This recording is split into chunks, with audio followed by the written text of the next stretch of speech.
Tonight's meeting of the Metropolitan Nashville and Davidson County Council is coming to you live from the council chambers at the historic Metro Courthouse.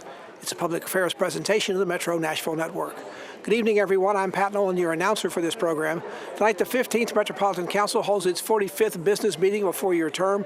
This is the 15th council meeting of 2021. Tonight's council agenda is 38 pages long, involving 103 pieces of legislation. That includes one resolution and 32 second reading ordinances on public. All the resolution and the ordinance are all on public hearing. That's along with 11 regular resolutions, 20 first reading bills, 11 second reading measures, and 19 third and final reading ordinances. There are no appointments or reappointments on city boards and commissions before the council tonight. Of the 32 second reading ordinances before the council tonight that are on public hearing, 5 are disapproved by the Planning Commission, which means it will need a 2/3 or 27 votes in the council for third and final approval. Several other bills are also disapproved by the commission unless amended. So while we may take a while to get through the first 14 pages of council agenda, which includes the zoning matters. One thing already apparently ready to create some controversy tonight is Council Bill, which is up for public hearing, Council Bill 2021-787. It's in Councilman Sean Parker's district over in East Nashville. It would rezone property along Dickerson Road and also along Luton Pike. This appears to be property that's near the new major development over in East Nashville for Oracle, and also appears to be near the area where there's a residential development, perhaps a trailer park, that people are not happy with how they're being treated, they say, by their landlord. Several people are here tonight. They've been quite a crowd outside the courthouse, and some of them may be coming here tonight to speak during the public hearing. We'll see what that turns out to be. Among the resolutions the council has before tonight is being asked to get involved in the controversy over Dr. Michelle Fiscus, the state's leading physician on vaccinations. She was fired recently. Memorializing resolution on the agenda tonight, which is RS 2021-1080, with 18 co-sponsors, recognizes Dr. Fiscus, a pediatrician, for her leadership during the first 16 months of the COVID-19 pandemic. Another resolution recognizes August 2021 as National Immunization Awareness Month in Nashville and Davidson County. That's a matter in an event that has played a part also in the state's teen vaccination controversy that's been involving Dr. Fiscus. In other resolutions, 2021-1063 approves a grant application to the U.S. Department of Justice for over $1.9 million to help the Sheriff's Department serve men with histories of substance use disorder. The help would come during their period of incarceration and upon their reentry into the community. Resolution 2021-1069 would accept an expanded grant of $26 million from the Tennessee Department of Health to assist Metro's Health Department to prepare for and respond to and recover from COVID-19. Specifically, the grant would cover a wide variety of fundings needed, including costs associated with quarantine, isolation, operating alternate pop-up site, testing sites, testing of uninsured, and costs associated with educating the public on personal health behaviors and choices. I might mention, as the pandemic continues to rise locally, the council will continue to meet tonight in person with wearing masks optional, although I do believe as you look out across the audience tonight, you'll see quite a few more council members wearing masks. The council will also approve an application tonight to the state and federal governments totaling $5.6 million. The monies would help NDOT, Metro's new transportation agency, fund 3 years of active operation of the Metro's new transportation management center, although an actual location for that center has not yet been announced. The other grant funds would help NDOT conduct a people and data-centered approach to design, implement, and plan for permanent infrastructure with significant community engagement, specifically in the North Nashville area. The council will also approve 4 different resolutions totaling almost $1.7 million to help Metro libraries and some local nonprofits provide free, high-quality after-school programs, provide public library materials and services to all public students and staff through the Limitless Library Program, and also assist the Totally Outstanding Teen Advocate Program. That program uses teens to advocate for the library system among peers and among the community at large. Resolution RS 2021-1074 approves a $100,000 grant from the One City organization that would help fund improvements in Centennial Park, along with the dog park that's there. Under BL 2021-834 on second reading, the council will likely approve a contract between the Metro Police and the Metro Mental Health Cooperative. That group will support officers in responding to mental illness, crisis, and calls for service. The co-response crisis intervention team program is designed to improve the outcome of police encounters with individuals experiencing a mental health crisis. In terms of a fiscal note on all this, the council staff advises that a third-party group may be needed to provide all the training needed for the police. The department also says it already has an immediate need to create a lieutenant's position to oversee this program. It may eventually need 2 additional sergeants sergeants as the program continues to expand in the future. One other late resolution before the council tonight, so it'll need unanimous approval to be considered, although it probably will be. It would allow the Metro Police to begin a swap in some old equipment and also begin to buy or lease some new helicopter equipment for the city. So we'll see what that happens again when it comes up under late resolutions. Council is also likely again to consider bill this is on second reading, Bill 2021-975, a ban on intermodal containers on residential properties after being there for 90 days. This is an area where council members say they get a number of complaints. BL 2021-829 would set up new rules and regulations regarding the protection and replacement of trees on Metro property. The council will also continue to seek information from city agencies. BL 2021-792 on third reading seeks periodic reports on affordable housing from the Planning Commission, while BL 2021-835 seeks a report of the city's sewer infrastructure and future needs by the summer of 2023. Water officials say there are already substantial master plans in place for sewer infrastructure, and the study required by this ordinance would be a duplication of effort. We'll see what the council thinks of that. All first reading bills are normally routinely approved in one motion. There is a new bill on first reading tonight allowing the regulating of use of license plates. Has been introduced again. This will be at least the third or fourth time a bill has come in. The council has struggled with this with several different bills on the agenda over the last year or so without any success of anything being passed. If you want to follow tonight's council meeting as it progresses, you can find the agenda item online. Go to the Metro Council motion of the Nashville.gov website, then to the Legislative Information Center. We'll also be placing the bill numbers on the screen when they come up for consideration so you can follow along and keep up with where we are in the meeting agenda. Let's go now to Vice Mayor Jim Shulman. He'll be gaveling tonight's meeting to order shortly.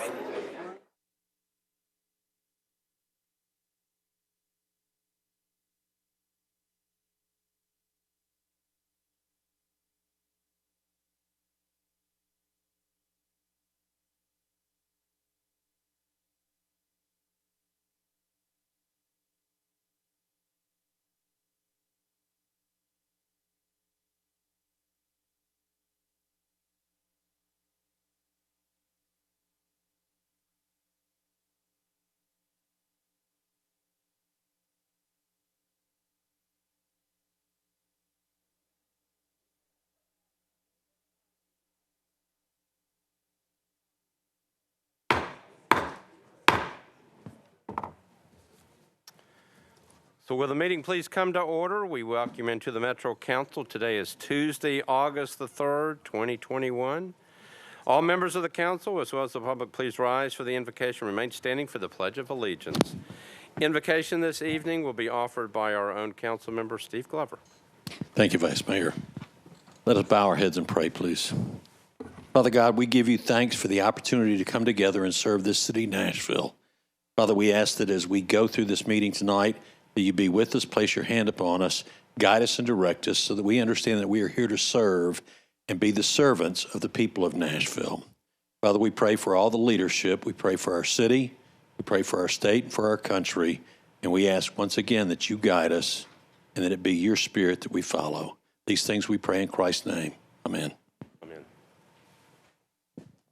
I pledge allegiance to the flag of the United States of America, to the republic for which it stands, one nation, under God, indivisible, with liberty and justice for all.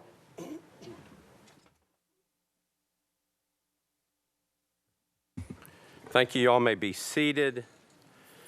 So, checking back for Council Member Tanaka Vircher. So, on behalf of Council Member Tanaka Vircher, who sent me a text a little while ago and said that she might be in emergency meetings right now, I want to express our thoughts and prayers to the individuals and the families who were impacted by this morning's shooting at the Smile Direct Club. During the next 2 weeks, I'm going to try to reach out to some of you to discuss what serious actions we can take to try to stop this violence. I know that everybody is probably sick and tired of all this. Obviously not sure of what the solutions are, but I do believe that we all have a responsibility in this room to try to figure out what steps we should take, if any, to try to get this under control. These shootings have to stop.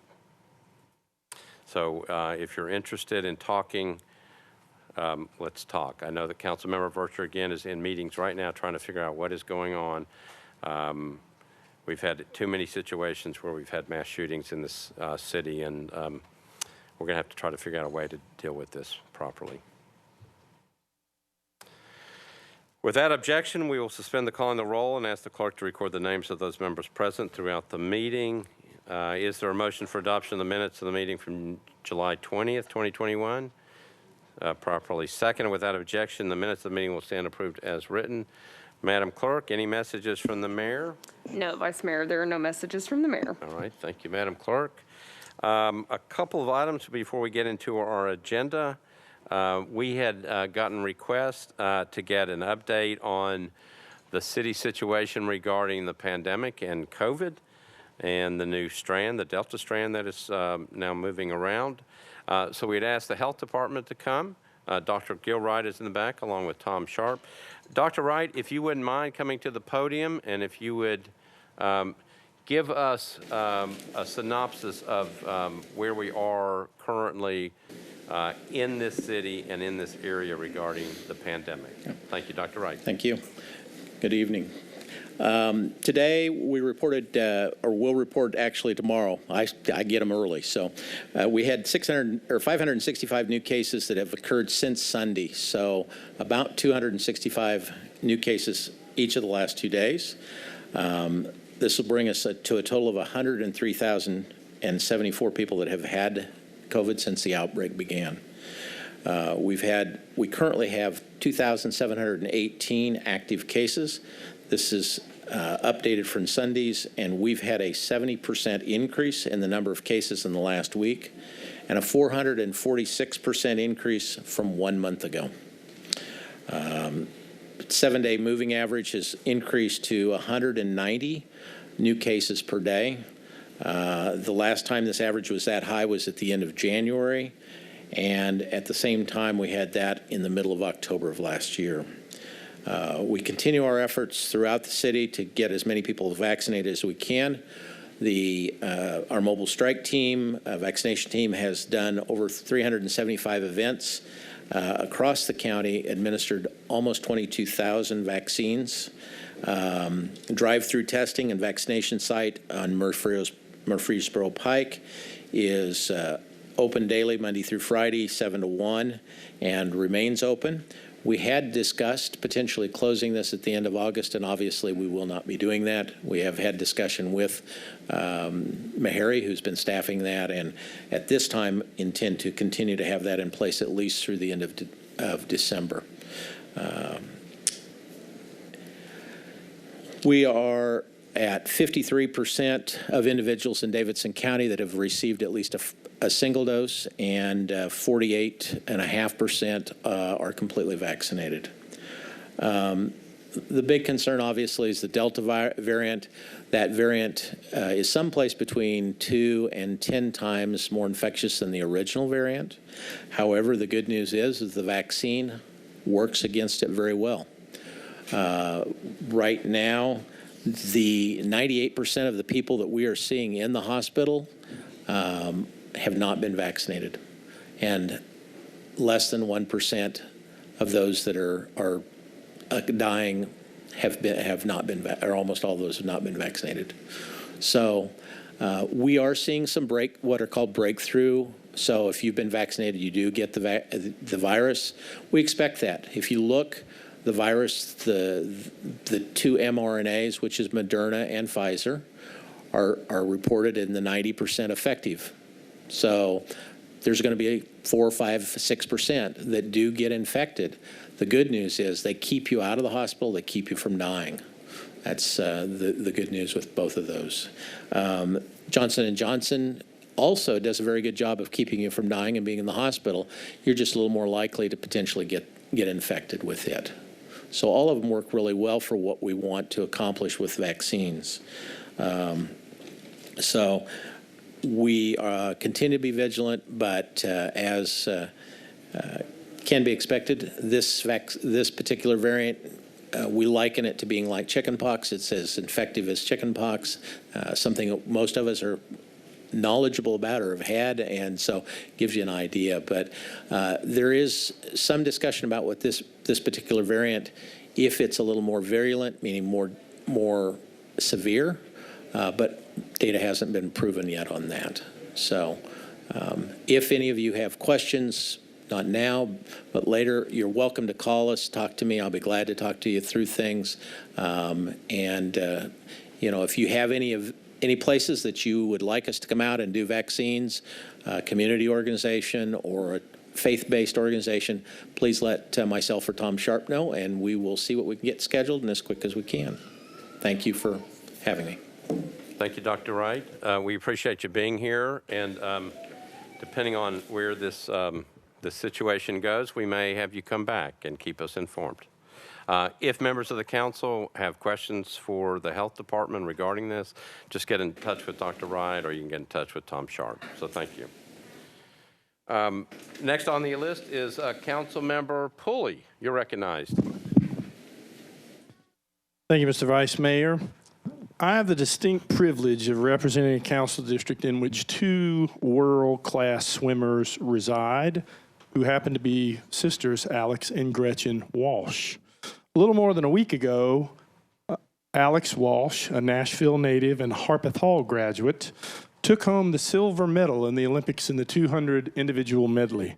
That's a discipline which requires world-class skill in 4 different swimming disciplines. I also might add that she was 7/100ths of a second from being the Olympic champion in that event. To give you a little perspective, there are over 327,000 competitive swimmers in the United States. 26 swimmers make it to the Olympics in the women's division. That is a percentage of 0.00007. That's how rare it is just to make it to the Olympics.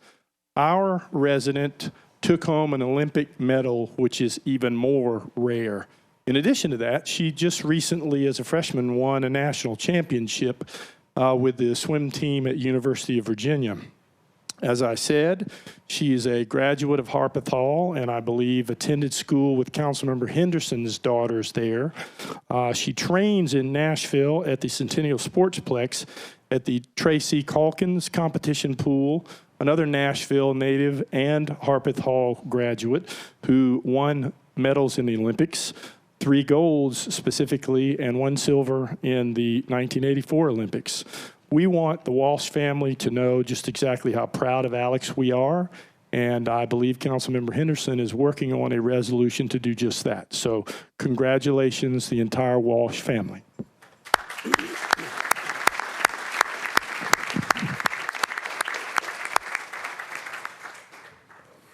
Thank you, Councilmember Pulley, and thank you, Councilmember Henderson. So a couple of other announcements. Please remember that we have a vacancy on the Community Oversight Board.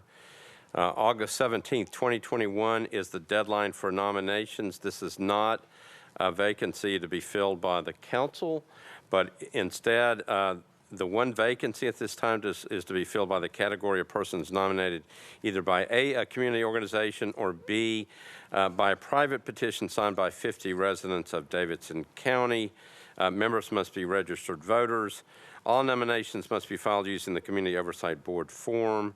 That nomination form and instructions are online. Nomination form must be filed by email or in person at the office of the Metropolitan Clerk by 4:30 p.m. on August 17, 2021. Let me repeat that. That form must be filed by 4:30 p.m. on August 17, 2021, either here at the Public Square in Suite 205 or at metro.clerk@nashville.gov. Remember again, that deadline is August the 17th, 2021. There's a process that has started internally about reviewing and making a recommendation for a new director for the Metro Council and Legal Counsel. Once finalized, that process will be sent to the council so you all will know the steps. Selection process will yield a candidate that is then voted first by, I believe, the executive committee and then ultimately through the full council. So I'm just letting you know about that. There is, you should have gotten a note on your desk or an email. There's currently one vacancy that must be filled on the Industrial Development Board. I think there's some other selections coming, but at this point we only have one. So pursuant to state law, the vacancy must be filled by the Metropolitan Council Vacancy is the result of the resignation of Ms. Ginger Hauser on July 27, 2021, and it's for a partial term expiring on September 19, 2023. Members of the IDB serve terms lasting 6 years.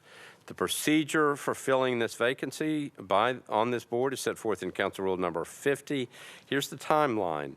Members of the council will be called upon to make nominations at the regular council meeting on August the 17th, 2021 to fill the vacant seat. That's at our next meeting. Remember, if you want to nominate somebody, you need to make that nomination at the next regular council meeting on August the 17th, 2021. Nominees will be notified to meet with the council's Rules, Confirmations, and Public Elections Committee on Tuesday, September 7th, 2021. An election to fill the seat will be conducted at the council meeting that evening. Any nominee who fails before the Rules Committee, as you all know, on September 7th shall be deemed to have withdrawn his or her name from nomination. Again, the election to fill that seat will be conducted at the council meeting that evening on September 7th. For purposes of your all's benefit, if you have someone you want to nominate for that vacancy, it must be the nomination will be held at the next regular council meeting on August the 17th, 2021. One other thing, pursuant to BL 2021-693, which this council passed regarding the Special Solid Waste and Recycling Commission, I believe that was sponsored by Councilmember Jonathan Hall. I had 2 appointments on that, hereby appointing Councilmembers Jonathan Hall and Councilmember Russ Bradford to serve on that committee. Russ Bradford and Jonathan Hall will serve on the Special Solid Waste and Recycling Commission. I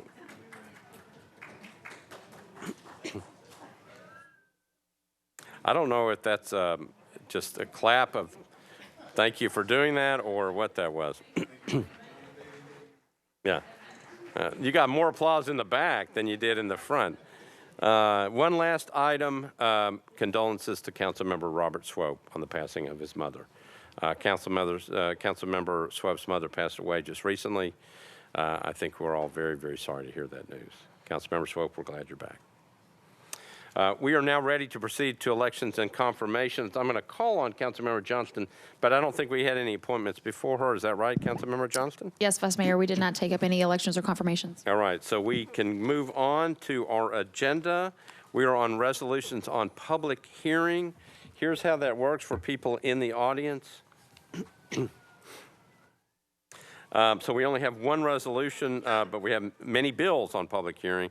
We'll call up the resolution and then the bills one at a time and then refer to the sponsor. Unless the sponsor moves to defer the public hearing, the sponsor will call for a public hearing. I will then ask for a show of hands of those who are here in favor of the resolution or the bill, and then I ask for a show of hands for those who are here in opposition to the resolution or the bill. If anyone in favor of the measure wishes to speak, I will ask you to come forward.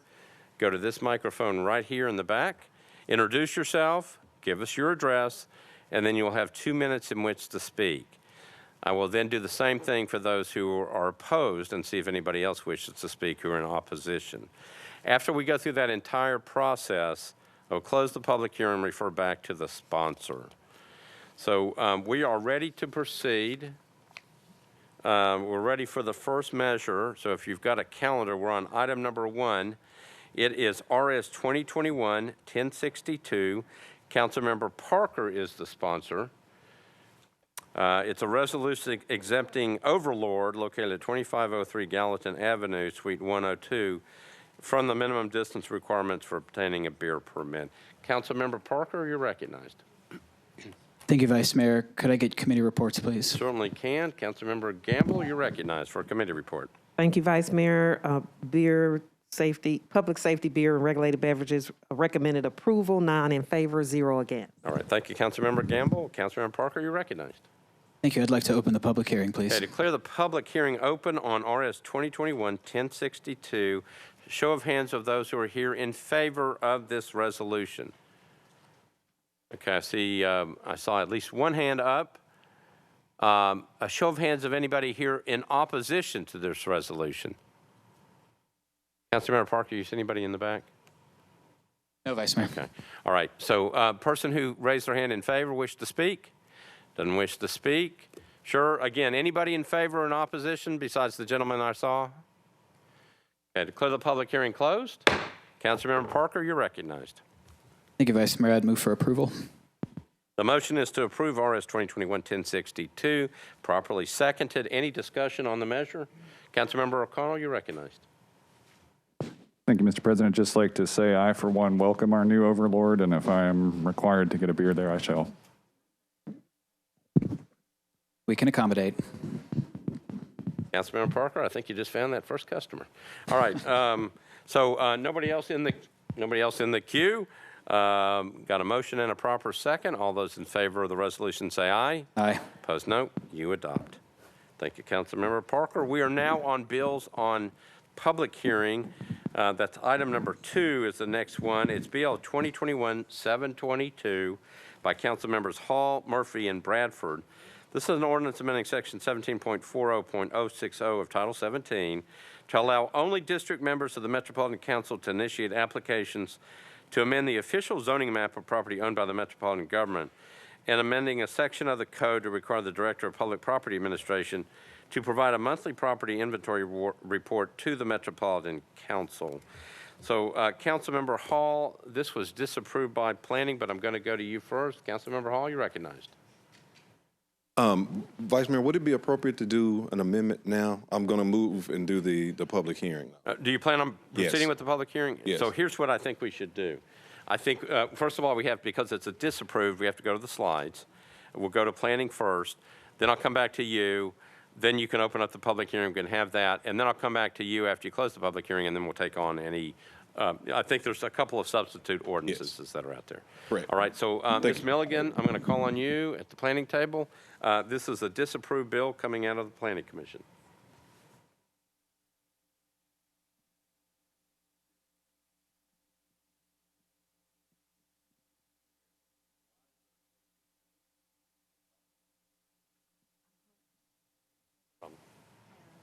Okay. I believe that's the Golden Gate Bridge. I do not think that is in Councilmember Hall's district.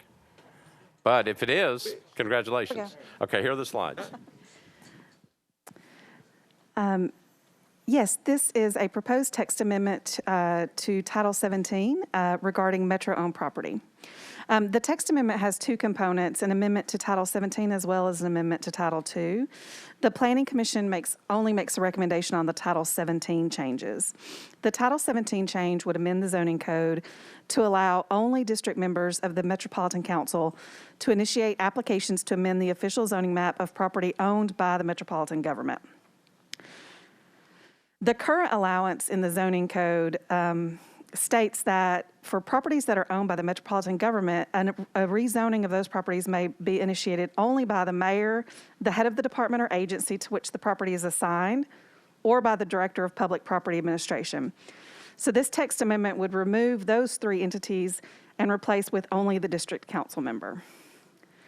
There was a similar amendment in 2017 that had been proposed but then was ultimately deferred indefinitely, which would have added council members to the entities that could request a rezoning of Metro-owned property. At that time, the Planning Commission made a recommendation of no recommendation. There is an amendment. There are two amendments in your packet tonight. One of those amendments would add district council members to the list of entities that could request a rezoning. As such, the Planning Commission recommendation was to disapprove the proposed text amendment as submitted, but if the Metro Council amends the request to include council members in the list of those that can initiate a rezoning, then then the Planning Commission made no recommendation of the amendment. Is that it? Thank you, Ms. Milligan. All right, back to you, Councilmember Hall. You're recognized. So I'm actually going to allow Councilmember Murphy to speak on her amendment, but we want to go ahead and open the public hearing. Okay, so we are on BL 2021-722 by Councilmembers Hall, Murphy, and Bradford. I'm going to declare the public hearing open. Show of hands of those who are here in favor of this measure. Okay, I see two hands over on the side. Show of hands of those who are here in opposition to this measure. Okay, I don't see anybody in opposition. Would you all like to speak? Yes, ma'am. Come on up. You got name, address, And then you're in favor of the measure. You'll have 2 minutes in which to speak. Can y'all hear me? Oh, now you can hear me. My name is Nicole Williams. I live at 4425 West Lawn Drive. It's really creepy with you all staring at me, but I'll take it because it means you're listening. So initially, not knowing much about the process or like why this is the way that it is, it sounded like a reasonable proposal. Then I watched the Planning Commission meeting, and Mr. Jameson was very eloquent, and he, along with Councilmember Murphy, convinced me that the right way to approach this would be to pass Councilmember Murphy's substitute ordinance, which would add district council members to the list of people who can initiate rezonings. I think one thing that Mr. Jameson said that really resonated with me was that property owned by the public is owned by all the citizens of the entire county, and the initial proposal would violate the premise that those responsible for its rezoning should be those who are answerable to the entire county. He also used phrases like "in lieu thereof," which made it sound really fancy and exciting.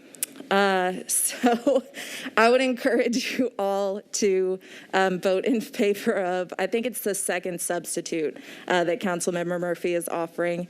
Thank you for listening. Best of luck tonight. Thank you. Anybody else wishing to speak on this measure? Seeing none, declare the public hearing closed. Councilmember Hall, I'll go to you, and then you can go to Councilmember Murphy.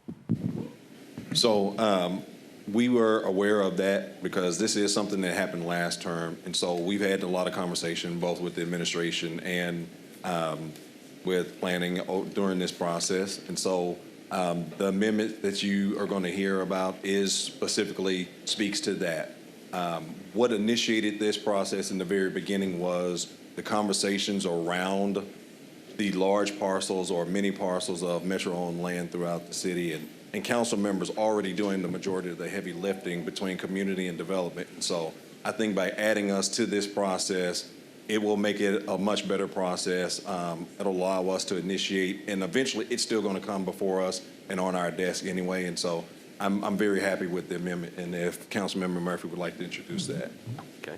Councilmember Murphy, you're recognized. Thank you, Vice Mayor, and thank you, Councilman Hall, for working with me on this. There are two important pieces of this legislation that drew me to become a co-sponsor on it.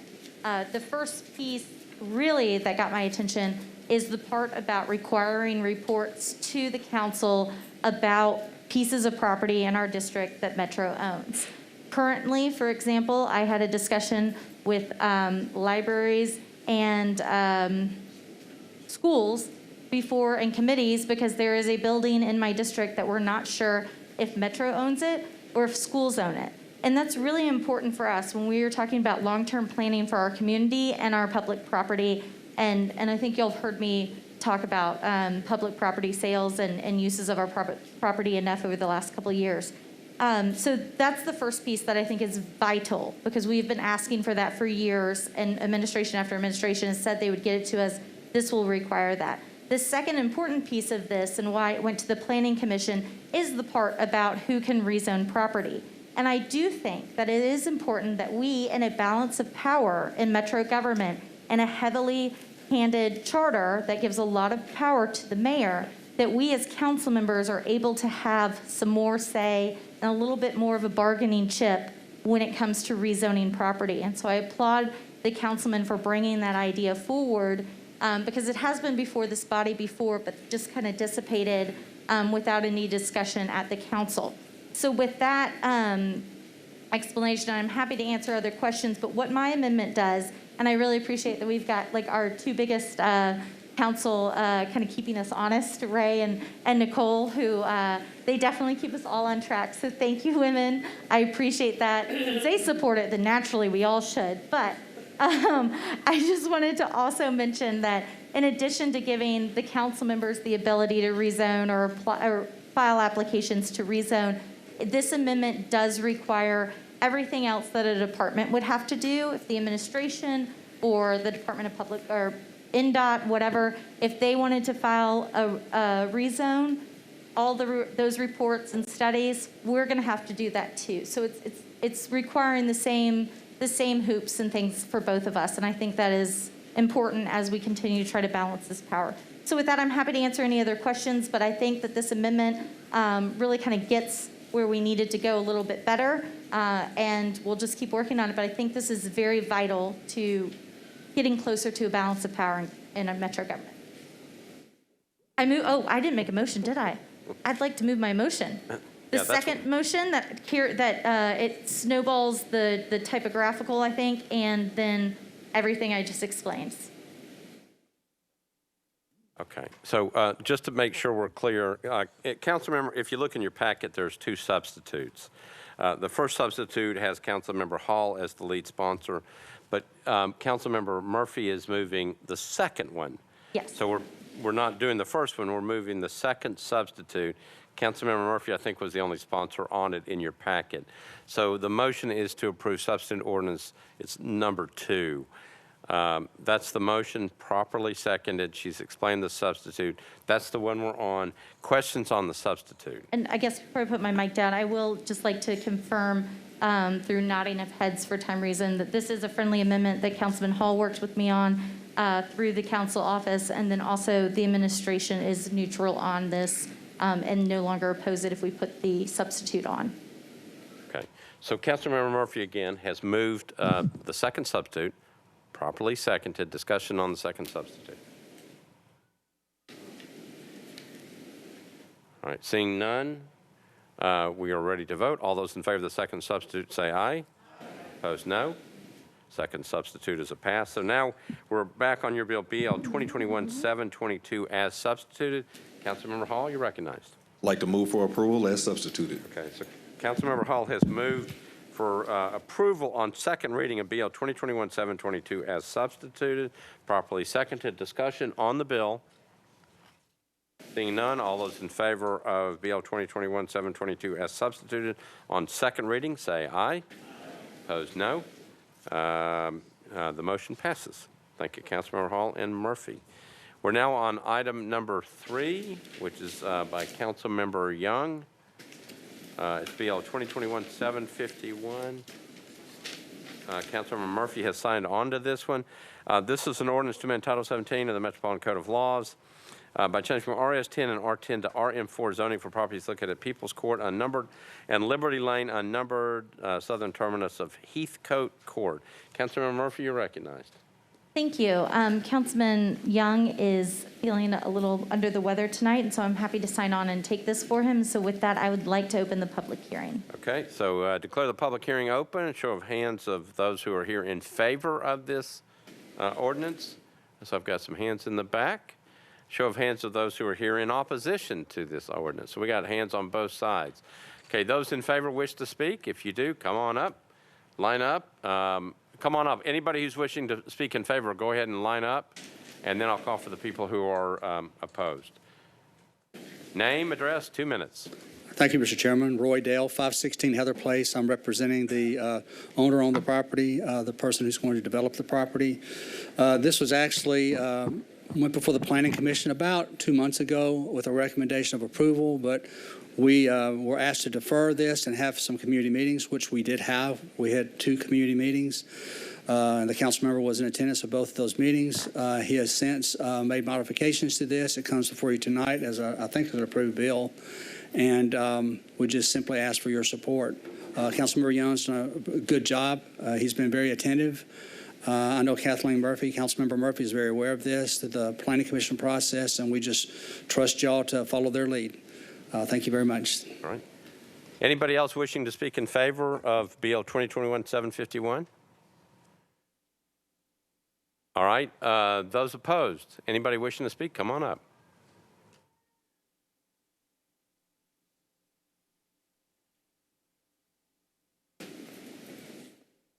Welcome. I need your name, address, and you'll have 2 minutes. Okay? My name is Denny Martin. 108 Corbridge Court, Goodlettsville. And today is my 19-year anniversary of closing on my house at 108 Corbridge Court. I am here to talk to you about this development that you have just heard about. We have made headway with Councilperson Young and also with the builders. There is one major item of concern that is still outstanding. We have a number of archaeological possibility that there are major archaeological findings that could be there. I'd like to read for you something that's been prepared by my neighbor, David Teal, who is also a member of the Windsor Green Homeowners Association. As many of you know, archaeological digs in the 70s, 90s, and 2000s confirm the former presence of indigenous people here at Mansker Creek. And Tennessee State archaeologist Dr. Aaron Dieter Wolf described these people as Middle Cumberland Mississippian peoples. On the border of our properties and the proposed rezoning area are more than 2,000 feet of what are sometimes called slave walls. This is sometimes a misnomer, since many of these dry stack walls were built by English and Scottish immigrants. However, in this case, the wall was most likely built by enslaved peoples, working with immigrant stonemasons who often taught them the trade. Stonewall expert and expat from England, Martin Beavers, told me he guesses this wall was built between 1800 and 1830 by its signature features and condition. So what we're asking is for you to help us with having a buffer. That was your 2 minutes. You can conclude if you'd like. The only outstanding thing is we really want you to listen about needing an additional buffer between us and the new thing. Protect our wall, protect our water. Thank you. Thank you. Thank you for being here. Yes, ma'am?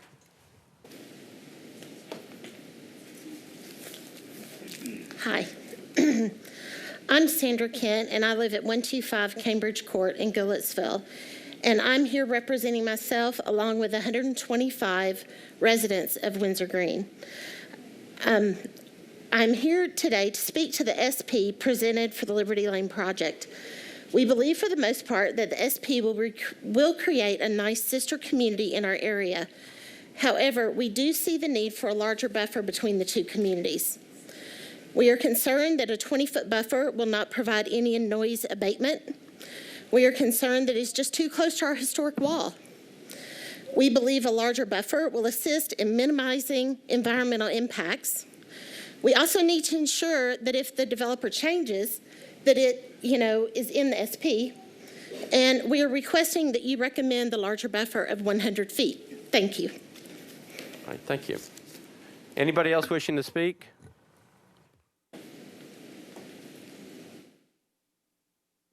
All right, seeing none, declare the public hearing closed. We're going to go back to Councilmember Murphy. You're recognized. Thank you. I'd like to move the substitute, Okay. which is what turns it into an SP. And then I'd like to have a little questions for Ms. Milligan just to get some things on the record. Okay, so there's a substitute ordinance that is attached in your packet that goes with BL 2021-751. Councilmember Murphy has moved the substitute. Properly seconded. Back to you, Councilmember Murphy. Thank you. Ms. Milligan, can you address, I believe that one of the conditions from the Planning Commission was about the buffer that some of the neighbors were concerned about. If you could just touch on that part in this SP. And then also, I believe that in addition to the landscape buffer, these houses would still have a required rear setback that would be in addition to that buffer. If you could speak to both of those, that way, if that's not the case, then they can continue to work towards that before third reading. And I will say, as the chair of the committee, I know that Councilman Young will make sure that this is continued to be worked on, or we'll keep it in committee. Milligan. Yes, to speak to the buffer requirements. So right now, the SP requires that existing trees are to remain along the perimeter property line within 20 feet easement. And then it also indicates that if there are townhomes or other attached homes placed along the perimeter adjacent to Windsor Green, that the existing trees would be protected within a 40-foot easement. I do want to add that there is a condition that requires a survey to be completed to identify and preserve any historic features, and that the survey's finding to be provided with the final site plan, and that preservation of the features would be coordinated with Metro Historic. So it could be that if there are historic resources that are identified with the submittal of a final site plan, that additional buffering may be appropriate and provided at that time. And so there is a condition that requires that additional study. Thank you, Ms. Milligan. I'd forgotten about that. We had put in the condition. I think that may have been one of my questions or ideas at the Planning Commission for the historic part. But could you just clarify a little bit further? There's the buffer, and then they do have rear setback requirements. Is that true? So this is a little bit different than a subdivision, where a subdivision might have front, rear, and side setbacks for each individual lot. This would not be homes on individual lots, and so no, it would be a little bit different than a traditional subdivision where you don't necessarily have setbacks. Okay. Well, I'm sure Councilman Young will further address and have that explained out to his community. And with that, I'd like to move for approval of the, I think we're still on the amendment, or ready to move for approval of the whole thing? You're on the substitute ordinance. Okay, so the motion is on the substitute ordinance. There's been a second on it. Questions on the substitute ordinance? All right, seeing none, we're voting on the substitute ordinance. All those in favor of the substitute say aye. Opposed, no. Substitute ordinance passes. You're now on BL 2021-751 as substituted. Councilmember Murphy? Move for approval. Okay. So the motion is to approve. So just for those who are listening, BL 2021-751 has a substitute on it, so it's been substituted. This is on second reading. All bills have to pass third reading, so this is not a final vote. This is just the vote on second reading. Councilmember Murphy has moved BL 2021-751 as substituted, been properly seconded. Any discussion on it on passage on second reading? Seeing none, all those in favor of 2021-751 as substituted on second reading say aye. Opposed, no. That bill passes on second reading. Thank you, Councilmember Murphy. Next one is Councilmember Gamble. This is BL 2021-776, ordinance to amend Title 17 by changing from RS20 to R20 zoning for property located at 111 Westchester Drive. Councilmember Gamble, you're recognized. Thank you, Vice Mayor. I would like committee report. Do I need a committee no committee report? reports at this point. Wonderful. You're good. Open the public hearing. Open the public hearing. Show of hands of those who are here in favor of this measure. I see one hand over on the left. Show of hands of those who are here in opposition to this measure. See nobody in opposition. Would you like to speak? No, he doesn't want to speak. Declare the public hearing closed. Councilmember Gamble, you're recognized. Move for approval. Got a motion to approve, properly seconded. Any discussion? Seeing none, all those in favor say aye. Opposed, no. You adopt. Thank you, Councilmember Gamble. We're on item number 5, BL 2021-779. Councilmember Welsh, this is an ordinance to amend Title 17 by changing from RS5 to R6A zoning on properties located at 2700, 2703A, 2705A, 2704, 2706, 2707, 2709, 2711, and 2713 Fannie Williams Street, approximately 400 feet south of Whitsett Road. It's 1.51 acres. Councilmember Welsh, you're recognized. Thank you. I'd like to open the public hearing. Okay, declare the public hearing open. A show of hands of those who are here in favor of this measure. Show of hands of those who are here in opposition to this measure. Councilmember Welsh, I saw no hands either way. Okay, declare the public hearing closed. Councilmember Welsh, you're recognized. Move to approve. Okay, the motion is to approve, properly seconded. Any discussion? Seeing none, all those in favor say aye. Opposed, no. You adopt. Item number 6, BL 2021-784 by Councilmember Parker. This is an ordinance amending section 17.04.060, 36.68, and 36.69, and .20038 of the Metropolitan Code to amend the definition of accessory dwelling detached to expand the allowable locations of a detached accessory dwelling unit overlay district and to amend parking requirements related to accessory dwelling detached. This is a disapproved bill. Councilmember Parker, you're recognized. Thank you, Vice Mayor. I'd like to do the public hearing tonight. Do we need to hear from planning? We need to hear from planning first. Your mic is on. Ms. Milligan, you're recognized.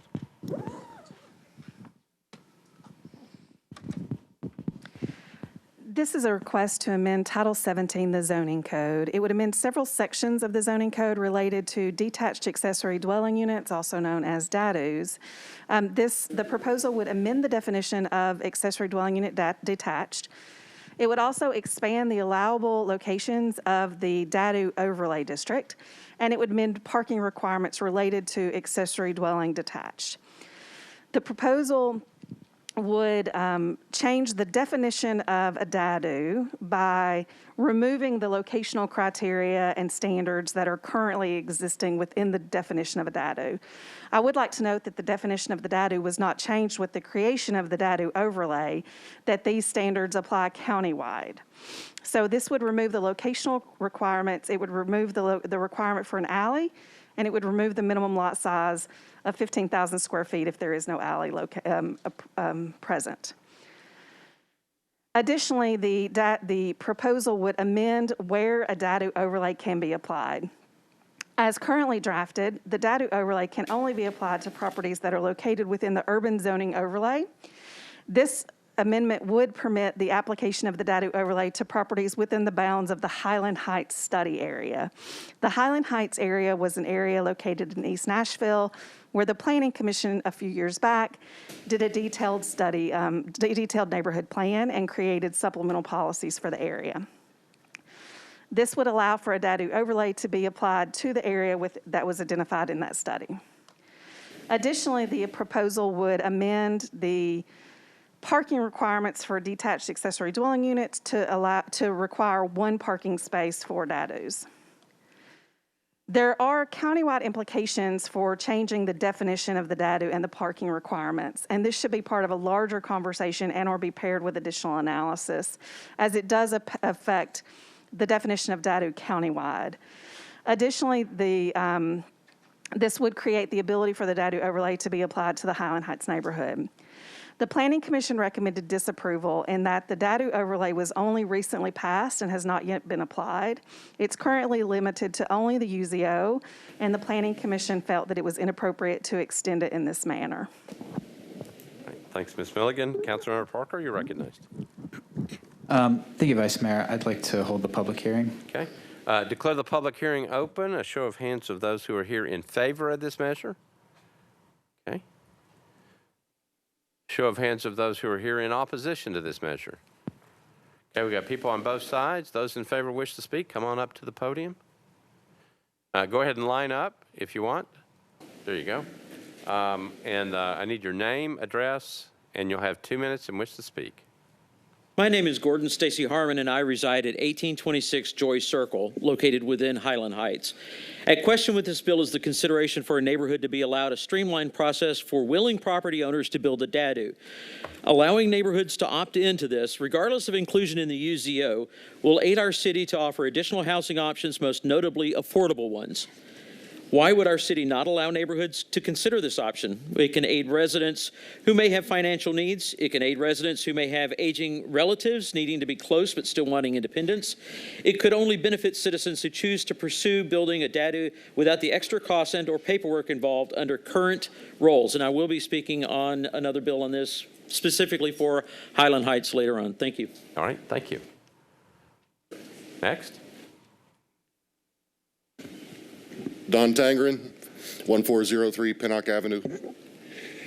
I am in favor of this.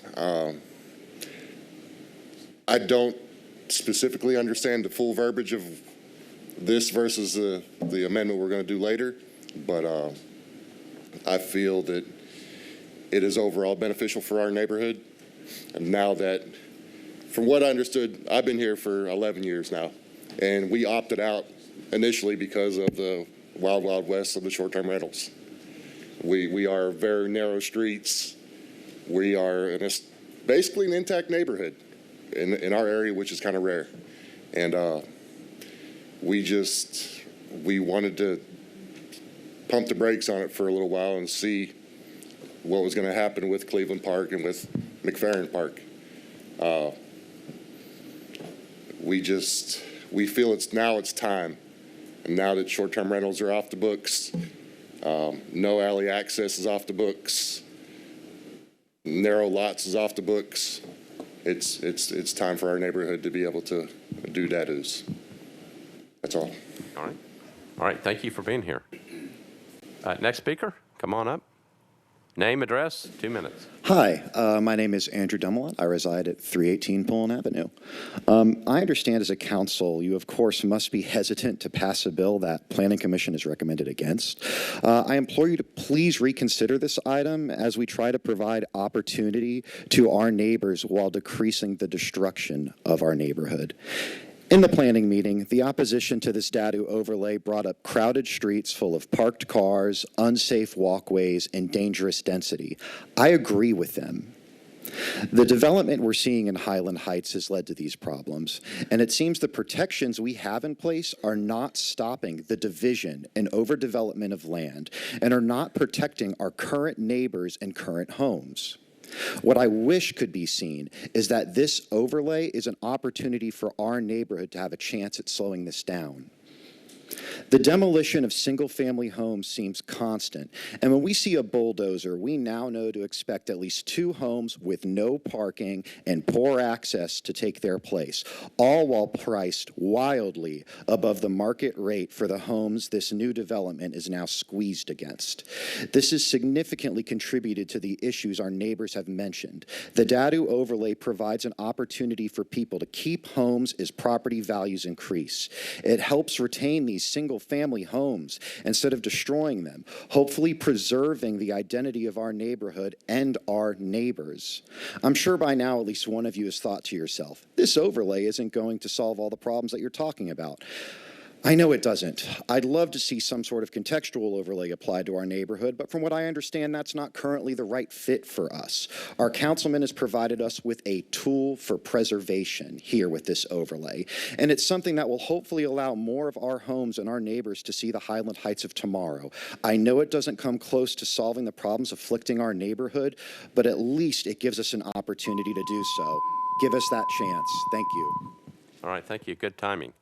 Next speaker, name, address, 2 minutes. Good evening. Courtney Williams. I'm in the Highland Heights neighborhood as well at 1303 Lishy Avenue. Given the non-allowance of short-term rentals and the current parameters surrounding DADUs, I recommend the council approve the DADU overlay and expand the allowable area to include my neighborhood, Highland Heights. Our neighbors in Cleveland Park, literally just 5 lots away from me, have enjoyed this benefit for many years, along with a complete network of sidewalks. Hint, hint, nudge, nudge. Beautiful Cleveland Park is absolute proof that DADUs are a much more respectful approach to adding neighborhood density and can even be a tool for the preservation of our historic single-family homes. Comparable to building an additional, building an addition or garage, DADUs are just more logical as they have the ability to help sustain affordability and provide flexibility for current residents. Potentially, they can even introduce, once again, an affordable housing option that has all but disappeared from our community. I do share my neighbors' concerns about overbuilding and increased traffic through our community. However, I believe these are a direct result of very large developments that have been introduced into our community, all very much approved by a past council and planning commission. The DADU overlay has little to do with these growing pains. DADUs have actually allowed some of my neighbors and their families to remain here, even when times have gotten really tough. And Councilperson Parker has already actively demonstrated his commitment to work with neighbors to address development concerns, as well as traffic and safety issues. I trust that he will only continue to listen to his community and help to facilitate solutions that are meaningful to us. Simply stated, I believe this overlay is an awesome step that, for the benefit of me and my neighbors, streamlines the process for an already approved existing community plan. I urge you to please vote to support the extension of the DADU overlay to Highland Heights. Thank you for your time, and sorry for the mic issues. No problem. Thank you. Next speaker, name, address, 2 minutes. Yes, Matt Fuquay, 1812 Lishy Avenue. Thank you for the opportunity to speak. I would like to voice support for this. as a property owner, we have the ability to build a DADU, and for personal reasons, we have adult children that will be coming out of college and as of aging parents that we would like to be able to supply affordable living within the district to them as well. I think that this would be a wonderful opportunity for us and our neighbors to do something very similar, and for those reasons, I support this. Thank you. All right, thank you. Next speaker, name, address, 2 minutes. Good evening. I'm Adam Volrath. I live at 322 Wilburn Street, and I purchased that home in 2015.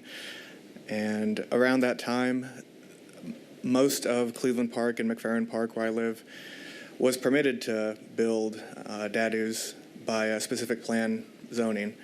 And I later became president of the McFerrin Park Neighborhood Association. And during this entire time, very few DADUs have actually been built. So I understand this being kind of a new thing, you may be concerned that it could cause some rapid changes to a neighborhood, but Cleveland Park and McFerrin Park show that it's not very dramatic. I actually wish that more homeowners would take advantage of this, but very few have. And so you can see an example just south of Highland Heights of where this is working out really well. So thank you all for your time. All right, thank you. Next speaker, name, address, and you get 2 minutes. Hi there. My name is Carmen Keckley, and I live at 1812 Lishy Avenue. As a new Highland Heights neighbor, I am wildly blown away at the difference between having a DADU overlay, as in Cleveland Park, and not having an overlay in Highland Heights. I see an influx of pride and just overall construction appeal in Cleveland Park that is just lacking in Highland Heights, and I strongly feel that if we had the opportunity to be able to apply that overlay, that it would be done in a responsible manner. I personally live directly next door and sandwiched in between a very large development that I am more concerned about this, all these new cars and the influx of all of those, much more than if someone wanted to expand their property and invest money.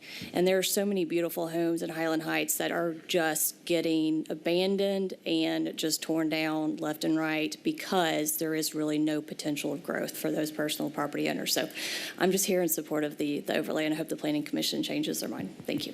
All right, thank you. Anybody else wishing to speak in favor?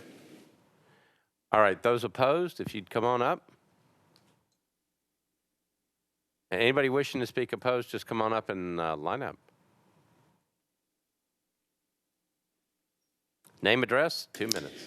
Yes, I'm Joan Brooks McMurray. I live at 1329 North 6th Street, and I have been a resident of East Nashville for 54 years. I do welcome the new changes that have come back to the area because my mother was one of the people that went to Washington to get funding for East Nashville to get it cleaned up so the new neighbors could enjoy that. Our concerns are primarily with the DADU overlay is the congestion and the safety issues that they proposed, especially in our little area of the Horseshoe. It would have been nice if we had been engaged, the people that live in our area of Highland Heights, with this conversation on the front end instead of getting something in the mail. So at this time, we do understand people wanting to have aging family members live there, but at this time, I think in the safety of our area as far as traffic flow, 911, if I have a neighbor that has guests at their house and they can't park in the driveway, you can't even go down the street. So if we do this DADU overlay and we don't have alley access in our particular area, then we're going to run into safety issues, not to mention the increased property taxes that it will impose on the residents that are aging there that have paid for their properties. So at this time, I would ask the council to revisit this and looking at this time, not moving forward with the DADU overlay. Thank you. All right, thank you. Next speaker. Name, address, 2 minutes. Hi, Rafaela Cohane, 117 30th Avenue North, 37203.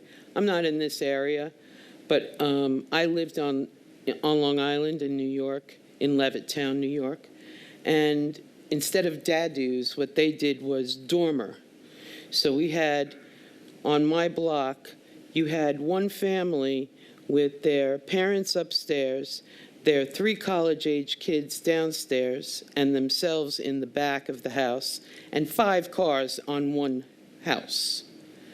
You have more people in an area that's not equipped to handle more people and more cars.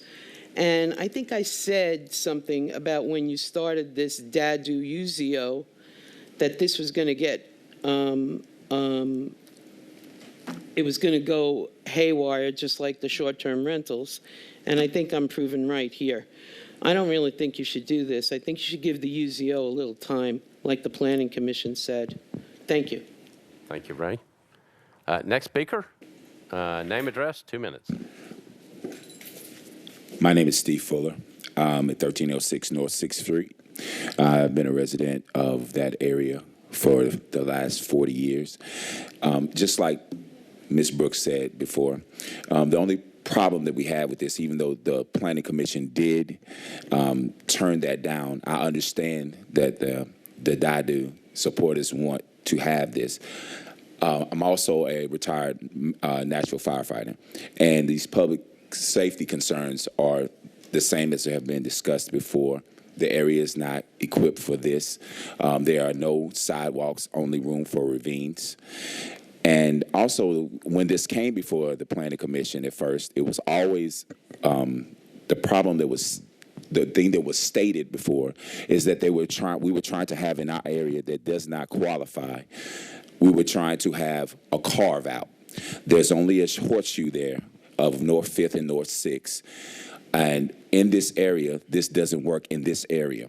So the Planning Commission did oppose to it. We agree with that. But the carve out was asked for initially. In the small area that we have, we were asking from Alpha Douglas to have that carved out, that we didn't have to endure this as well. So I am against this for that reason.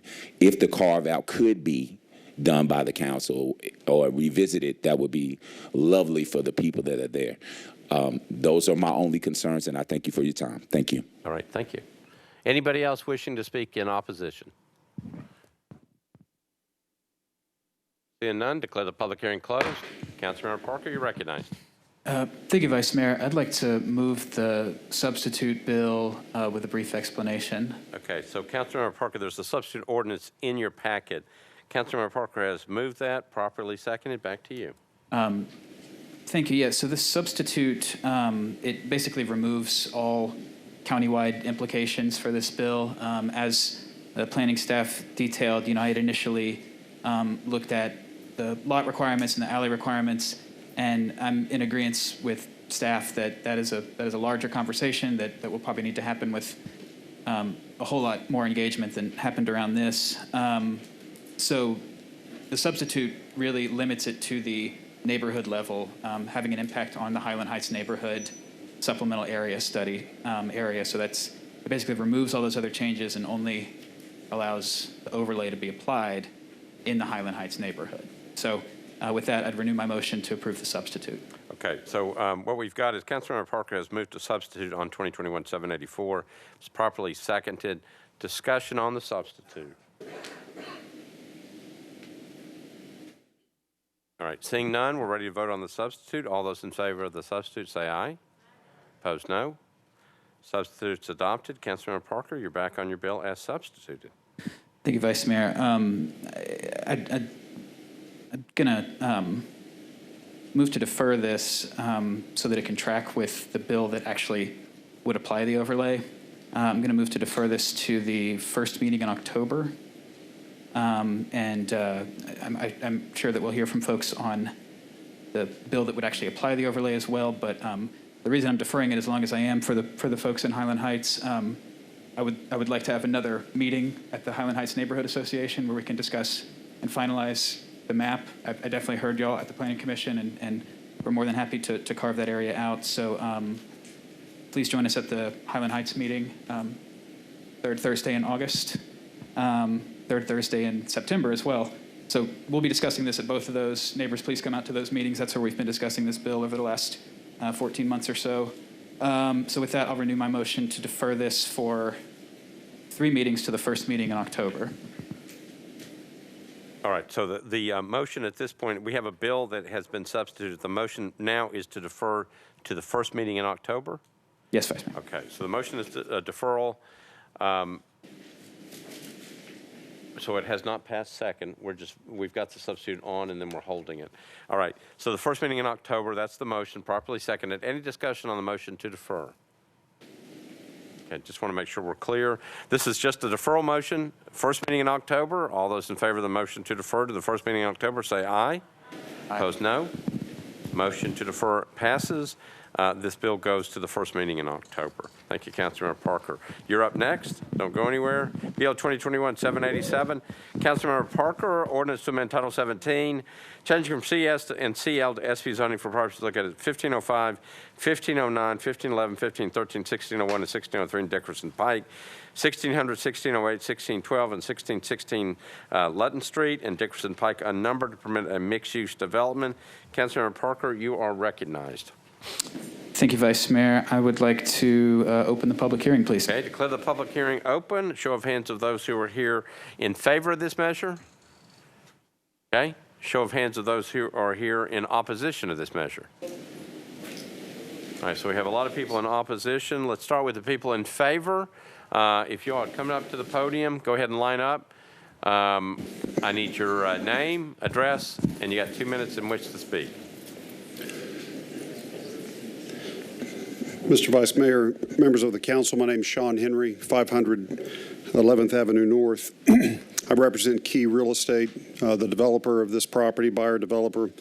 As you all know, the Dickerson Pike corridor is quickly evolving, and we believe in a positive way. The Planning Commission approved this project on consent. There was no opposition at the Planning Commission, and that's because this project complies with the Highland Heights area plan. It's a mixed-use project that's going to transform more than 500 feet of road frontage on Dickerson Pike. It adds a new street in the middle of the project, increasing the roadway network. It's a compact, modern design that fully uses the site. The current uses on the property include a tire shop, some storage containers, there's a few vacant parcels, and there's also a non-conforming mobile home park, and that's who you're about to hear from in opposition to this rezoning. My client supports the ongoing efforts of the current property owner, who's the landlord for the mobile home park residents, and believes that more time is necessary and appropriate for the current landlord to resolve the issues that some of the residents may still be having there in the mobile home park. But we ask that you please approve this tonight on second reading and then defer third reading until the second meeting in September. That'll give the landlord about 6-7 weeks in there, hopefully to iron out those remaining issues. So we appreciate your support for this project. Thank you very much. All right, thank you. Next speaker, name, address, 2 minutes. Good evening. My name's John Richard Patterson, 214 Oceanside Drive. I'm with Kimley Horn. We're acting as the applicant on behalf of the developer. As Sean said, we're seeking a rezoning for the site to SP, which we believe conforms with the community character plan, the small area development plan for Dickerson South corridor study, and the Highland Heights study, which allows for MUG-A under this study, which is what this SP followed as closely as possible. Just to touch on the project, it's going to be 5 to 6 stories mixed use along Dickerson Pike, and then we're going to tell it down to 3 to 4 stories of residential fronting Luton so that it blends better with the single-family neighbors across Luton on the east side. Between the two buildings, as mentioned, we're going to extend roughly 380 feet of public road. It's the Marshall Road extension to Dickerson Pike. With that, our property borders will be wrapped with new sidewalk conforming with the major collector street plan.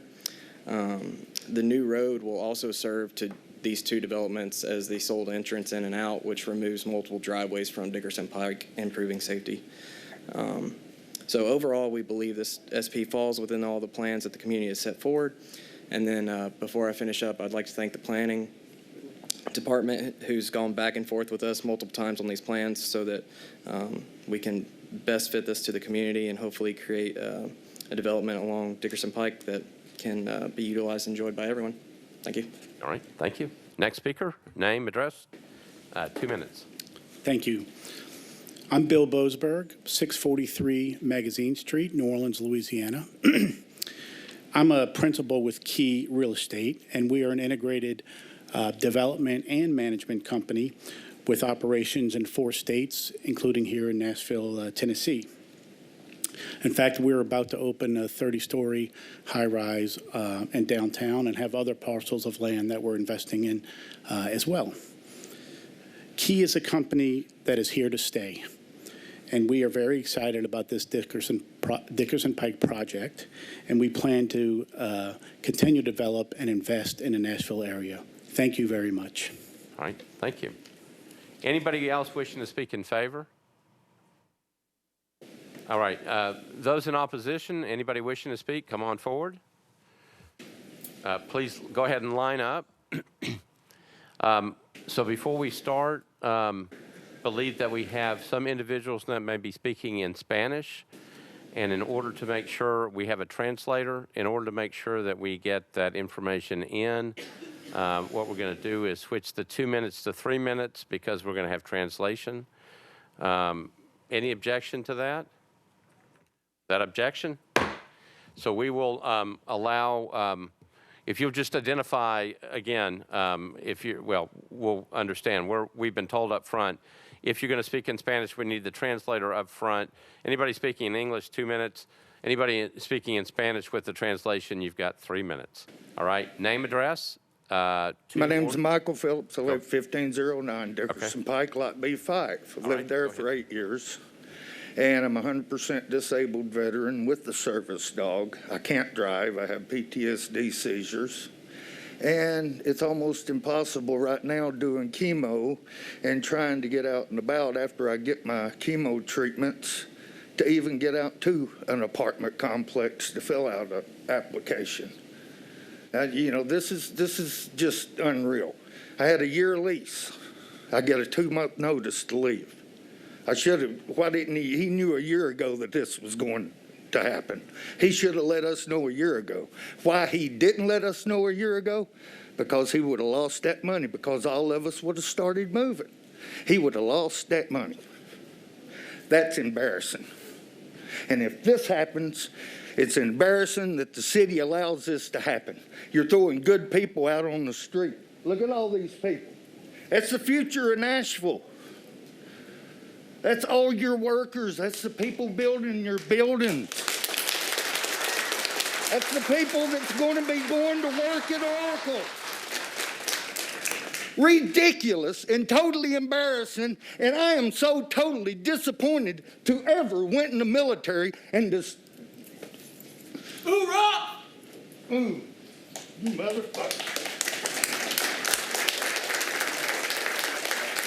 All right, so this is a, obviously we want to keep it cordial. We want to make sure that everybody acts professionally.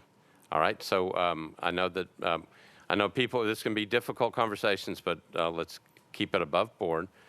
Next speaker, name, address, 2 minutes.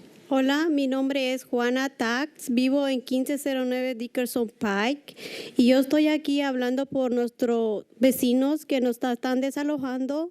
Tenemos 2 meses para salir de nuestras trailas. El señor Tony nos ha dicho que si nosotros no vamos a salir, él va a demoler nuestras trailas. Hi, my name is Juana Pax. I live in 1509 Dickerson Road. Me and my neighbors are being evicted, and we're getting 2 months to live. Tony Claus, the owner of the property, told us that he's going to demolish our homes if we don't leave by September 1st.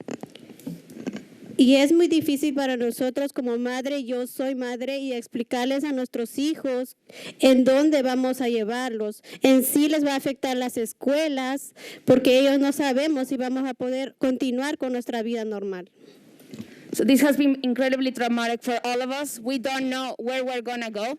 We don't know how to tell our children that we don't know where we're going to go or where they're going to go to school this fall. This has been affecting all of us. Lo que nosotros estamos pidiendo es tiempo o un lugar donde mover nuestras trailers y si no, el Señor que nos indemnice por nuestro hogar que vamos a dejar, que lo hemos construido más de 17 años. So what we're asking for is more time or a place in the neighborhood where we can move our homes in the neighborhood. And if that is not possible, that he pays us a fair price for our trailers because we cannot move them. Y exigimos de ser escuchados. Gracias. We're demanding to be listened to. Thank you. All right, thank you. Next speaker. Buenas tardes, mi nombre es Javier Ríos.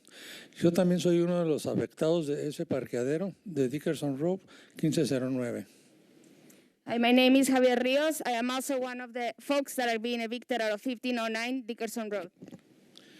En ese parqueadero yo he vivido por 24 años. Entonces yo estaba platicando una tarde con mi vecino y pasa el señor Tony y me dice que tengo 2 meses para desalojar el parqueadero. I have been living at 1509 Dickerson for 24 years.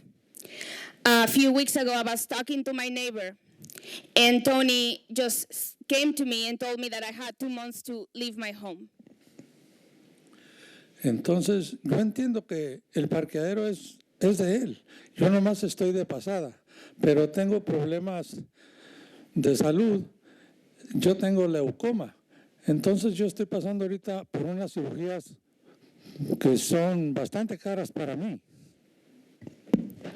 So Tony has expressed that he is selling the property. I am here to expose my problem. I have leucoma, and I have to go through very expensive eye surgeries. Entonces, yo lo que necesito es tiempo, porque no tengo dinero para mover mi trailer y tengo más cirugías por delante que me tienen que hacer. I do not have money to move my trailer. It will cost thousands of dollars, and I have to pick between that or actually get life-saving eye surgery. Entonces, lo que yo pido es nada más tiempo. Gracias. So I am asking for more time because I'm at risk of going blind. Thank you. All right, thank you. Next speaker. Buenas tardes, mi nombre es Alejandra Vasconcelos. Tengo 13 años de vivir en el parqueadero. Hi, my name is Alejandra Vasconcelos, and I have been living at the trailer park for 3 years. 13. Oh, for 13 years. Mi única pregunta es que el señor Tony, ¿por qué hizo diferencias? Él se llevó sus trailers a otros parqueaderos que tiene y se llevó otras personas para estar. Se llevó a unas personas y dejó a otras, sabiendo que uno no tiene terrenos. Tony, knowing all of this, he took care of some folks at the trailer park and he left so many of them behind. Pasamos por una pandemia, casi no trabajamos muchas personas. 3 meses trabajé en un año, 3 meses en el otro año. Y pienso que nunca le dejamos de pagar la renta. Vendíamos tamales, hacíamos pan para poderle pagar la renta. So, the pandemic affected all of us economically and in many other ways. Many of us lost our jobs, but we never stopped paying rent to Tony. So many of us sell tamales, we sell food, we did whatever we could, and we never stopped paying rent.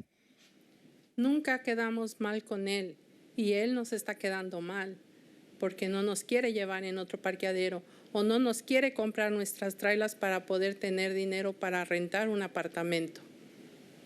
So we never fail him, but he's failing us. He is not wanting to relocate us to a nearby parking trailer park in the neighborhood, and he also doesn't want to buy our trailers from us in the case that we cannot move to another spot in the neighborhood. Ahí se pagaban 13 meses de renta en un año, porque cada año pagábamos un mes de taxas por el terreno, que él como dueño lo tenía que pagar. We would even pay his property taxes for him in a yearly fee. Entonces lo que queremos es tiempo y si movemos nuestras trailers van a estar destruidas porque como bien lo dijo él que ya son viejas, pero si eran viejas, ¿para qué las vendió? Él mismo las vendió. So as we said, we need more time because many of our trailers, most of our trailers are too old to be moved. And he knew that. And if they were so old to be moved anywhere else, where will he sell them to us? Entonces lo que yo quiero es que me indemnice y que se quede con la trailer, que la compre. So I just want more time and compensation. Thank you. Thank you. Thank you. Next speaker. Name, address, 3 minutes. Hola, mi nombre es Rosario. Vivo en la 1509 Dickerson Pike. Hi, my name is Rosario. I also live in 1509 Dickerson. Doy gracias a Dios por permitirme estar delante de usted para que seamos mis vecinos y yo escuchados. I'm grateful to be here because that way I can be heard by you. Vengo acá a exponer mi necesidad, mi petición sobre que usted nos ayude a que el señor Tony nos dé más tiempo, porque en realidad no es fácil mover una casa. Se ve fácil para él decir, váyanse, pero no es fácil. And I am asking for more time because it's so easy for Tony to just say, go and find somewhere else. But we spend so much time in this house. Porque creo que todos tienen una casa y en cada casa se vive momentos bonitos, momentos en el cual celebran cumpleaños, la Navidad, son cosas que no tienen precio.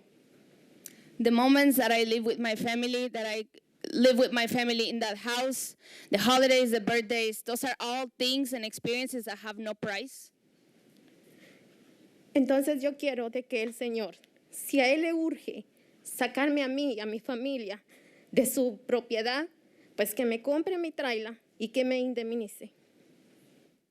So if he's really on a hurry to kick us all out, so he can give us compensation and he can buy trailers from us. Porque como vuelvo a decir, mis hijos van a dejar sus escuelas. Tendría que reubicarme porque no tengo ni idea a dónde voy. Entonces necesito más tiempo para buscar un lugar donde mis hijos vivan dignamente y tengan una buena educación en este país, como ciudadanos que son. So I am asking for more time because right now I do not know where I'm going to go and I don't know where my children are going to go to school. And I really need the time and the money to find a place where my children can live with dignity and my children can go to a good school and a good education as the citizens they are. Gracias por haberme escuchado, todos los que están acá. Thank you for listening to me. All right, thank you.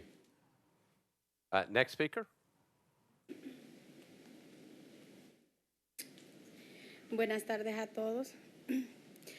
Good afternoon, everyone. Mi nombre es Blanca Lara. Vivo en la 1511 Dickerson Pike. My name is Blanca Lara. I live in 1511 Dickerson. Estoy aquí, pues siento que el plazo que nos dieron fue un plazo bien corto, pues venimos de una pandemia, muchas personas apenas se están reubicando en sus trabajos. Many people were just recovering for months of instability due to the pandemic, and some folks are just getting caught up with their bills. No estábamos en contra de que Nashville crezca porque eso es bonito para el país, pero sí se nos está haciendo difícil reubicar a nuestras familias. We are having a really hard time relocating our families. We're not opposed to the growth, but it's very difficult. Hemos tratado de querer encontrar un lugar para reubicar a nuestras familias. Tal vez uno ya hemos encontrado, pero muchos no los tenemos. Y pienso que lo justo es que nos extienda un poco más el tiempo para que nuestras familias puedan quedar seguras. We're here just to ask for something that will give us some kind of stability and security for our families. Hay trailers que definitivamente ya no se pueden mover y pues sabemos que hay muchas familias que tal vez no cuentan con el dinero para reubicarse y tanto para demolerlas porque se tienen que sacar del parqueo. So we're asking that we remove our trailers from the parking lot, which, most trailers in the complex cannot be moved because they're so old, and some of them will be very expensive to move, those ones that can be moved. And if not, because we're going to have to remove them completely from the parking lot. En lo personal, y opino por mi familia, nos gustaría que Tony pues se pusiera en el lugar de las familias y pues más como conciencia para que él viera la necesidad y pues apoyara un poco para así nosotros poder desalojar o él, como dice, por la reubicación. So I would ask Tony to get in our shoes and to know what it will take to move your whole family and everything you own behind. Thank you. All right, thank you. Next speaker. Name, address, 3 minutes. Hola, buenas tardes. Mi nombre es José. Vivo en la 1509 de la Dickerson Pike. Hi, my name is Jose. I live in 1509 as well. En esta noche vengo a exponer mi situación, lo que pasa ocurriendo con Tony. I'm here to expose my issue.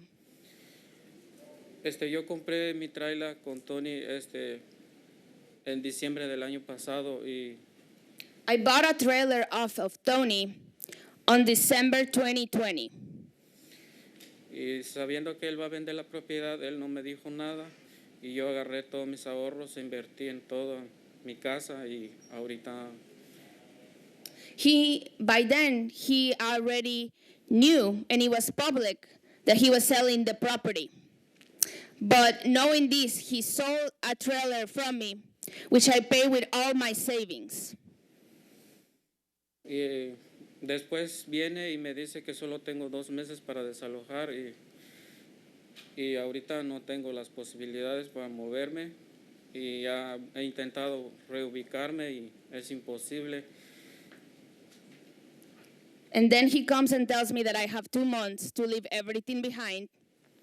And right now I do not have the financial means to relocate. Lo que yo quiero es que Tony me compre mi trailer o que me indemnice. So what I want from Tony is that he buys a trailer from me, that he offers compensation. Es todo lo que pido. Gracias. That's what I'm asking. Thank you. All right, thank you. Next speaker. I will be speaking in English, so I only need 2 minutes. My name is Sarah Morrison. I live at 2105 Osage Street in District 21, which is Brandon Taylor's district. I have worked at 1500 Dickerson Pike at Schwab Elementary for the last 5 years. Schwab Elementary is in Sean Parker's district, District 5. I have students that are here in attendance tonight that are finishing middle school this year.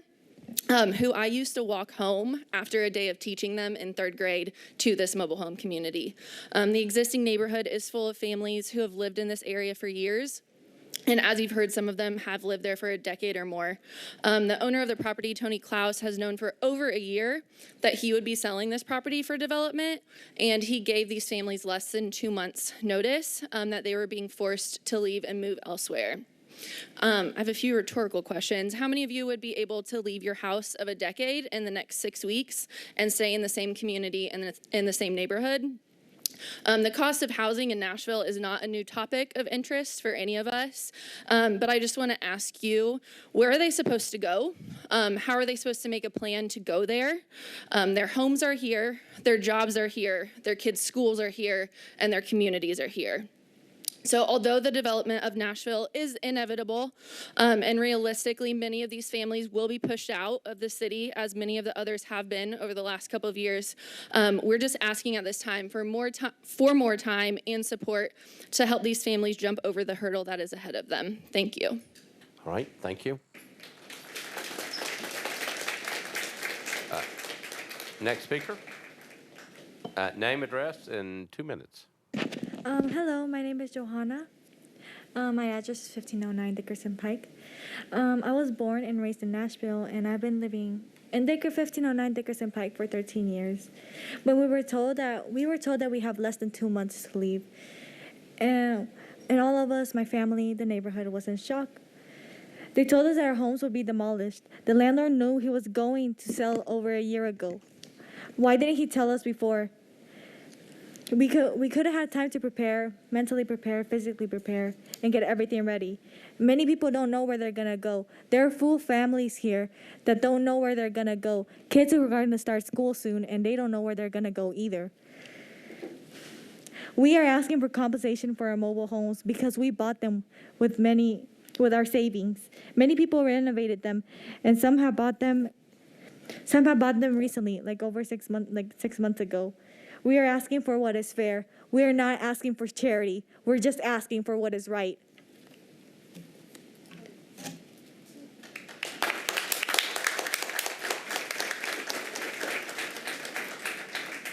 All right, next speaker. Name, address, 3 minutes. Hola, buenas tardes. Mi nombre es Belsi Camajá. Vivo en la Dickerson Pike también, uno de los afectados. My name is Bessie Kamaham. I am also a 1509 Dickerson Road resident. Yo vengo acá a exponer este caso porque yo también soy uno de los afectados. I am here to expose my case. Mi preocupación es que no tenemos a dónde ir. Yo he buscado para dónde irnos y no tenemos opción, muy corto tiempo. I am exhausted of looking for housing in Nashville. I haven't found a place to go. Y yo también quería decir, ¿por qué si él sabía que estaba vendiendo su propiedad no nos dijo nada? Entonces yo gasté $7,000 a principio de este año para la remodelación de mi trailer. He knew that he was selling the property for over a year. Early this year, I spent $7,000 renovating my trailer. Y otra cosa también que me preocupa es de que para dónde voy a llevar a mis hijos, a qué escuela los voy a poner ahora. Todo me preocupa porque no es tan fácil. I am worried about everything, like not just about finding housing, about like what I invested, but also where are my children gonna go to school? Pues entonces como el Señor quiere que salgamos pronto y no nos da tiempo, pues entonces yo lo que digo que me dé una indemnización, una compensación por mi vivienda. So if he really wants us to live and leave the neighborhood right away, we're gonna need financial compensation. Y eso es todo lo que yo vengo a decir y espero que escuchen nuestros casos que tenemos cada uno de este vecindario. I hope you hear from us in the neighborhood and you listen to what we're saying. All right, thank you very much. Next speaker. I'll be able to speak English. My name is Roberto Vasquez. I live at 313 Marshall Street. I'm a neighbor. I heard about this recently, and I was very much affected by the story. My parents are immigrants. I grew up in the U.S. in Connecticut, and I'm very much fortunate for everything that they did, but the idea of another obstacle for immigrant families who are living in the community. A lot of these kids are trying to figure out what's going to happen in their school, how their parents are going to find out where they're going to live. My wife grew up in a trailer, and her mother was basically raising both the daughters by herself. And the idea of an obstacle like that occurring in their family, we can't even fathom how they wouldn't have been able to make that work. Also, about 5 years ago, I used to work for Clayton Homes, and they're the largest distributor and builder of manufactured housing. And at no point when I worked for this company was there an asterisk next to selling these homes for people. These were homes that they would have, and that they have 2 months, and that they're going to be giving up all these homes. They're not asking for much. What I'm hearing is that they're looking for compensation. They're asking for more time. These people need to be the priority. Before we move on to any other step for current building, we need to look at getting them squared away, figuring out where they're going to move to next. And it sounds like after that, they're letting most of that go. But we need to make them the priority. All right, thank you very much.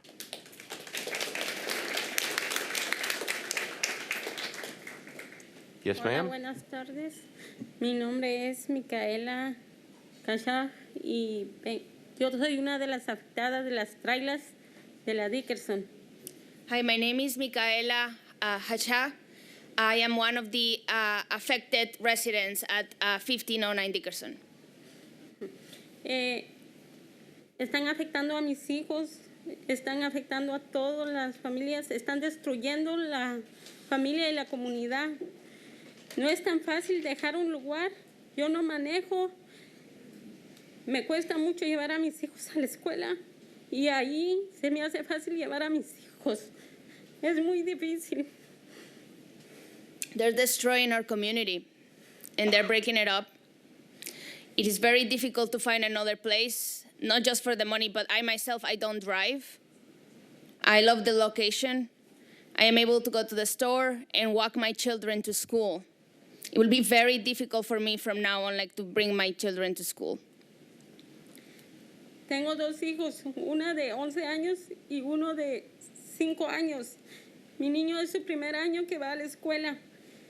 Y mi hija ya hizo la cuenta que solo 10 días va a esta escuela. ¿Y a dónde los voy a mover yo? ¿Cómo voy a hacer para moverlos, llevarlos a la escuela? Solo mi esposo trabaja y no tenemos tanto dinero para sacar una propiedad o para ir a rentar porque está muy cara la renta, pero pedimos más tiempo. Yo sé que nos tenemos que ir. I have two children. One is 11 and another one is 5. And my little one of 5 years old, he just went to school. And my daughter made the math, and apparently he's only going to be going to school for 10 days, and then we're going to have to find a new place to go. I am a housewife. My husband is the only one in our family that works. We are not able to pay for a down payment on a house, and we're also not able to afford rent in this city because it's very expensive. Y que nos recompense, Tony, porque es muy poquito el tiempo que nos está dando. Y que tenga también piedad para cuando él se dirija a una persona, porque a nosotros nos lo dijo muy bruscamente. So we're asking Tony to give us compensation, more time, and also respect, because when he told us the news, he told us in a way that we did not feel respected. Por favor, paren con todo eso que él está haciendo. Esa es una injusticia y muchas gracias por escucharme. This is an injustice. Please hear us. Thank you. All right, thank you. Next speaker. Hola, buenas noches. Mi nombre es David Dubón y soy de la Dickerson Pike 1511. Hi, my name is David Dubon. I live also in Dickerson Road, 1509. Una tarde yo estaba recién llegado del trabajo, estaba descansando, cuando él prepotentemente fue a tocar a mi puerta y me dijo, ¿tienes 2 meses para salirte? I was minding my own business a few weeks ago, and he just came over my house and just knocked and hit on the door really, really strong and told me that I had 2 months to leave. Y yo respetuosamente le dije, ¿pero cómo? Si yo tengo 5 años de contrato, ¿cómo me puedes sacar si apenas llevo solo 1? And I said, how? I just signed a 5-year lease. How are you able to just kick me out if I am barely within a year of that 5? Entonces él con su prepotencia me dijo, el contrato está quebrado. He told me very arrogantly that doesn't matter anymore. Entonces yo he estado preocupado porque si él me hubiera dicho que no comprara ahí, que él iba a vender la propiedad, yo no hubiese comprado. Acabas de comprar. Okay. So when I signed that 5-year lease that he actually bought the property a year ago, I would have liked to have known, so I wouldn't have signed this 5-year lease and buy this trailer off of him. El sueño mío era cumplir los 5 años y con el ahorro dar una cuota para comprar una casa. My dream that I was gonna be here for 5 years and I could save money to put the down payment on a house. Ahora que sucedió esto con la pandemia, nos azotó una pandemia y ahora nos azota esta situación de desalojo. First, we had to deal with a pandemic, and now we have to deal with mass evictions. Yo quiero que por favor tomen en consideración lo que está pasando en la comunidad ahí con mis vecinos y que podamos llegar a un buen acuerdo porque yo necesito la mitad tan siquiera del down payment. So I am asking that Tony offer us enough money to put half, at the very least, half of a mortgage, like a down payment on a house. And I really hope that you all here really hear us and hear what we're saying. Thank you. Y aquí tengo el contrato. If anyone wants to see my lease, here it is. All right, thank you very much.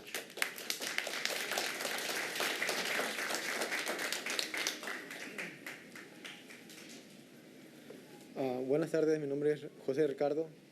Vivo en la 11 Dickerson Pike. Hi, my name is Jose Ricardo. I live in 1511 Dickerson.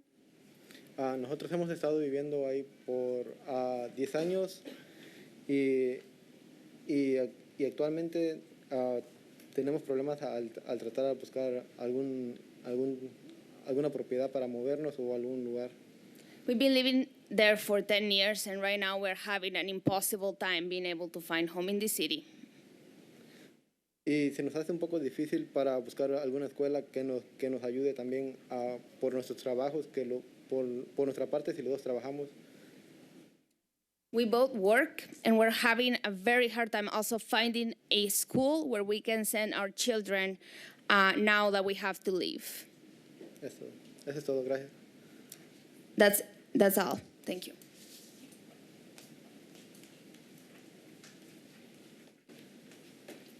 Hi. Hey. Oh, sorry. My name is Rebecca Zare, and I live at 7719 Porterhouse Drive in Nashville. And I'm a 7th and 8th grade history teacher at KIPP Academy, Nashville, and Highland Heights. So I'm really glad that a lot of my students are here tonight to see what we talk about in class in action and see like how we really are serving the people. I really ask you to consider tonight how long it's been since many of the students in this neighborhood have had any kind of consistency in their lives.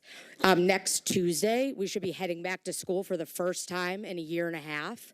And the pandemic, the tornado has been hard for all of us to deal with. So we can only imagine on young kids the impact that this is having, and now only having 2 months right at this time when they're supposed to have some normalcy back in their lives, being kicked out of their homes. All of the families that have spoken so far understand that Nashville is a growing city and that the change is going to happen at the trailers, but are asking for more time and respect in order to find a place to live, because as we know, the neighborhood where the trailers are is not very cheap to live in. I cannot afford to live there, so it's not very easy to find a new place to live. So I ask you to please consider that and give our kids some safety and security as much as we possibly can during this time by delaying the decision on this. Thank you. All right, thank you. Next speaker. Name, address, 3 minutes. Good afternoon. My name is Aurelio. I live in 1511 Dickerson Pike. El año pasado, en fines de noviembre, me salió una oportunidad de comprar una casa aquí en la propiedad de Tony. Un amigo me la vendió. Yo vendí otra mi traila para comprar esta. Me pasé todo diciembre remodelándomela y me mudé a fines de diciembre. Hi, I moved into 1509 Dickerson. I moved into one of the trailers at the end of December 2020. I started in the negotiations. I decided to buy the trailer in November. I bought it off a friend. I sold my previous trailer to buy this one. Pues la verdad es que le metí mucho dinero, le metí el dinero que tenía y el señor Tony ni siquiera me dijo, pues no puedes comprar, no me hizo contrato porque pues él ya sabía que iba a vender, entonces no me dio ni contrato, así que me gustaría que pues por la forma en que no me dijo nada, yo pierdo mucho dinero por una honestidad de él. I lost a lot of money due to Tony's lack of honesty. Tony didn't want to give me a lease at the end of December when I moved in. I suspect this because he already knew that he was not going to be here for a while. He was going to sell the property. Así que ahora mi señora está esperando un hijo, estamos esperando un hijo, gracias a Dios, pero pues ahora tenemos que buscar un nuevo hogar y no sé ni para dónde me voy a ir. Entonces, muchas gracias por escucharnos. My wife is pregnant right now, and she's going to be due, and that is very exciting, but right now we're having to move everything and lose what we've invested. So we're asking for more time, and we're asking for compensation. Thank you. All right, thank you.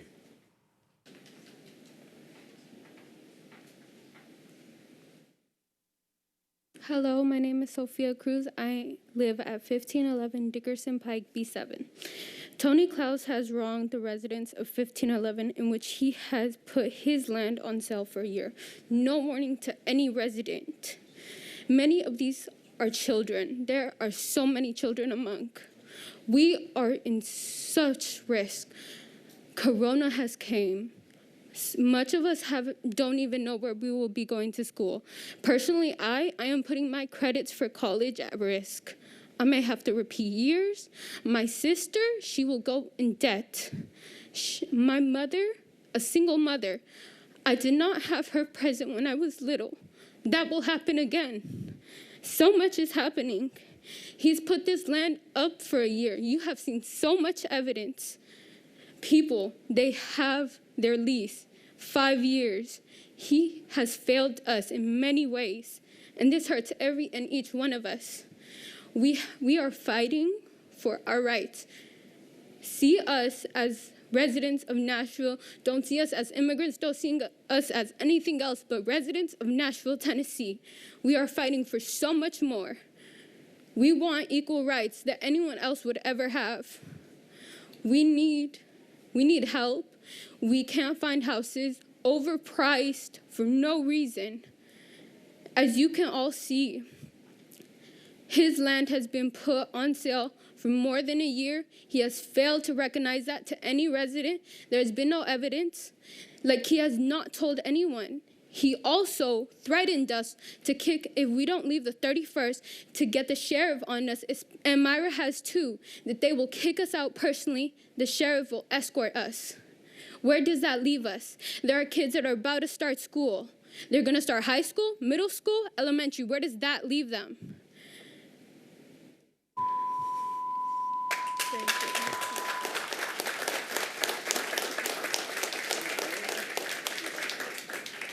All right, next speaker. Name, address, 3 minutes. Buenas noches, mi nombre es José Rivera, vivo en 1511 Dickerson Pike. Hi, my name is Jose Rivera. I live in 1511 Dickerson. Estamos esta noche aquí porque nos sentimos un poco tristes por desalojar el área.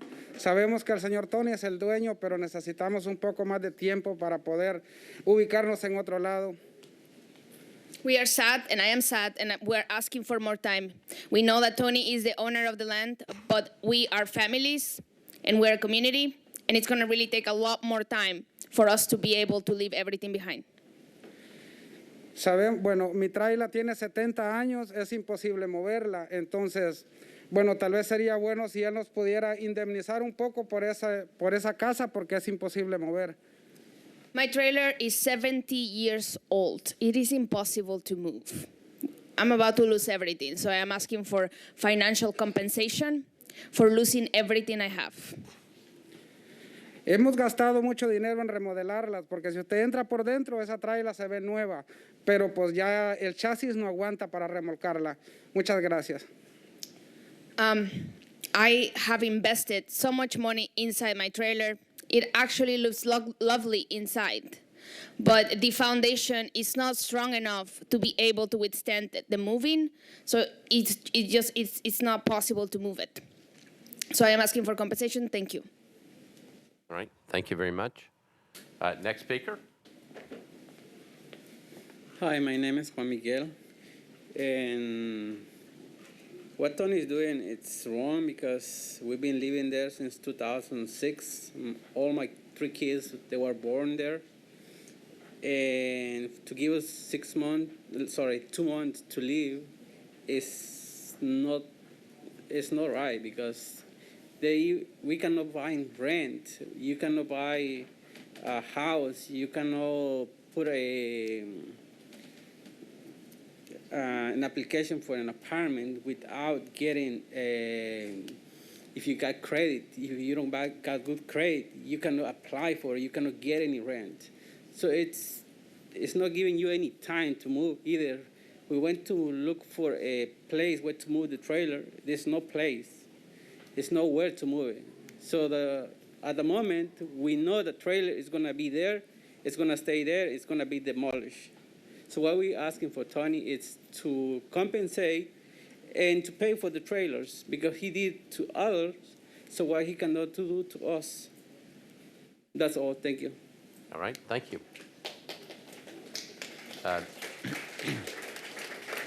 Next speaker. Name, address, and 3 minutes. God bless United States Y el estado de Tennessee. and Tennessee. Mi nombre es Marvin Rivera Enamorado. My name is Marvin Rivera Enamorado. Ustedes saben muy bien que Dios los ha bendecido en grandemente. You all know you're very lucky that God has given you so many blessings. Pero con eso viene una responsabilidad con la gente que vive en el estado de Tennessee. But with the power that you do have, you have a responsibility to us, the residents of Tennessee. Tomen una decisión que sea justa para estas personas que viven en su estado. Make sure that you make the right decision and that you prioritize the people who live in Tennessee. Que Dios bendiga el estado de Tennessee y muchísimas gracias. God bless the state. Thank you. Thank you very much. Next speaker.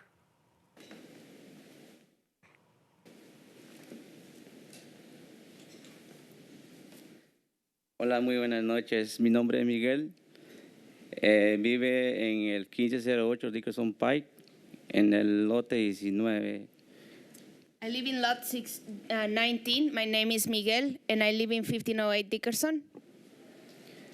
Estoy aquí por la razón, tenemos un desalojo al 31 de agosto. So I am here because as my neighbors, I have to leave my home by August 31st.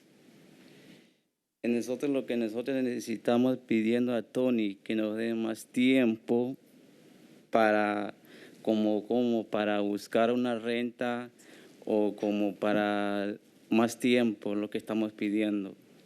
More than anything, we need the time to find somewhere else.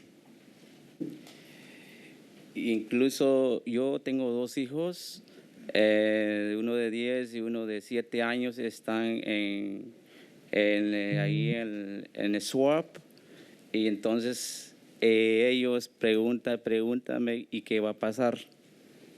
I have 2 kids. They both go to Schwab Elementary School. They have been asking every day, what's going to happen, Dad? What's going to happen? Mi opinión, el Tony, si él quiere vender su propietario, entendemos, porque es el dueño, y yo le pido a Tony que compre mi trailer y me voy. If Tony wants to buy my trailer off of me and pay me a fair price, give me time, I leave. Gracias. Thank you. All right, thank you.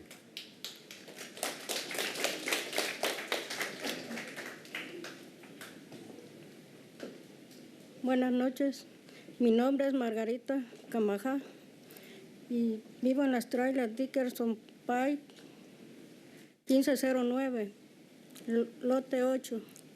¿Me repite su nombre? Margarita. Hi, my name is Margarita Camajal. I live in lot 18 at 1509 Dickerson.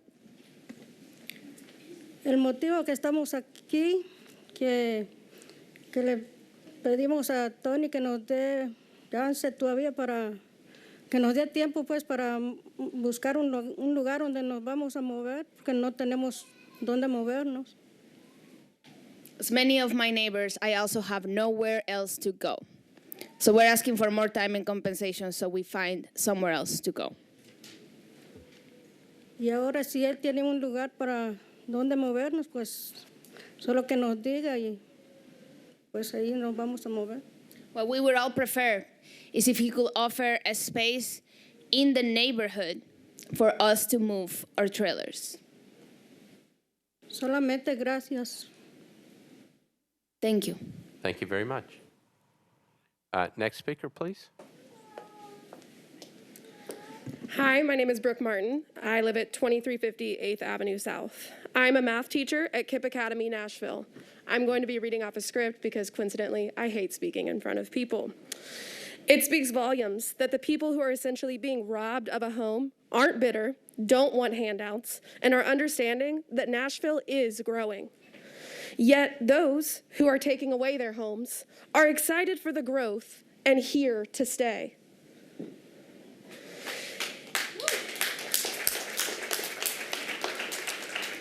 They simply cannot understand the impacts of their decisions or acknowledge that these are real people with families and they're going to lose their homes and simply want time. It's easy to see the money going in your account, but would it be easy to tell your kids where you don't know where they're going to sleep at night?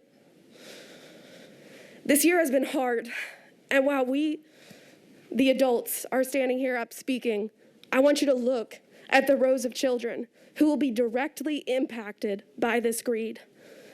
You are robbing these children from the comfort of their neighborhood, of their school, of their community, of their education. Give the hardworking people in this room time. Give them a chance, just like you want for your own kids, yourself, your family. Thank you. Thank you.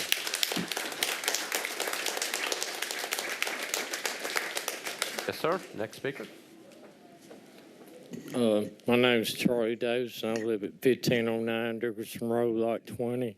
Been there 26 years. Tony's told me the other day that I have like 2 weeks to leave the residence.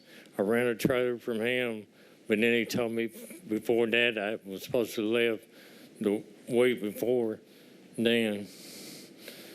And I mean, I'm never been late on paying my rent over or anything. I mean, I work for myself and stuff. I work 7 days a week. I've been out here walking around trying to find a place to move to and everything, but I can't find nothing. No, that's all I got to say. Thank you. All right, thank you. Thank you, sir.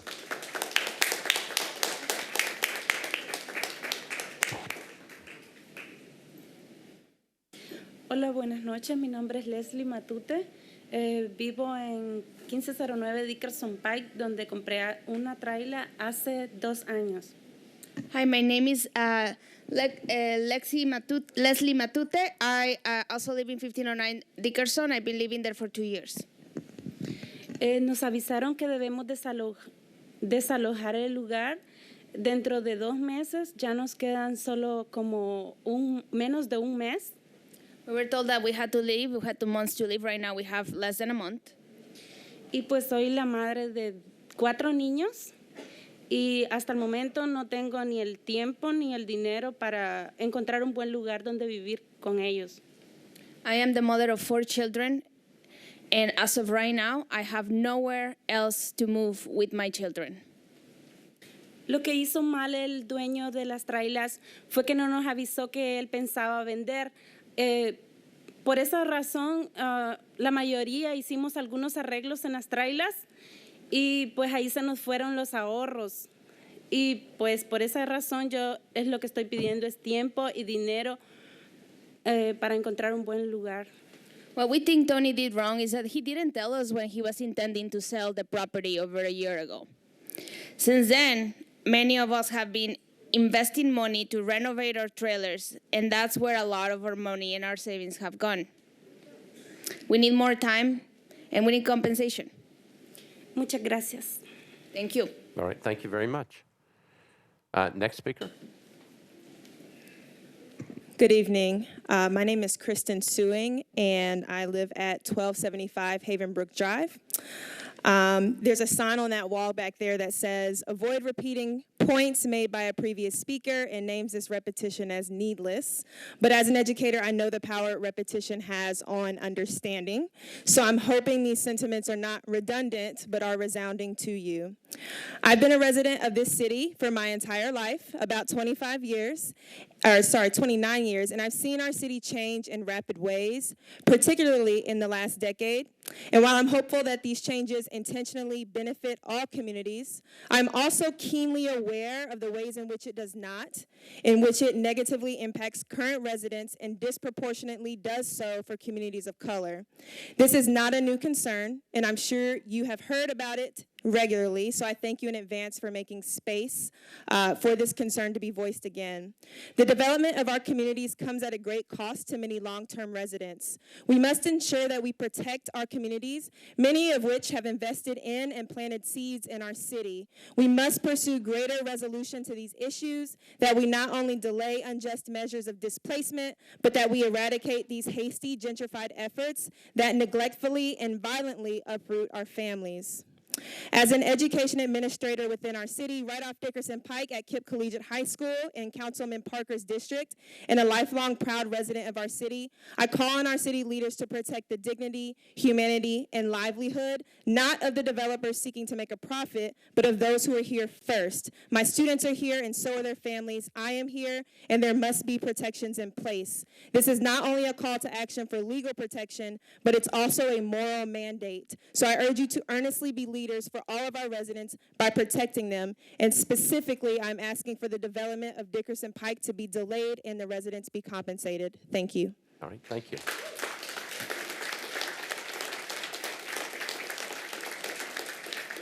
Next speaker.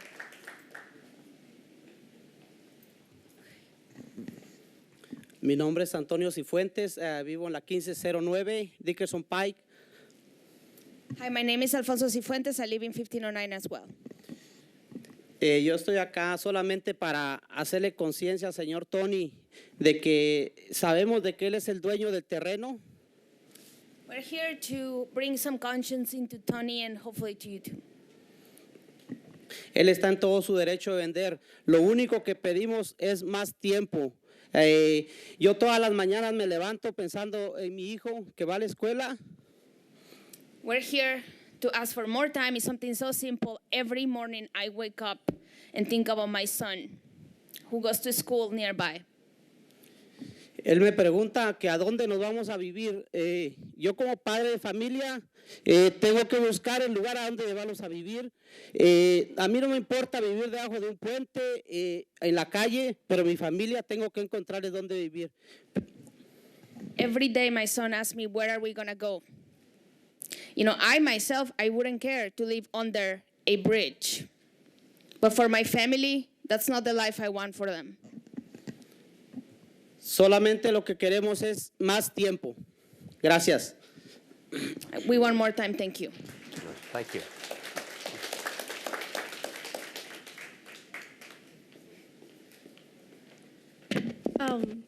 Hi, my name is Natalie, and I live on 1509 Dickerson Pike. Sorry, I didn't plan on talking. When they told us we were going to move, Tony simply just slammed his hand on the side of the trailer and just told us we're moving, and we only have 60 days, and we can't just move our whole life, my life, my little sister's life, my little brother's life. We can't just move it in 60 days. My dad was gone for a month for personal reasons, so my mom had to take care of us for a month on her own money. And when my dad came back, we were financially struggling on top of COVID. So it's not easy to find a home with no money, and it's just not easy finding a home in 2 months. And my parents go after work most days, go looking for a place to rent, to buy, but they never find any place because Nashville's growing, and we can't stop it, but we can't just leave our community and go somewhere else. Our schools are here, our memories are in those walls of the trailer. everything is there that I've ever known. It's not, you can't just move.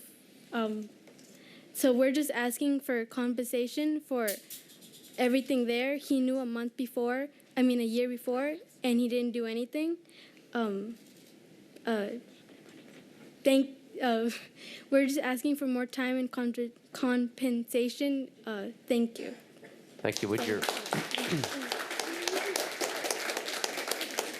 I was going to ask if your friends wanted to speak. Anybody want to speak besides? Camilla, if you guys want to speak. Did you want to say something?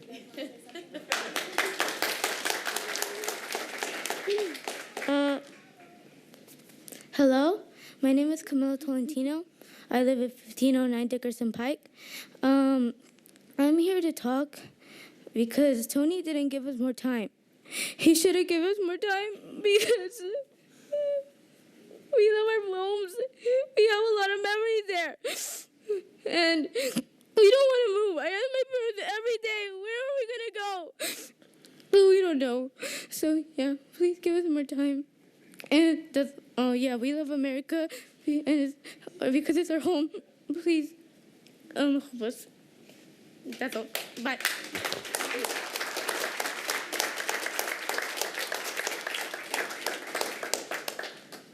Hi, my name is Shelby Flowers. I live at 900 Gwynn Drive. I am a teacher at KIPP Academy Nashville, and those are my kids that you just heard from. And I also just want to say, if I could have everybody's eyes really quick, I know you have families and I know it's hard, but this is so important because you've had so much time to listen to all these people. They're here because they want you guys to hear what they have to say. Okay, we actually, some of the teachers back here, we just taught our kids today about having crucial conversations with adults and advocating for themselves. And my kids just did that. They're doing the very things that we're teaching them to do. Okay, they have lived in these homes. They've built so many memories. And as a teacher, it's so great to see these kids come up, say what they need, ask for what they need. They're seeing their parents come up and advocate for what they need. Guys, they just need more time. That's all they need. So please, please, please, on behalf of my kids and their family, just give them more time. Thank you guys so much for being here and for listening to us tonight. All right, thank you.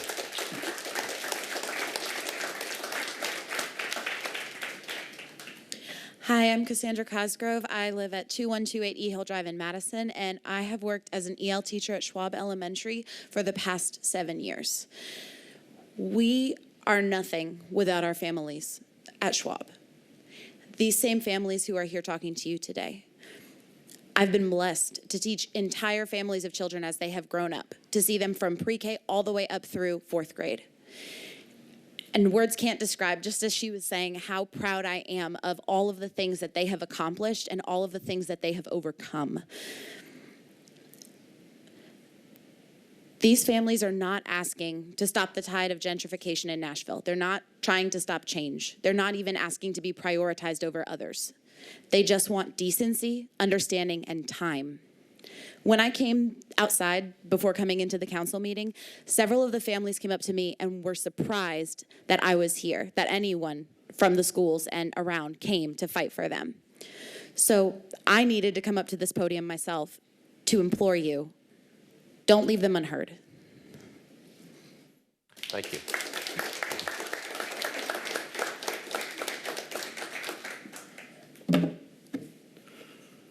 My name is Case Cosgrove. I also come from 2829 East Hill Drive, Madison. I don't live in the lot we're talking about tonight. I only bring that up because that man there felt it was appropriate to mention that the opposition you were going to hear from only were the kind of people that lives in lots. My father left when I was 8 years old. My mother, my sisters, and I, we all moved into a trailer. We moved into a similar community like the one they're talking about here. I know it's easy to not think of these as neighborhoods like the Highland Heights you're talking about, but they're very important communities, and it was in such a community that I learned the skills that would help me when I became a corporal in the Marine Corps Infantry. The veteran before me spoke about how these are America's workers, but they're also America's future. And they suggested that you say yes tonight, that we trust the landlord to do the right thing. But he had time to do the right thing, and he didn't. And all these people want our time. Now I have to ask you to do the right thing, because he didn't.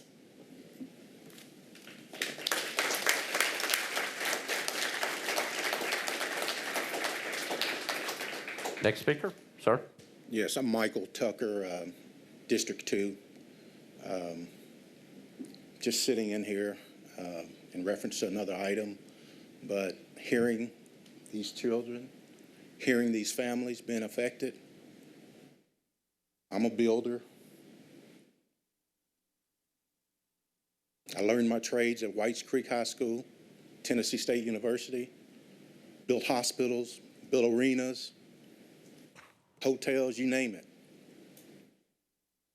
I think these families are asking for fairness. The council has a responsibility to make sure that fairness is dealt with properly. And I think it would only be fair that you hear these families, that you phase in this project if it goes forward, if you demo trailers, you do it in phases. If you build back in phases. Take these families into consideration. All right, thank you.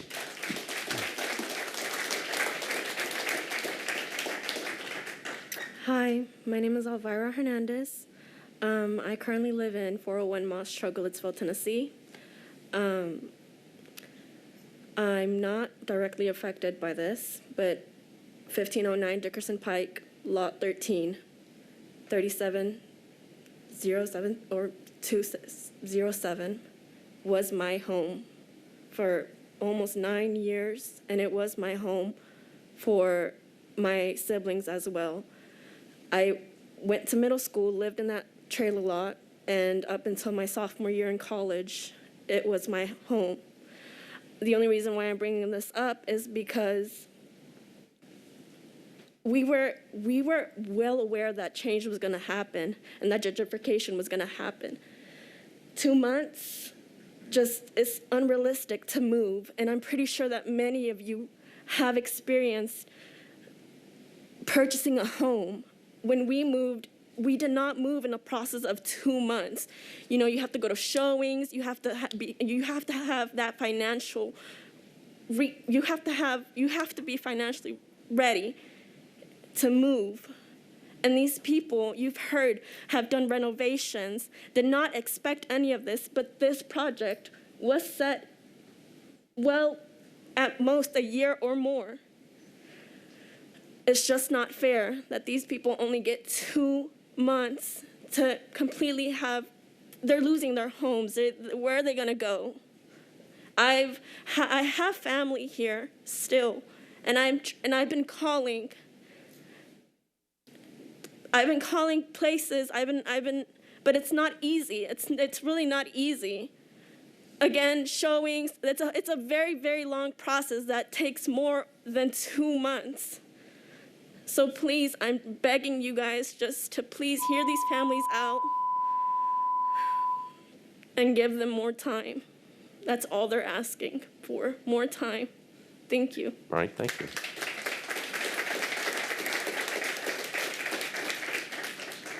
Hello, my name is Molly Abels. I live at 1409 22nd Avenue North, and I hope that not only you guys, but also the business people sitting over here have listened to all these families, these children's stories. These aren't just some people who are demanding outrageous things. All they want is time. All they want is compensation. Compensation is nothing that's not familiar to people who are breaking a lease. Compensation happens all the time whenever you are changing properties, whenever you are building lands. Helping out these people and lending a hand is nothing strange and is nothing new, and it's something that should be heard and taken into consideration for everyone. I thank you guys so much for sitting here through everyone's stories. I know that a lot of it is very repetitive and a lot of it is just listening to these people's heartbreaking stories. But I thank you guys so much for being here with us tonight, and I thank you guys so much for listening to their voices. All right, thank you.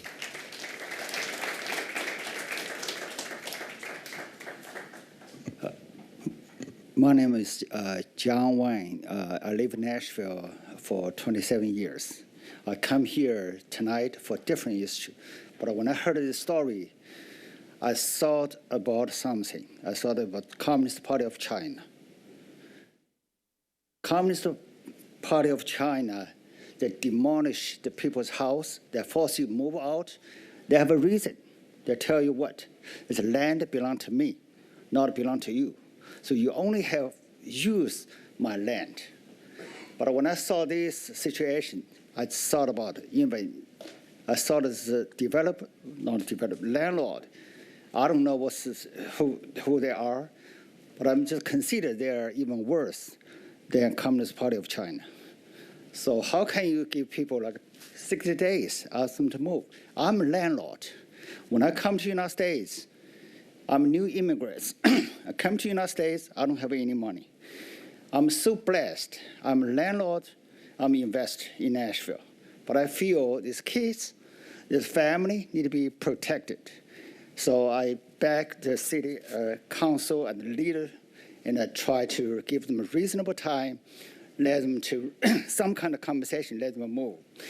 As well, I want to add something else.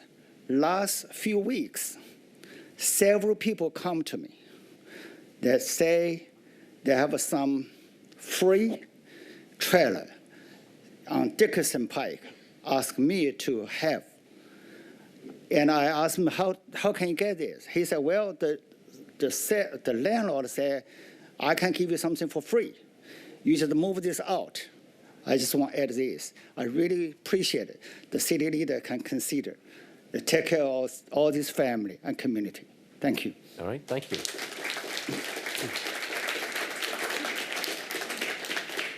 Hello, my name is Benjamin Colunga. I'm an American citizen. And it's too many tears already, and I can see your faces. Your compassion and love touch me tonight. I moved from Huntsville, Alabama 2 years ago, and I was thinking that Huntsville was a chaos city. But I can see how much work you are doing, and I'm so happy that I'm being in front of you because you are real Americans, and I know your compassion and love for people. Our community has been a struggle for years. These people that are in front of you, they are not begging you. They are asking for mercy and compassion. When I see the tears of the little ones, I was listening over and over the adults talking about it, and I don't touch by them. But when I heard the tears of the little ones, I guess this is the cross the line. And I know they don't know what they are doing. They are just doing what for them is right. But I asking you, in the name of the Lord, in the name of Jesus, that then you put your hand in your heart and do what is right. They are not asking something for they don't belong to them. They are asking just for time. They are not telling them, they give them money, but the compensation that they need, and they just asking for more time. And thank you, because we know that then you love the Latino community. I understand by fact that then you are real Americans. And I'm so glad that then I'm being in front of all of you. Thank you. Appreciate it.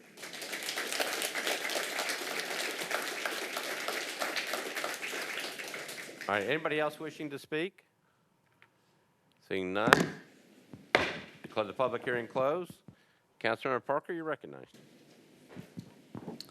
Thank you, Vice Mayor, and I want to thank all my constituents who came out to speak tonight, as well as the educators who teach in the schools in the area, and everyone else who was moved to speak. I can't add much more to what has been said, except that I have no intention of moving this bill forward tonight.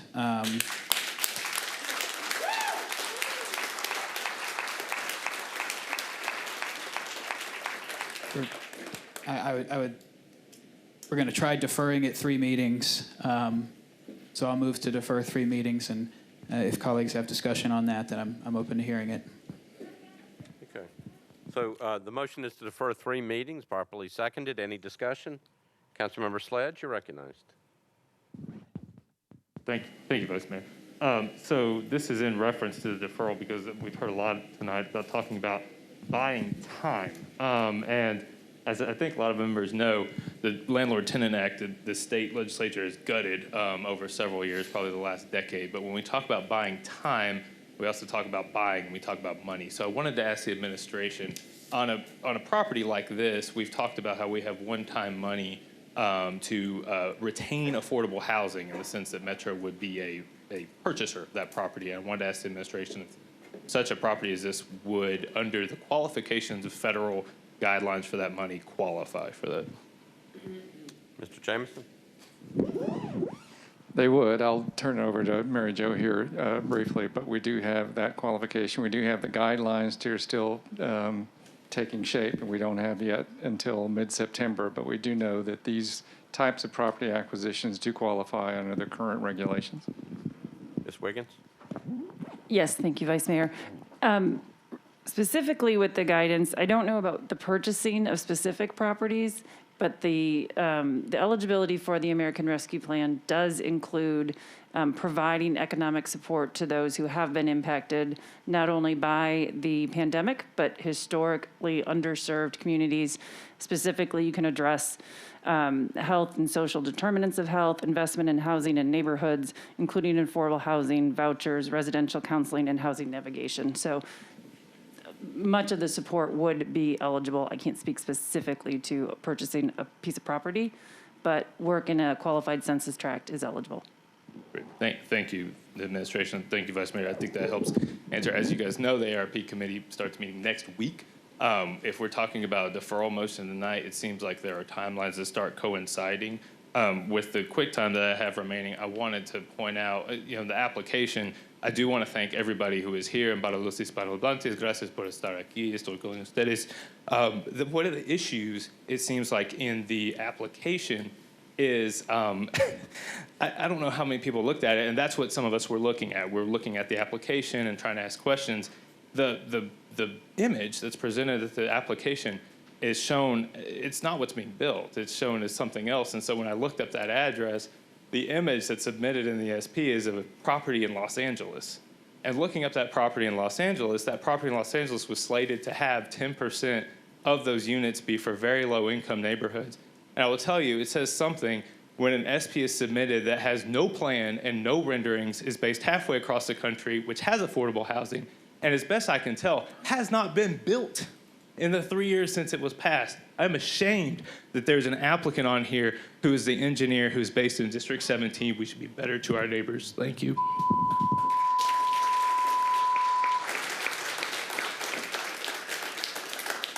Councilmember Sepulveda? Thank you, Vice Mayor. And thank you. Gracias por los que vinieron hoy para hablar y decirnos de su experiencia. So I want to give you guys a little bit of a lived experience perspective. You all saw many children, many families here. You've seen teachers here. When I was growing up, I had to be the voice for my parents because they couldn't speak English properly. And tonight you saw many children come up here and speak for their families. And that is nothing new in an immigrant community. What you see here is a community who is just asking for more time. It is hard to find housing, especially when you're applying for apartments, when you need identification, which sometimes requires legal status, which requires sometimes letters from past places where you have lived. And that is very hard to do, especially if you are an immigrant without legal status. The faces you see here, I have been hearing from people who look and sound like this since the pandemic started. This is nothing new. We hear from this all the time. Communities like this need us to step up, and I certainly don't plan on voting for any rezoning if the developer won't work with these people. I won't do it.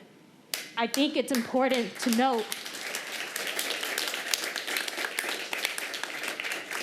it's important to note that Tony, the owner, is not here tonight. And that says a lot to me. That says a lot to me. I'm not gonna do it. So if the owner wants to work with this community and find a solution, then I will revisit this and I will vote for it if it is what the community wants. If not, I will not do it. I think it's also important for someone who noticed this, because I have this lived experience, that many people here love this country and love their state and love their community, but it was important for them to let you know that, because sometimes people look at them in a certain way.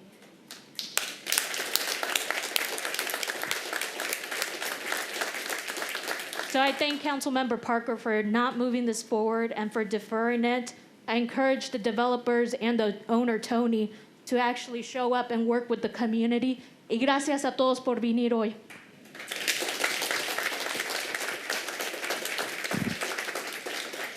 Councilmember Hauser? Thank you. First off, I'd like to thank our interpreter. She must be very dry by now. She did a fabulous job, and I appreciate that. Thank you. I also want to say I appreciate the courage. I can't imagine the courage that it took for all of you to speak up. Thank you. Thank you. If I buy a home that has a tenant and that home has a lease, I have to honor that lease. So I'd like legal to tell us, is it possible that just because it's a home with wheels, is that different than a home with a foundation? Why aren't they forced to honor the lease that people have just signed? I'd like an explanation of that. Thank you. So, having not seen the lease, it's hard for me to speak to the details of how it is or is not being enforced. I do know that a lot of times these are ground leases. They're not leasing the actual mobile home. They're leasing the ground underneath it, and they often purchase that mobile home. And so I would need to do a little bit more research to see what the legal protections are for that situation. Thank you. I would appreciate that. And I would just want to say, my first home that I purchased at the age of 20 had wheels. My first child was brought home from the hospital to that home. Those are communities. They're just as much a community as any stick-built home is a community. What these people have asked for is just the decency of enough time to find another place to live. I didn't hear a single one of them ask for a handout. I didn't hear a single one of them ask for anything that wasn't reasonable and expected of a society. We can't legislate decency, but we can legislate laws. Thank you.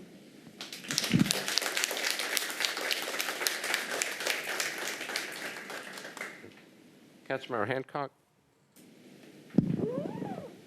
I'd like to thank everyone for coming out and speaking your mind. It's really appreciated.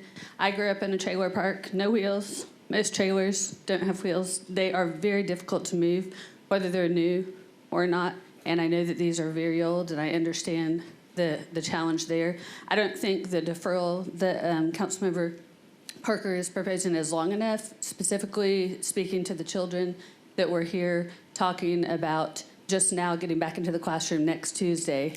We need to at least give them, a semester, if nothing else, and we need to ensure that there are conversations to answer their reasonable requests of time. And that it could be an indefinite deferral and bringing it back. It could be a 3-month deferral. But I think we need to certainly honor and respect these residents of Nashville and give more time. Right. Thank you. Councilmember Suara, you recognized. Thank you, Vice Mayor. I also want to thank everyone that came out to speak. This is not the Nashville that we want. It's so heartbreaking to just listen. And everyone that spoke, what I heard was, we need more time, we need compensation. I don't know if you all heard it. People were being sold trailers that are very old that they may not be able to move. People are investing their money to this person, not just renting, but also buying trailers from him. And so this is a lot. And so I think everyone has said it, we cannot legislate decency, but we have a moral obligation to take care of every Nashvillians. When people are talking about people being displaced, this is not the first time. We've heard it before, but maybe some of us are just hearing it for the first time. For me, it's not. But every time you hear it, it doesn't make it any less easier. And so I do support an indefinite deferral. I do think that we need to give them more time, at least to finish this semester, maybe after Christmas, then come back to it. But we need to send a message to everyone in Nashville that as much as we're supporting development and we're doing all of this, we need to let people know that we still want to support the people that makes this place live, and that is the residents. All of our residents, our children, our neighbors, our citizens, everyone deserves our help, and I think we need to do that. Thank you. All right, thank you. Councilmember Evans, you're recognized. Okay.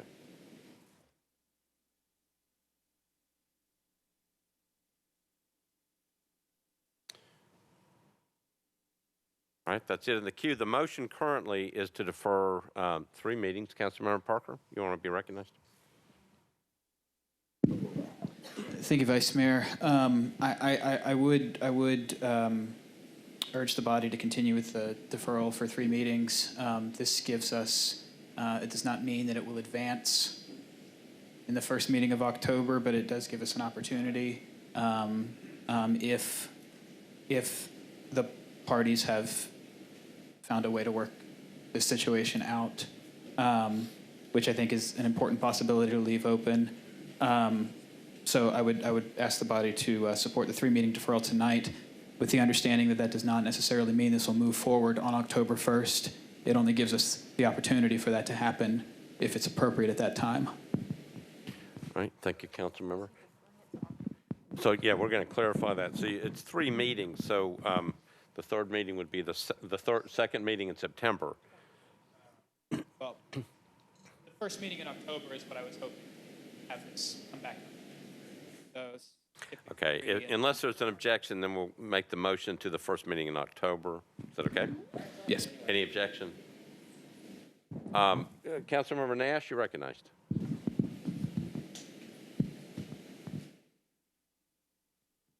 Hang on a minute, I'm stuck.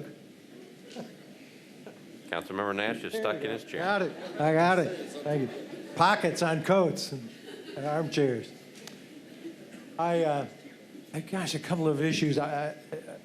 Like many of you, I represent a good number of the Hispanic community in District 27, and it breaks my heart to hear what I'm hearing tonight. I had a house that was flooded, and I've got crews working on the contractor, and many times I go over there, I can't understand what anybody's saying, but all I know is they're working hard, and they're the best people I've ever seen working on projects. And then thirdly, I have to ask the developers, or at least to contemplate this. What I sense is that we've made a deal with the landowner, to buy the land. And if this was a piece of property with real houses on it, you'd end up having to give some kind of compensation for the houses too. I think you need to go back and maybe look at making sure these people get compensated for their moving homes, but a lot of them aren't moving. They're real estate. And I think you really need to be looking at making sure that everybody gets compensated appropriately, whether that's you or the landowner. But what I heard tonight, I don't think I've ever heard of anything quite as unfair as some of the stuff I've heard tonight, hearing what I'm hearing. But please, I spent a good part of my career as the commander of the East Precinct in the police department. And I know how much the people on Dickerson Road have wanted to see some of the blighted area improved. I worked with the Dickerson Road Merchants Association and the like. So we welcome the development of good things for the neighborhood, but we can't be doing what we're doing here. So I hope you'll work on it. All right, Councilmember Welsh. Thank you, Mr. Vice Mayor. I'm kind of going back and forth about Councilmember Parker's request to defer until the first meeting of October, because I tend to think it is better for us if we do an indefinite deferral. I think we as a council need to make very clear to property owners and landlords and developers that we will not stand for them treating our citizens this way, and we will use every tool that we have at our disposal to make sure that they understand that in the clearest way possible. They need to come back with a better plan that takes care of everyone who is involved in this and move forward with equity and justice. Thank you.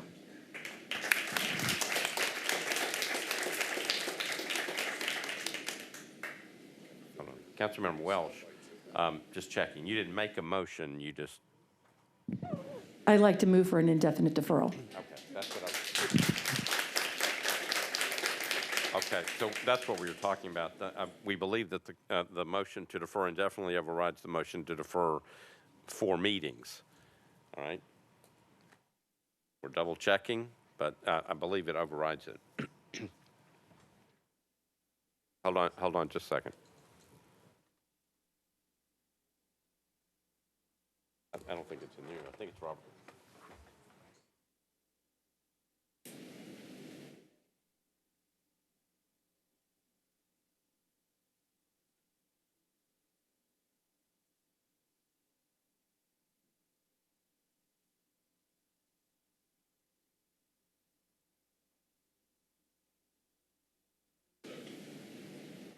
So our interpretation at this point, let me tell you what we've got going on. So Councilmember Parker has moved to defer 4 meetings. It was to the first meeting in October that was seconded as we were discussing that.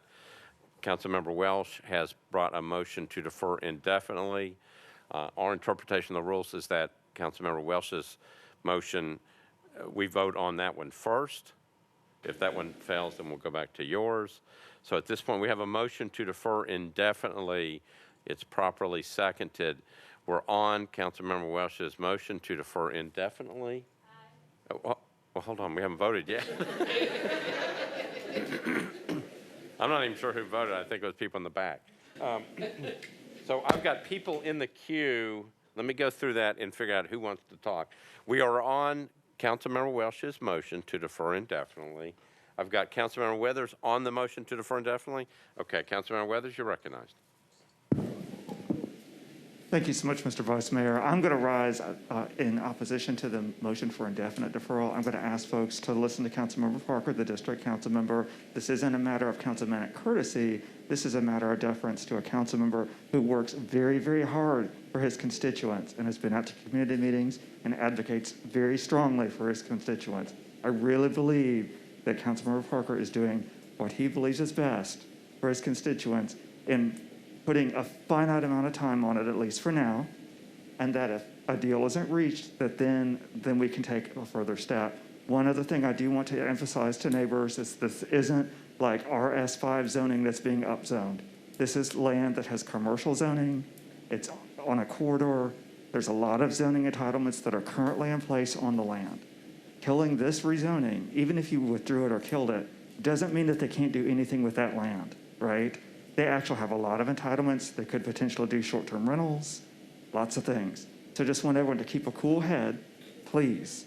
And please listen to the district council member and vote with a shorter version for now, with the interest that we're going to bring everyone back to the table. The whole city is going to be watching. I think that's good. I think that may actually help to get folks more time and possibly compensation. I think that may help that effort. So I'm rising in opposition to the indefinite deferral, not because I think it's wrong. I think strategically it's wrong. And I want us to please listen to Councilmember Parker, who works so hard for his constituents. Thank you. Thank you, Councilman Weathers. Councilmember Pulley, you're recognized. Thank you, Mr. Vice Mayor. I think we all witnessed at least one of the most moving public hearings I've experienced in the entire time I've been on the council.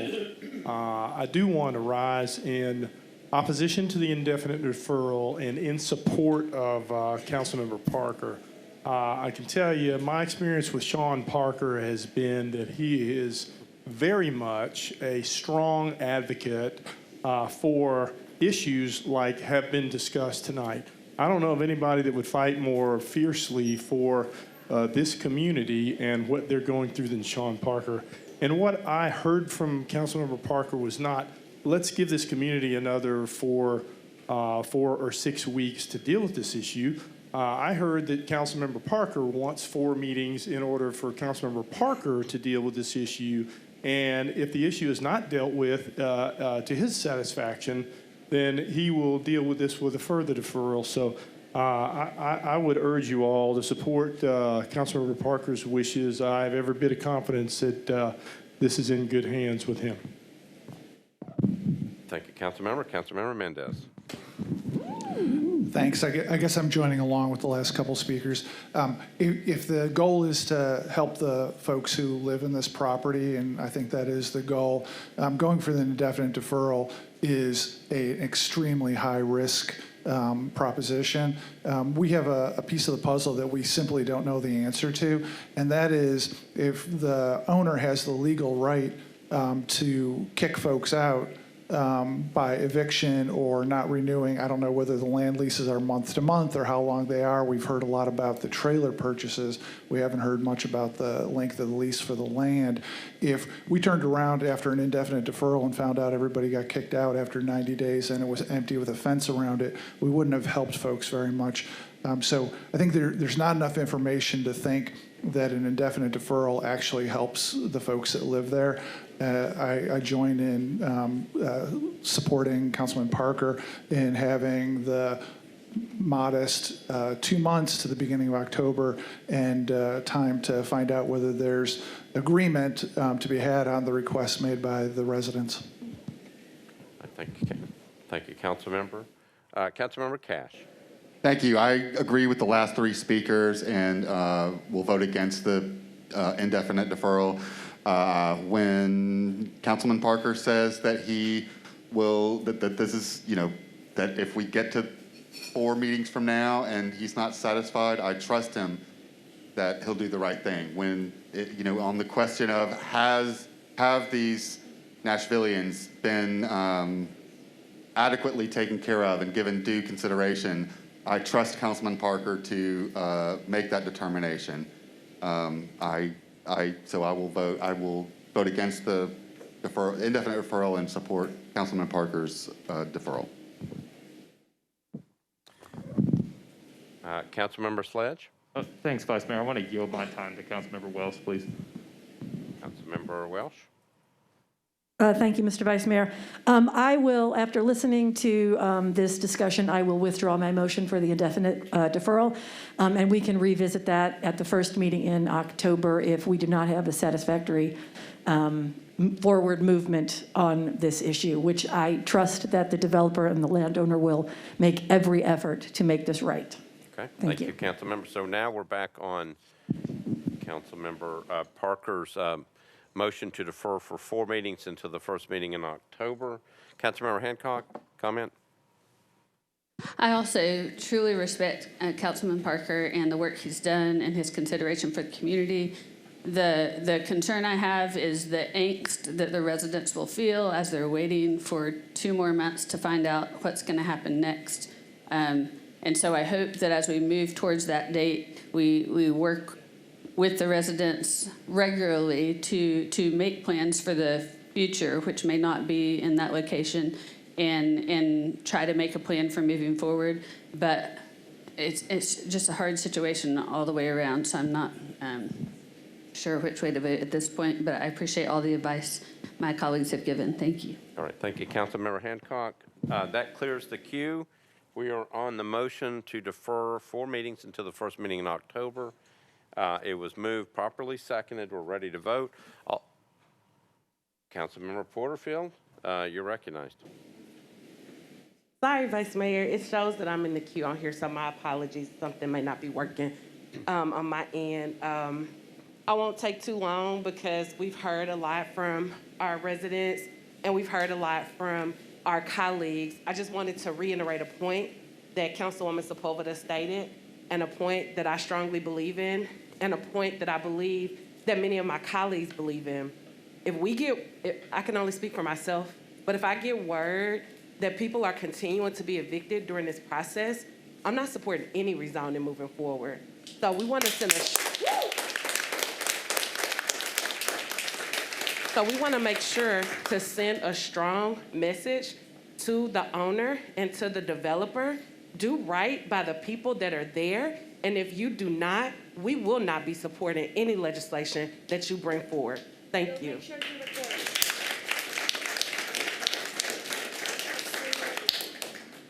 So I've got people still in the queue. Councilmember Evans? I'd like to call the previous question. You were the last one in the queue. All right, so, but you've called the previous question. So the previous question, for those of you who don't know, we're voting on whether we want to vote on the deferral motion. All those in favor of the previous question say aye. Aye. Opposed, no. Previous question prevails. We're now voting on the deferral motion. The deferral motion is Councilmember Parker's. It was to defer, it's really 4 meetings. It's to the first meeting in October. Again, it was properly seconded. We are ready to vote. All those in favor of the deferral motion until the first meeting in October say aye. Aye. Opposed, no.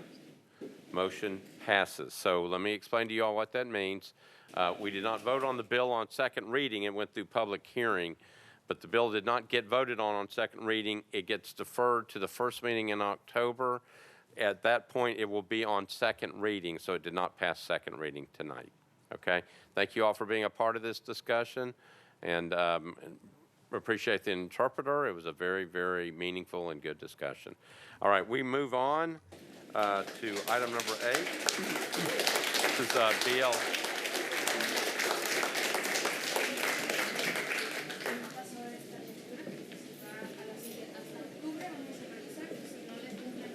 The next item is item number 8, BL 2021-788 by Councilmember Henderson.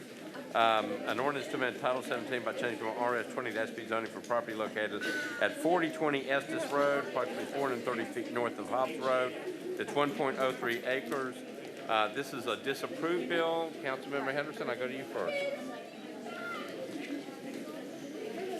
Councilmember Henderson, is it? Thank you, Vice Mayor. Give us just a second. Let's clear out that back area, and then we can hear you better. Okay.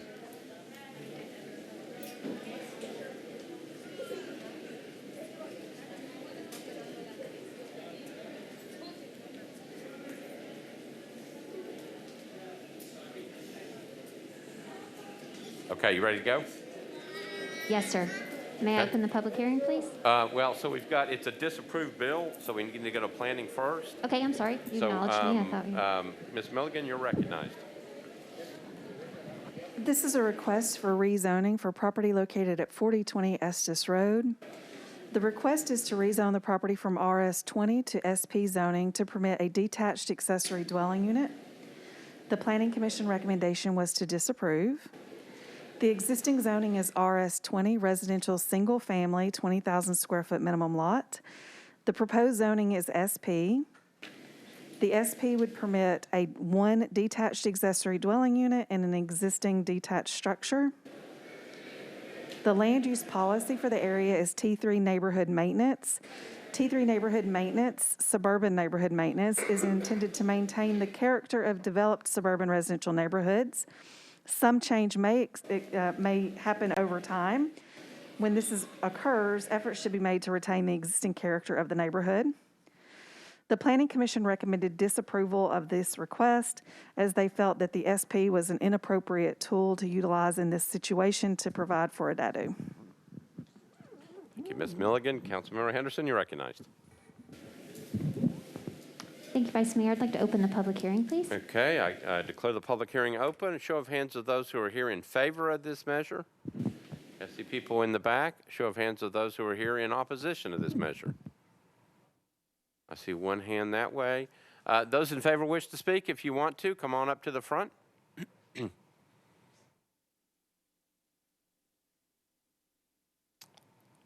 I need name, address, and then you got 2 minutes in which to speak. My name's Steve Lupier, and I live at 4020 Estes Road in Nashville. We bought our house 4 years ago, I think now, and when we bought it, it had this structure on the property already. It was a 2-car garage with apartment is how it was sold to us. and we are not attempting to change the dimensions of the property. We're staying in the same envelope of what the garage was when we bought it. We are simply trying to create a guest house out of it. When I applied for the permit back in December, was granted the permit to do the work that we've asked for, and upon trying to get the electrical permit a month and a half after we started, we were told that we had a problem with the permit. We had no idea that this existed. So we've gone back and forth through a couple different committees trying to see what we can do to move forward with the project, and we're told that if we can get this rezoned as the DADU that we're trying to do, if that doesn't work, then we can attach the two structures to create one building, which is what we would do if we don't get this passed. And in order to do that, requires us to remove a 230-year-old oak tree that sits directly between the two buildings in order to attach the units. We don't really want to do that, but we're willing to if that's what we're forced basically to do. We have gone through a lot of expense to get to where we are now, and all we're trying to do is get a place for our parents to stay when they come in to visit. I appreciate your time tonight, and thank you very much. Thank you. Anybody else wishing to speak on in favor? All right. Those opposed? Wishing to speak? All right. Declare the public hearing closed. Councilmember Henderson, you're recognized. Thank you, Vice Mayor. Colleagues, I want to bring your attention to an email in your inbox from Mr. Wilkinson on staff that includes some aerial photos of the site, one of which is similar to what Ms. Milligan shared with you, and will show what Mr. Lapierre was speaking to make this conform. You have to kind of do a pretty awkward linking covered structure that just goes kind of right through a really large, beautiful heritage tree that they have spent a lot of time to take care of. And so this is really an anomalous situation. The Board of Zoning Appeals does not have jurisdiction for this. They went through the Board of Zoning Appeals, particular to the revocation of the permit. This DADU was on site when the applicant purchased the property. And so some of the emails that you have received, and when I have followed up with folks, my impression is that they have misunderstood because they believe this is being made larger, this is being made taller. This is in the existing footprint. This is an interior renovation and an exterior surface renovation. They're building into the garage area to have the bedroom down on the ground level, as Mr. Lapierre shared, for guests and parents. This is an anomalous situation, colleagues. I've not done something like this in 6 years, but I hope that our constituents understand that when they get themselves into a situation not of their own creation, right? They purchased this on MLS. You can look at the photos. This was here. It was existing. They went to Metro Codes, duly and appropriately and transparently shared the renovation that they were going to do. They were issued a permit. Upon a routine electrical inspection, once the majority of the work was done, we realized, wait a minute, this DADU is not supposed to be here. This is an acre lot. It's a sizable lot. I have been in contact with all the adjacent neighbors. None are in opposition. And I think the majority of opposition you've seen in your inbox, again, is around a misunderstanding that, this is being made bigger, or that it's entirely new, or that it's being made higher. That is not the case. Further, this SP is additionally constraining. The structure cannot be expanded per this SP. It cannot be used for STR use, whether owner or non-owner occupied. And so I think for the community, it's a good way to to address an anomalous and difficult situation, and I would appreciate your support. Thank you. Thank you, Councilmember Henderson. So what we've got is a motion to approve on second reading. Okay, properly seconded. Discussion. Councilmember O'Connell, you recognize. Thank you, Mr. President. Thank you to the sponsor. I know we certainly are among colleagues who do a tremendous amount of work with their own constituencies to make sure that people are taken care of, and I think that we should all appreciate that. I think in this case, I'm actually not as concerned about the circumstances that Councilmember Henderson outlined here, but maybe more about how we are continuing to see what seems to be an uptick in sort of non-conformance. And so in some cases, it seems to be, hey, we've had some issues with permitting. In other cases, it seems to be the case that people are building non-conforming structures. And I want to make sure from the standpoint of, yes, we know we have this new tool, we've got a DADU overlay, and we certainly want to increase the diversity of our housing stock, but we also know that some communities are going to be more in favor of this than others. And I want to make sure that, I guess, as a metro government, we know how to govern this particular approach to housing. So I'm a little concerned about the permitting process in this case, and just hope we can tighten this up a little bit going forward. So that's just a comment on the process. Thank you. All right, thank you. Councilmember Suara? Thank you, Vice Mayor. I initially was against the bill, but I want to refer you all to an email in your inbox from a Mr. Andrew All. And Mr. Andrew All was initially against the bill as well, but one of the things that he mentioned, which was convincing, was that he said his reason for change is that this was not an addition, but rather a renovation, because it was something that is already sitting on the property. And as a neighbor in the area, he also went on to talk about adding the breezeway will just make it not conducive. So I don't see that setting a precedent. I actually don't see it as something that everyone would just jump on and be doing, because this was a very distinct situation that is already approved, already in the process, and then just trying to correct, in my opinion, what is already there. And so with that, I speak in support of the bill. Thank you. All right, thank you. Councilmember Murphy?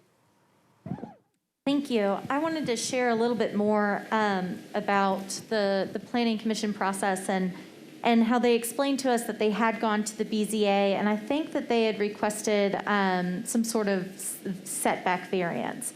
And what I have talked to staff about is getting some more clarification from codes and the BZA about whether that was the most appropriate variance or relief sought from the BZA, because I do feel that someone who has gotten permits appropriately and then stopped in the middle, that's not necessarily their fault that they started constructing this property. And Metro can and does make mistakes issuing permits. We've had that in almost all of our districts. I think what makes this one different from some of the DADU things that we're going to discuss later tonight is that this property is a pretty big parcel.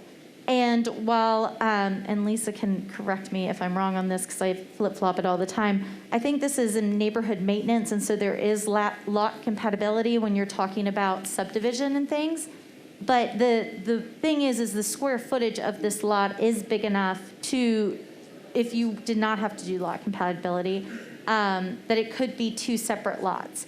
And so to me, that kind of changes the conversation a little bit because of the size of the lot and because the use was already there of a DADU.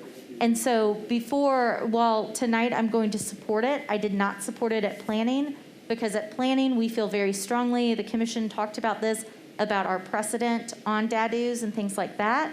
But where we are with this tonight, I will support it with the request for more information. Then I'll clarify, Hannah, from the council office a little bit further, because I want to make sure that they were given the advice and sought the relief that they could before coming here, and then make the determination of whether they had other options than this one. Because I'm not thrilled about us rezoning things because people made mistakes or in that type of situation.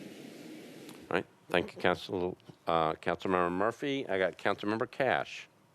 Thanks. I'm iffy on this, and I hearing Councilmember Henderson's narrative of what happened and the owner, and feel sympathetic.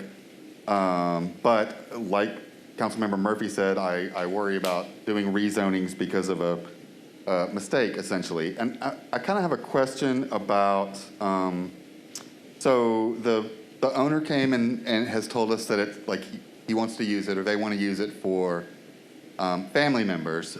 But I guess if we grant this, it could, I get that it's not going to become a short-term rental, but could it become a long-term rental if for some reason the parents aren't living in it?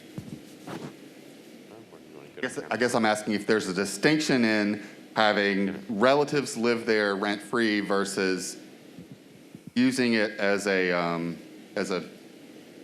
long-term rental property. We're going to go to planning and Ms. Milligan. Hi, yes, so that would be a question related to occupancy, which is not regulated to use. So in other words, short-term rental is a specific use in the zoning code, as is detached accessory dwelling unit. But when you start talking about family versus non-family long-term rental, then that becomes a question of occupancy, which is not something that can be regulated through zoning. Okay, so the SP would not preclude it being used as a long-term rental. Right, because that's Okay. that's a question of occupancy, of who is occupying the structure as opposed to use, and so you cannot regulate occupancy. Gotcha. Just as such, you couldn't say that a house can only be for sale, not for rent. So we can't Gotcha. regulate occupancy with zoning. Thank you. Thank you, Councilmember. Councilmember Hauser. I have two questions. One, they mentioned that currently it's a garage with an apartment on top. And then they mentioned that they were going to move the bedrooms downstairs, which would imply that the entire building will be a home occupied as opposed to a garage with an apartment on top. And then number two question is, was the original apartment on top ever approved, or did somebody just build it? Vice Mayor, Councilmember do I Henderson. address you, sir, and answer that question? So yes, this was a livable space with plumbing and bedroom and so forth when it was purchased. You can see the MLS and the Zillow, and it was so the applicants would not have had any reason to believe that there was anything wrong with this, because there it was on the internet, part of the real estate listing. They just assumed. So it was done previously, not through the appropriate channels, best I can understand. Do we know if it was approved, though, or if they just decided to build it? I can't speak for the previous owner. My impression is that they did not follow the appropriate path. Again, the previous owner from whom these folks bought this. And then so there's council, or I apologize, I was going to address Councilwoman Hauser, but I need to address the chair. The garage space below, that is what they are building out into for purposes of renovation, and attaching a carport that is over existing driveway area. So no impervious surface is being added. There's ample driveway to put a carport. So just as cars would be parked outside beside it, now those cars were just covered for what they were permitted. Councilmember Vice Hauser, Mayor. does that answer your question? It just sounds like we don't know if the person who sold the property actually had permission to build an apartment, or if they just chose to do it. So without that, I'm kind of left feeling a little wonky about Vice whether Mayor, this was correct or not. If I may, that's what this. Councilmember Henderson. Thank you, sir. That's what this legislation attempts to remedy. This is in limbo at this juncture. And so this SP effectively grandfathers the existing structure, and it constrains it such that it cannot be expanded or short-term rental use. So I think I'm, through this legislation, bringing that definitiveness and clarity to move forward. Like, this will get us out of this limbo area where we currently are. Thank you, Councilmember Henderson. Councilmember Hancock, you're recognized. On January 30th, 2008, there was a properly permitted permit issued to build this residential structure behind the current house. March 17th, 2008, there was an electrical permit that was properly issued. Gas permit issued March 18th. A permit for plumbing issued April 29th. And May 15th, also 2008, the electrical permit. All of the permits were properly in place. We gave them permission to build this garage behind their house. Thank you. All right, thank you, Councilmember Hancock. I believe that's in the queue. The motion before us is to approve Bill 2021-788 on second reading. It's been properly seconded. Nobody else in the queue? Ready to vote? All those in favor of passage of Bill 2021-788 on second reading, say aye. Aye. Opposed, no. You adopt. The next bill is Bill 2021-789 by Councilmember Parker. This is an ordinance to amend Title 17 by change from SP to SP zoning for property located at 217 Cleveland Street.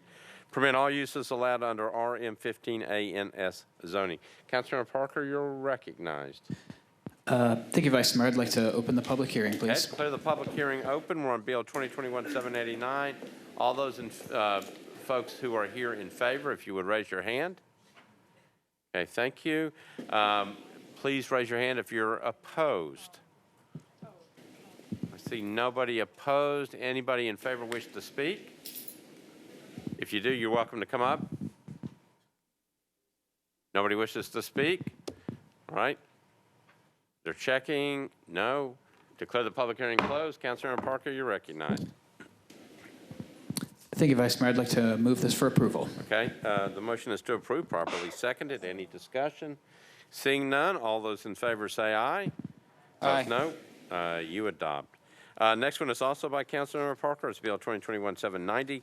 Ordinance to amend Title 17 by change from RS5 to RM20A&S zoning for property located at 141 Elmhurst Avenue, approximately 280 feet south of Fern Avenue. Councilmember Parker, you're recognized. Thank you, Vice Mayor. I would like to open the public hearing. Declare the public hearing open. Show of hands of those who are here in support of this measure.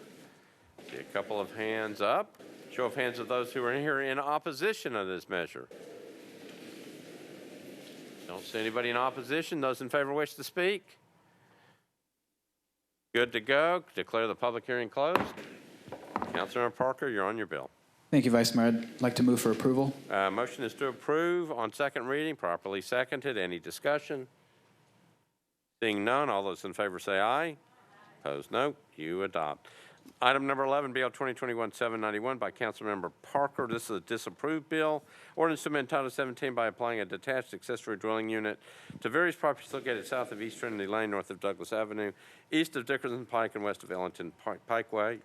Zone RS5, R6, R6A, RM15A, and OR20. Councilmember Parker, you're recognized. Thank you, Vice Mayor. I would like to open the public hearing. Do we need to hear from planning first? Thank you. Yeah, you got to hear from planning. So, Ms. Milligan, this is a disapproved bill, Bill 2021-791.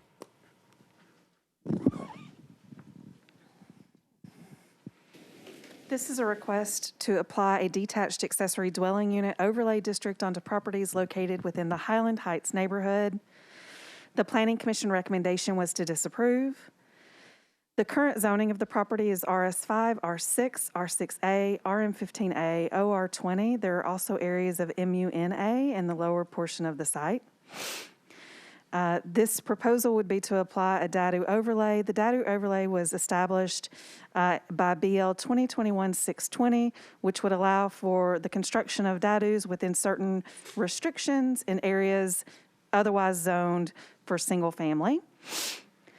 There was a text amendment that was a companion bill to this, which would have made areas within the Highland Heights eligible for application of the overlay.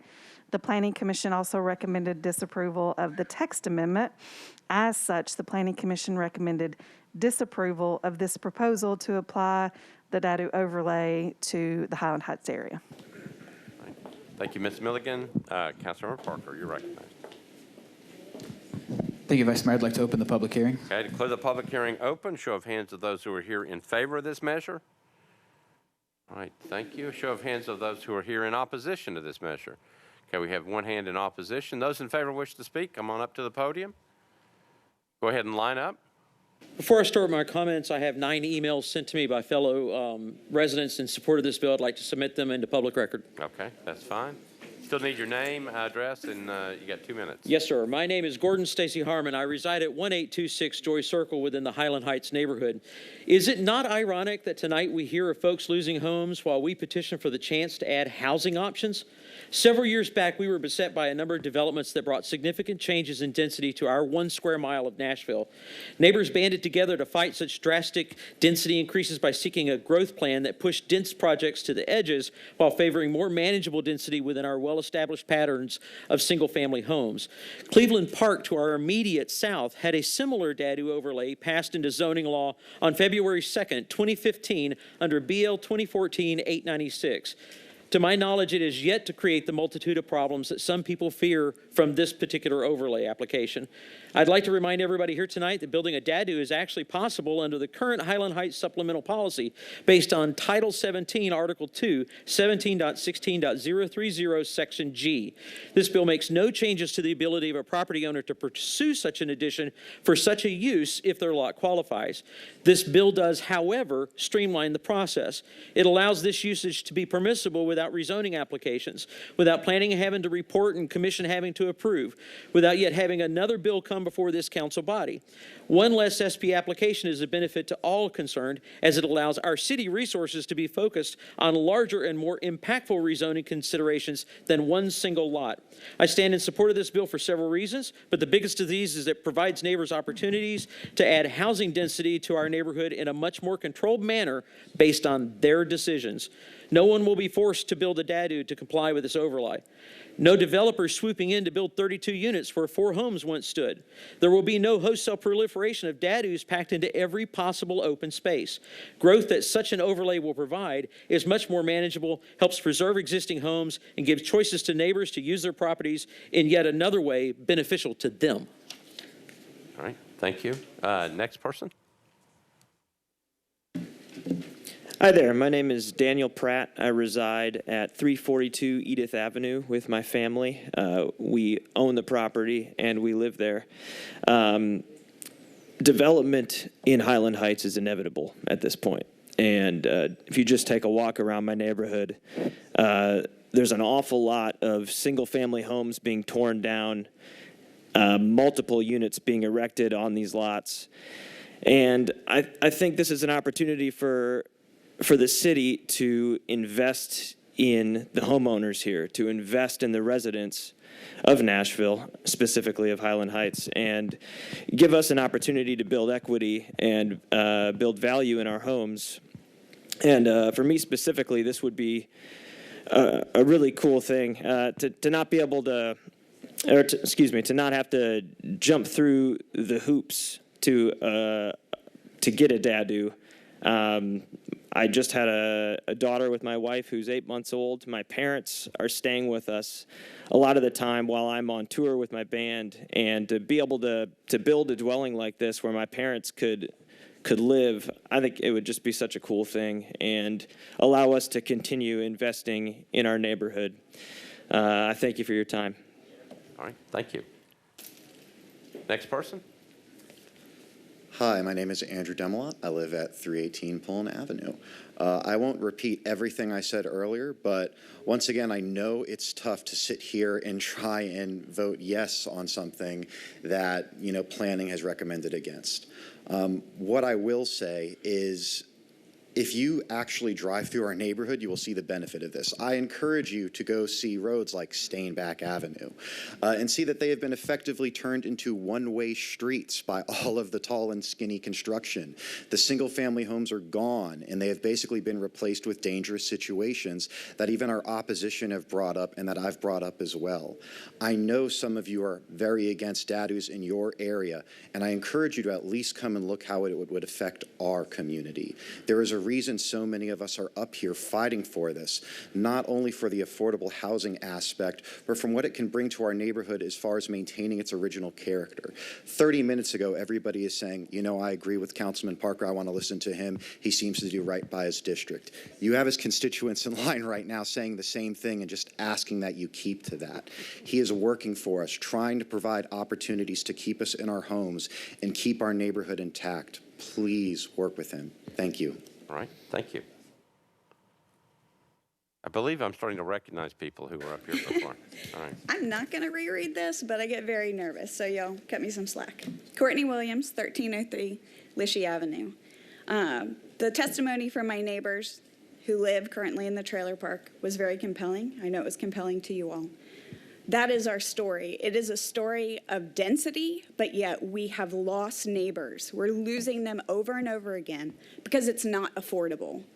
We're asking of you to put a little bit of equity back into our community. We're trying to show up for each other. We try to support each other. We try to make ends meet because we've all been through really tough times together. I've only been there 11 years, and I've already said way too many goodbyes. The demographics, the age demographics, how long people have been in our community, raised there, growing up there, are shifting drastically, but not by choice.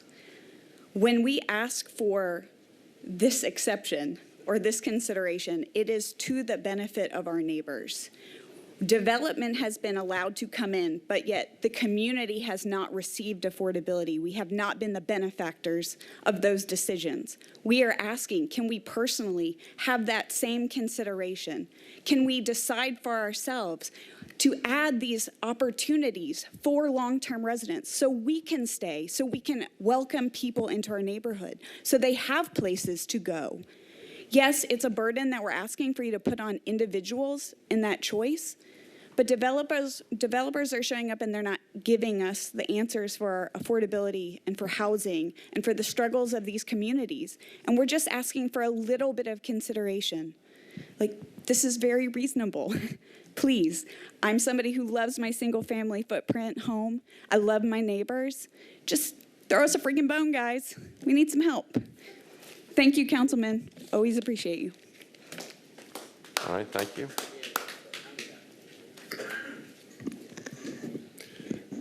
Don Tangren, 1403 Pinnock. It's kind of frustrating that it seems a big part of this problem is that what we're trying to do in our neighborhood is tied to the rest of Nashville. And what we're asking for is just our piece of the neighborhood. We're not trying to change all of Nashville. We're not trying to, we're a neighborhood of either long time residents or people that have been there maybe like 10, 5, 8 years. And it's like the last stand. Like, you got pushed out of Germantown, you got run out of Williamson County, you got run out of proper East Nashville. And this was like the last place you could kind of gather back together and fight for your neighborhood's rights and what you want your neighborhood to be in the future. And I think it's a great idea. You're not stopping it. I mean, like, we have one neighbor on my block up the street. She got the SP zoning, saved her family from having to move. I mean, that's just how it is. All you're doing is removing a barrier for these homeowners and for us to be able to stay here longer. That's all. Just allowing us to just hang out just a little bit longer. That's all. Thank you. Thank you. Anybody else wishing to speak in favor? All right, opposed? Come on up. Name, address, in 2 minutes. Excuse me. Once again, Steve Fuller, 1306 North 6th Street, 40-year resident of that area. I do understand where everybody is coming from in the neighborhood that has their opinion about what they want. I can agree with a lot of things, and I think, as one of the guys said, that we kind of all on the same page with it. Originally, when this happened and it came to us, we were asking for a carve-out. If anyone once saw it on the map, as is related to a small section of this area that does not comply with this. I don't think that everybody is in opposition of it, but we want to be heard as your 40, 50, 60, and more year-old people that have been in the neighborhood that long. We deserve to be heard. So with that being said, I'm here to represent for it, even if it's the only one here now. I'm here to represent for everyone here who couldn't make it, because most of these people are older, including my mother, who's 75 years old. And we have done what we need to do. We want to be heard. If we can be sectioned out from this, which was actually the thing that was stated at the Planning Commission, as well as Mr. Parker knows. They turned it down. We were not against it. We wanted to be cut out of it. They thought it was a better idea to cut it out, not to completely take the Dadu situation off the table. So let's clarify that. I wanted that to be known off the top. We're not against that as much as it is. We want to be heard and respected as a part of the community that's been here long-standing. Thank you for your time, and I appreciate it. Thank you. All right, thank you. Anybody else wishing to be heard? Because the public hearing closed, Councilmember Parker, you're recognized. Thank you, Vice Mayor. Director Zeitlin, could you remind me, I believe we may have been counting deferrals differently at some point this evening. To what meeting was the accompanying bill 784, I believe it is, deferred?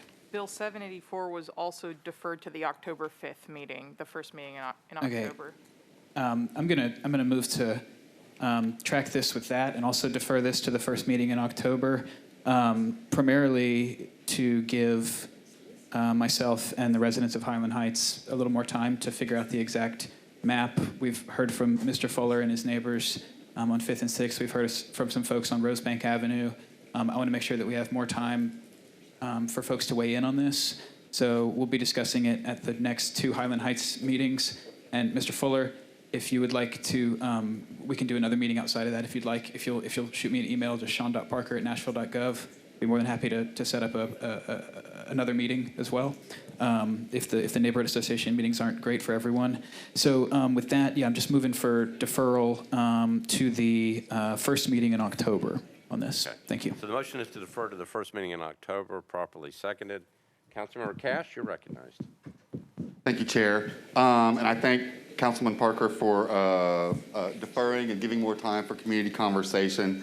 I also want to thank him for this is the first Dadu overlay that has been before us, and I want to thank Councilmember Parker for going first and I guess being the guinea pig. And I really appreciate those who came and expressed their support. And I understand their reasons and believe in them. However, I will say that, and why I think it's a good idea that we've got some time to talk about this more. Like I'm counting, I kind of pulled up the addresses, and then just a ballpark figure, I think this is about 1,000 to 1,200 properties. I could be a little off, but somewhere in there, which is a lot, and especially for something that's been disapproved by planning. That's to me kind of a heavy lift.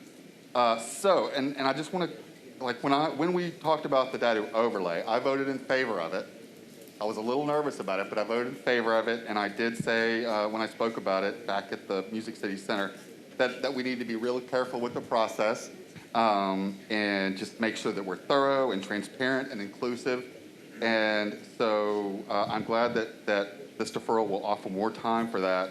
And I guess I'd like to hear a little bit more, not necessarily tonight, but maybe when it comes back up October 5th, just what the process has been, the outreach, the breadth of it and the process, and kind of like to what sense the percentage of property owners that understand it and had the opportunity to weigh in.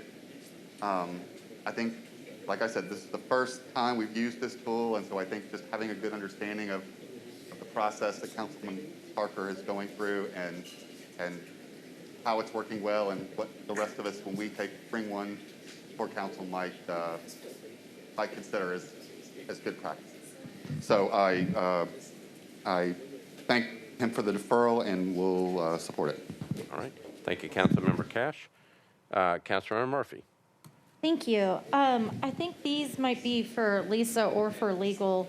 If Councilman Parker is carving out streets or properties, how will that work with the other requirements? Assuming that the part one of this, that the text amendment goes into effect also, right? That has to be passed for this one to pass. Is that correct, Hannah? Ms. Lightland. Correct, yes. 784 would have to pass. That extends it to this area before this bill could pass. Okay, and so if he were to carve out a street or parcels on a block, how does that work with the requirements that are in the bill about 30 homes? Is that separate because he's the applicant, or can this be kind of patchwork quilted of property owners that don't want to be included in this, or streets? The overlay would still have to comply with the requirements of the DADU overlay generally. Okay, so like on the map, it's a large area, there's some large block faces. If one or two property owners were to be taken out of that, would that street be knocked out, or would they still be able to stay in? I might send this to Lisa Milligan. She's more familiar with the... Ms. Milligan. Hi, so this is a broad enough area that it is very likely that areas can be cut out. It gets a little bit more complicated when you're talking about mid-block, because there is a standard in here about adjacency to single-family lots that are not within the overlay. But there are a lot of areas that can be cut out of this and still meet the standards that are within the bill. Okay, and I think this is also correct. It's been a while since we've had deferrals that I've had to think about this. We don't renotice when this comes back up. Is that correct? Property owners are not noticed when this comes back up for discussion. Is that true? Ms. Milligan. Right, yes, I'm sorry, Vice Mayor. Yes, that's correct.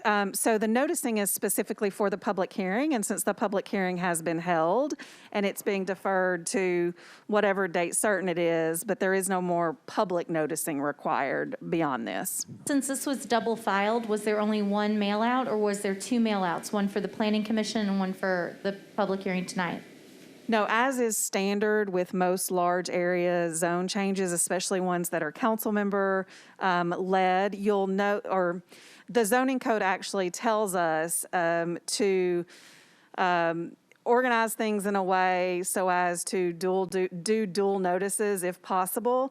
So there was one notice that was sent for the Planning Commission and the council, and the reason that we do it in that manner is that we find that it can cut down on confusion without having to do multiple notices. And also in something like this where we're posting around 40 signs and mailing over 1,000 notices, doing one notice that includes both is much less confusion.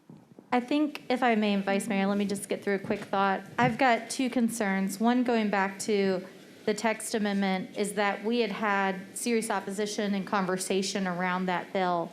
But since that's been deferred, I'm not going to get into that. But it is concerning that there was a lot of conversation around the original bill sponsored by the council lady at large, and a lot of that did not come through on this bill. And I'm concerned that it fell through the cracks for the people who had concerns about the DADU overlay. And then secondly, I am concerned about property owners. There was a large number of property owners who spoke against these bills at the Planning Commission, and I'm concerned that they thought that because the bill was disapproved, they did not know that it was back up tonight, and I have concerns that all property owners may not be noticed.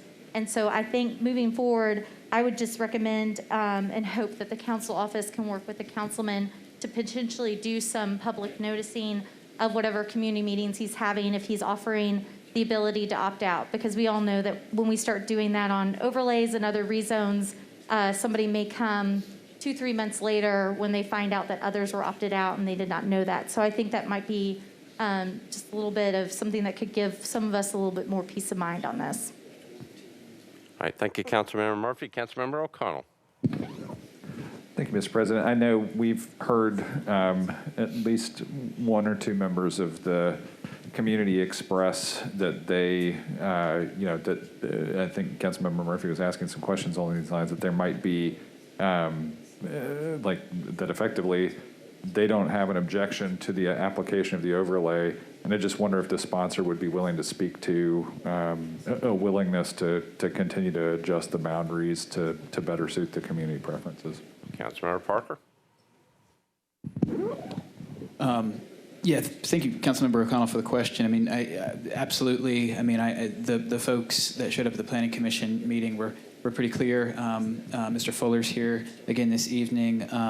The horseshoe area of 5th and 6th, I think folks have already expressed expressed their desire to be removed from this overlay. And I'll continue noticing newsletter and on our social media pages, inviting people to both the August and September meetings of the Highland Heights Neighborhood Association, and as well, I've offered to do additional meetings if other pockets of the neighborhood would appreciate that. But yeah, I mean, nothing is set in stone. I would say that the approach here was that we did cast a wide net, with the anticipation that some pockets would wish to be removed. To be honest, I've gotten a lot more feedback from people outside of the application boundaries saying, hey, why aren't you doing this over here where we are? People outside of Highland Heights in the ring around it. So yeah, I'm certainly open to feedback, and we're certainly open to looking at those boundaries and adjusting them as needed. Councilmember O'Connell. Thank you, Mr. President.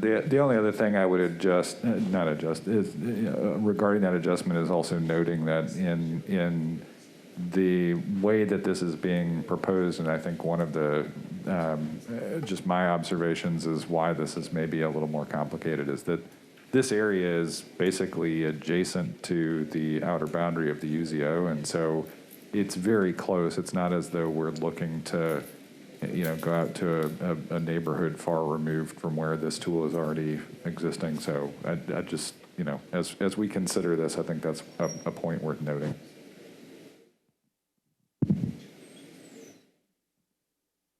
Councilmember Parker, anything? No, Vice Mayor. Thank you. I believe that's it.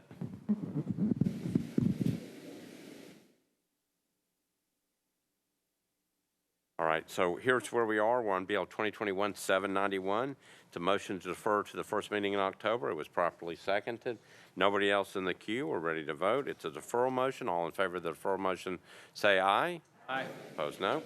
Deferred into the first meeting in October. Next item is BL 2021-796 by Councilmember Murphy. Ordinance amending section 17.12.020 and 17.40.340 in the Metropolitan Code to modify the maximum heights permitted in RM9A and RM15A zoning districts, amend the standards that may be varied, and make housekeeping amendments to table 17.12.020D. Councilmember Murphy, you're recognized. Thank you. I'd like to open the public hearing. Declare the public hearing open. A show of hands of those who are here in favor of this bill. Show of hands of those who are here in opposition to the bill. Councilmember Murphy, I don't see anybody. Declare the public hearing closed. Councilmember Murphy, you're on your bill. With that overwhelming non-support or support, I guess, I will like to move the amendment for this. Okay. And I'd like to have planning explain what we're doing here. All right, so Councilmember Murphy has an amendment on this bill on BL 2021-796. She's moved the amendment properly seconded. Ms. Milligan, can you explain it? Or we can explain it up here, whichever way you want to do it. Sure. The amendment is really just a housekeeping amendment to clarify some language that was filed in the original bill. So I can go into more detail if you want to, but it is just a. If you'll go ahead and explain the bill, Oh, too. the bill Yeah, in yeah. total. I apologize. I mean, I know we're on the amendment, but just in totality. Yes, of course. So this is looking at modifications to the maximum heights permitted within some of our RM districts, specifically RM9A and RM15A. So the A districts, as you all know, have specific heights that are outlined in the zoning code, and then in most cases they have a step back before you can go up to some additional height. And what we have noticed as we have lived with these A districts for a number of years is that some of those heights and the way that the step backs are designed are creating some unusual building forms that is not necessarily what we had intended with the A districts.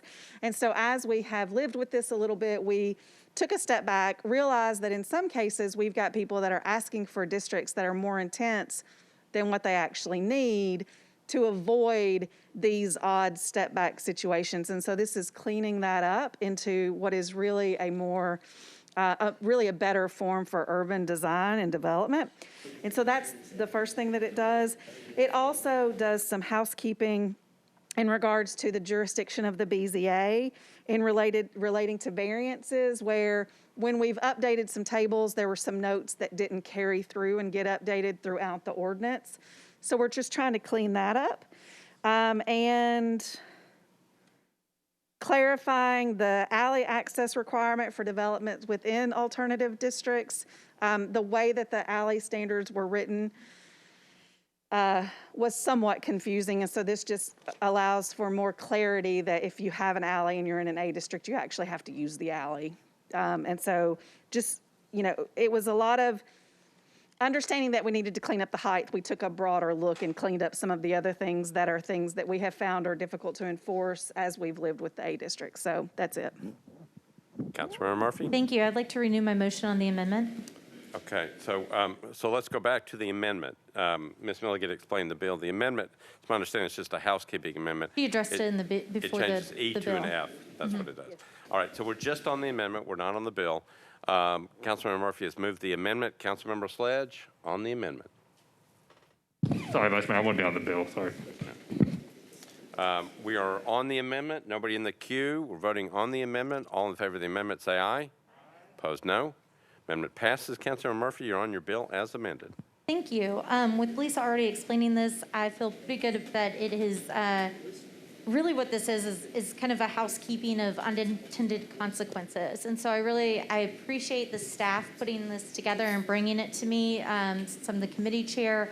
I think it's important because anytime we pass sweeping changes or make new zoning codes, either the A district or the multi-use districts that have come over the years, there can be some unintended consequences just by virtue of math and things like that. And so I appreciate staff recognizing this and bringing it to us and being proactive in that way. And so I'm happy to answer questions, but really that should be Lisa Milligan. And with that, I renew my motion.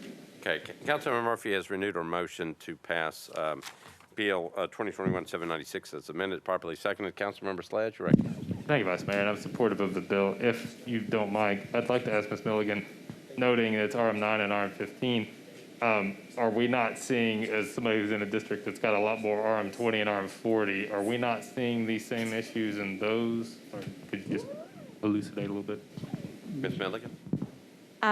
We're not, in that the way that those standards were written for RM20 and RM40, because they're a little bit more intense, has a little bit more allowances. And so for RM9 and RM15, you have some standards where it's limiting you to 20 feet before you have to have a step back. And so people are either doing a really tall one before they step back or sort of squatty twos before they step back. And so it was the limit of the height at the step back, at the build two line in RM9 and RM15A that we were finding was resulting in odd forms. That same restriction is not present in RM20 and RM40A. As somebody who's currently potty training a toddler, the squatty twos are on our minds a lot. So with that, I'd support this bill. All right. right, we're back on Councilmember Murphy's to pass 2021-796 as amended. Nobody else in the queue. We're ready to vote. All those in favor of the bill as amended, say aye. Opposed, no. Bill passes on second reading. We're on item number 13, Councilmember Rosenberg and Benedict. Bill 2021-798, an ordinance to amend section 17.16.250 of the Metropolitan Code, limited animal services as activities permitted as home occupation. Councilmember Rosenberg, you're recognized.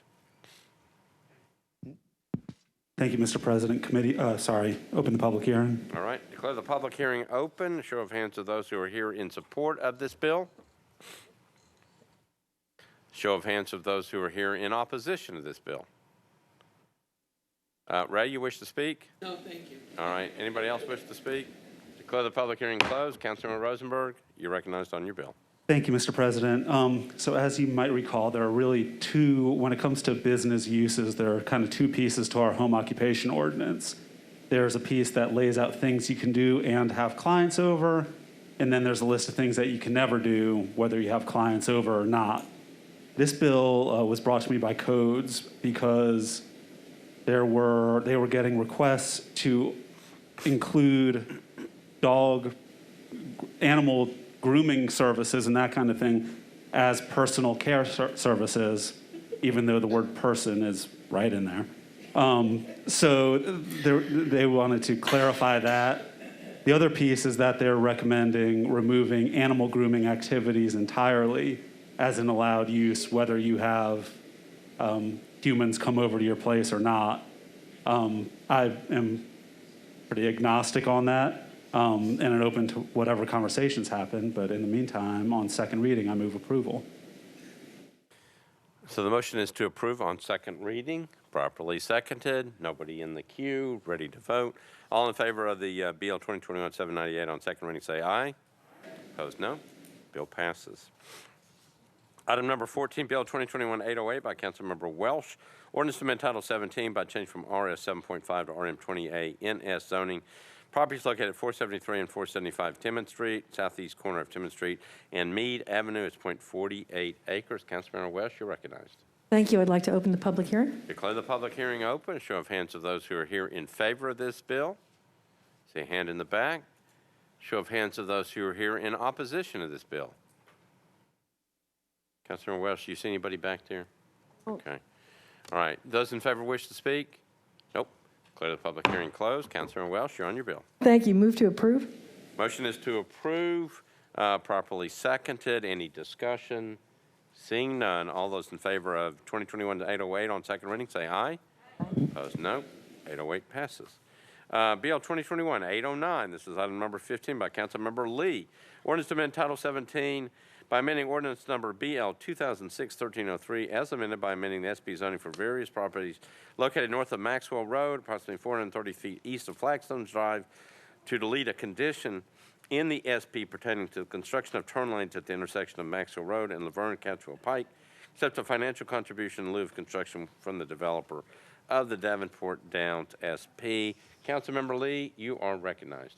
Yes, sir, Mr. Vice Mayor. I'd like to open up the public hearing, please. Declare the public hearing open. A show of hands of those here are in favor of the bill. Show of hands here in opposition to the bill. I don't see anybody on either side. Declare the public hearing closed. Councilmember Lee, you're on your bill. Yes, sir. I would like to move my bill, please. Councilmember Lee has moved 2021-809 on second reading, properly seconded. Any discussion? Seeing none, all those in favor say aye. Opposed, no. You adopt. Thank you, sir. Item number 16 by Councilmember Roberts. This is a disapproved bill. Ordinance to amend Title 17 by change from R6 to RM9 for properties located at 5607, 5607B, 5609, 5611 Morrow Road, approximately 60 feet southeast of 57th Avenue North, 2.46 acres. Councilmember Roberts, you're recognized. Thank you, Mr. Vice Mayor. Yes, planning needs to go next. Ms. Milligan, you're recognized. Hi, this is a request to rezone property from R6 to RM9 zoning. Planning Commission recommendation was to disapprove. This is another shot of the property. You can see that it's located south of Morrow Road, near 57th Avenue North. The existing zoning is R6, residential 1 and 2 family. There are 4 existing parcels located on the site. The land use policy is T for urban neighborhood maintenance as well as conservation. The conservation on the rear, recognizing the presence of floodplain on the property.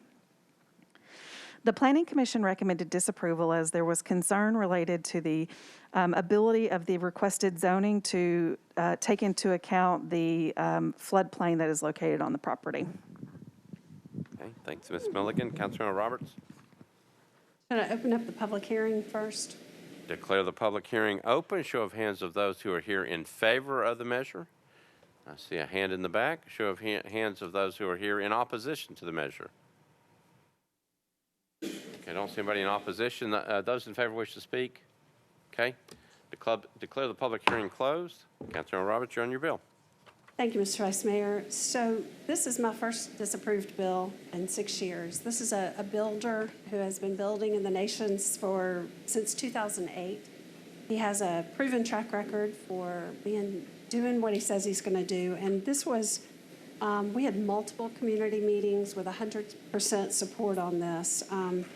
It is my understanding that there were no letters of opposition and that actually the staff recommended it.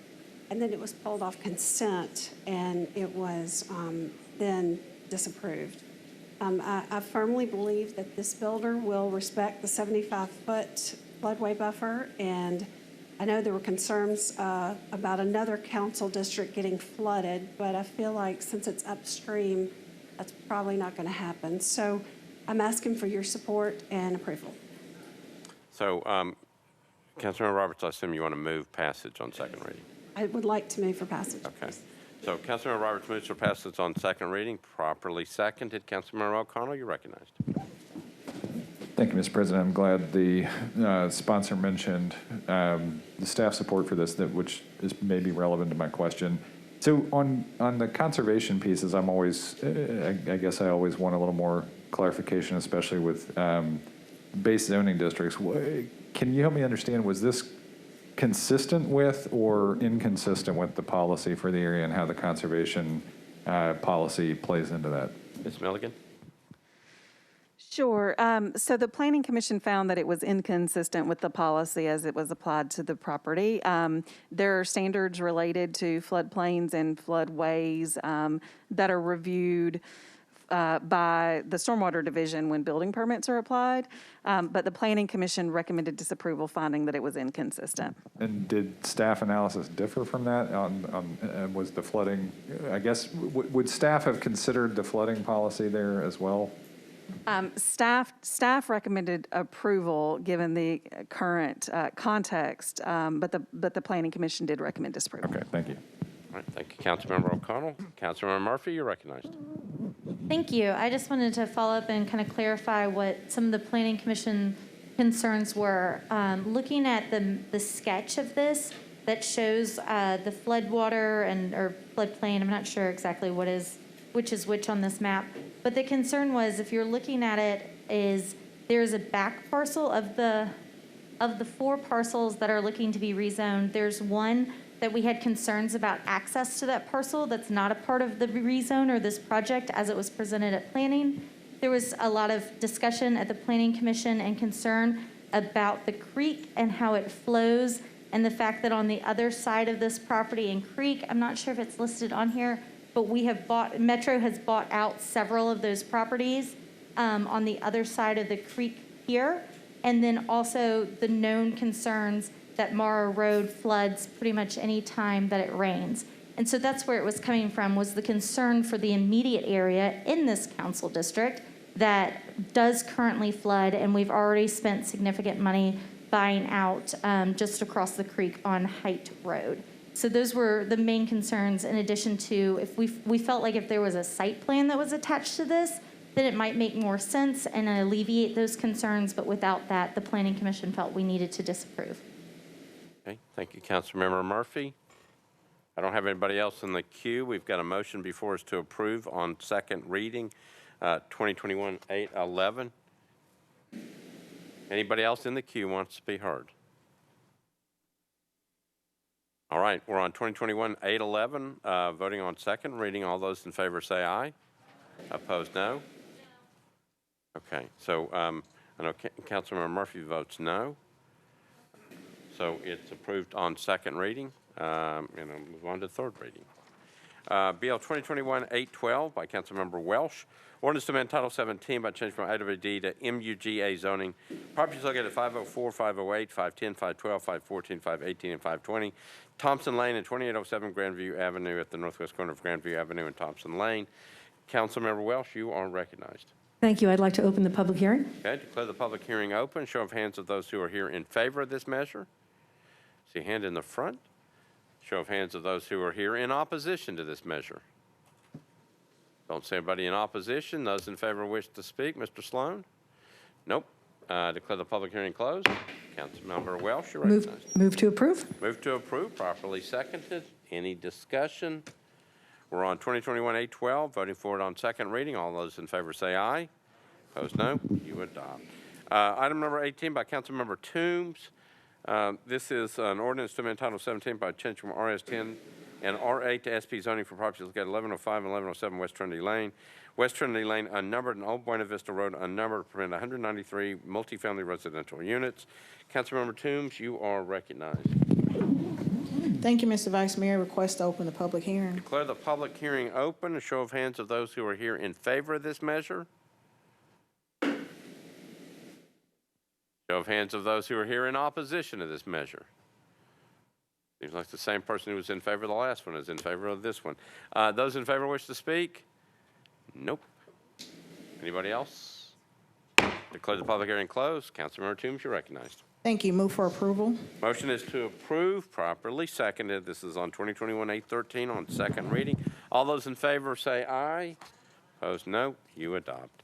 Councilmember Van Reese, you've got the next one. This is BL 2021-814. This is an ordinance to amend Title 17, change from R10 to RM15A NS zoning for properties located at 404 Old Hickory Boulevard and Old Hickory Boulevard unnumbered at the northeast corner of Walker Street and Old Hickory Boulevard, 0.70 acres. Councilmember Van Reese, you're recognized. Will you please open the public hearing? I'm going to please open the public hearing. A show of hands of those who are in favor of this measure. See a couple of hands to the left. Show of hands of those who are here in opposition to this measure. Seeing nobody in opposition, those in favor wish to speak. Nope. Declare the public hearing closed. Councilmember Van Reese, you're on your bill. Thank you very much. Move approval. Motion is to approve, properly seconded. Any discussion on the measure? We're voting on 2021-814 on second reading. All those in favor say aye. Opposed, no. You adopt. BL 2021-815 by Councilmember Sledge, ordinance to amend Title 17 by change from CS, IWD, MUL, and MULA to SP zoning for properties located at 1214, 1216, 1218, 1220, 1230, and 1232 Martin Street, 1309 Brown Street, 441, 447, 448, 449, 451 Humphrey Street, and Humphrey Street unnumbered, along Houston Street, down Brown Street, and along either side of Humphrey Street. It's 6.12 acres. Councilmember Sledge, you're recognized. Thank you, Vice Mayor. Please open the public hearing. All right, declare the public hearing open. Show of hands of those who are here in favor of this measure. Okay, show of hands of those who are here in opposition to this measure. Seeing nobody in opposition, those in favor wish to speak. All right, declare the public hearing closed. Councilmember Sledge, you're recognized. Thank you, Vice Mayor. I'd like to move the amendment that's proposed and All right, give it there's to an you. amendment in the package. Councilmember Sledge has moved the amendment, properly second. Explanation of the amendment.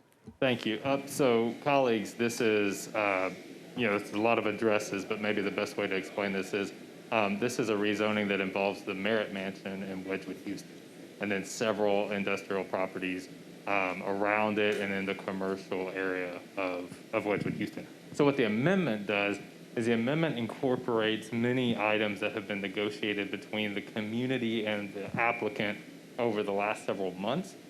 You'll recall that there was a similar rezoning that was brought to this body that I withdrew.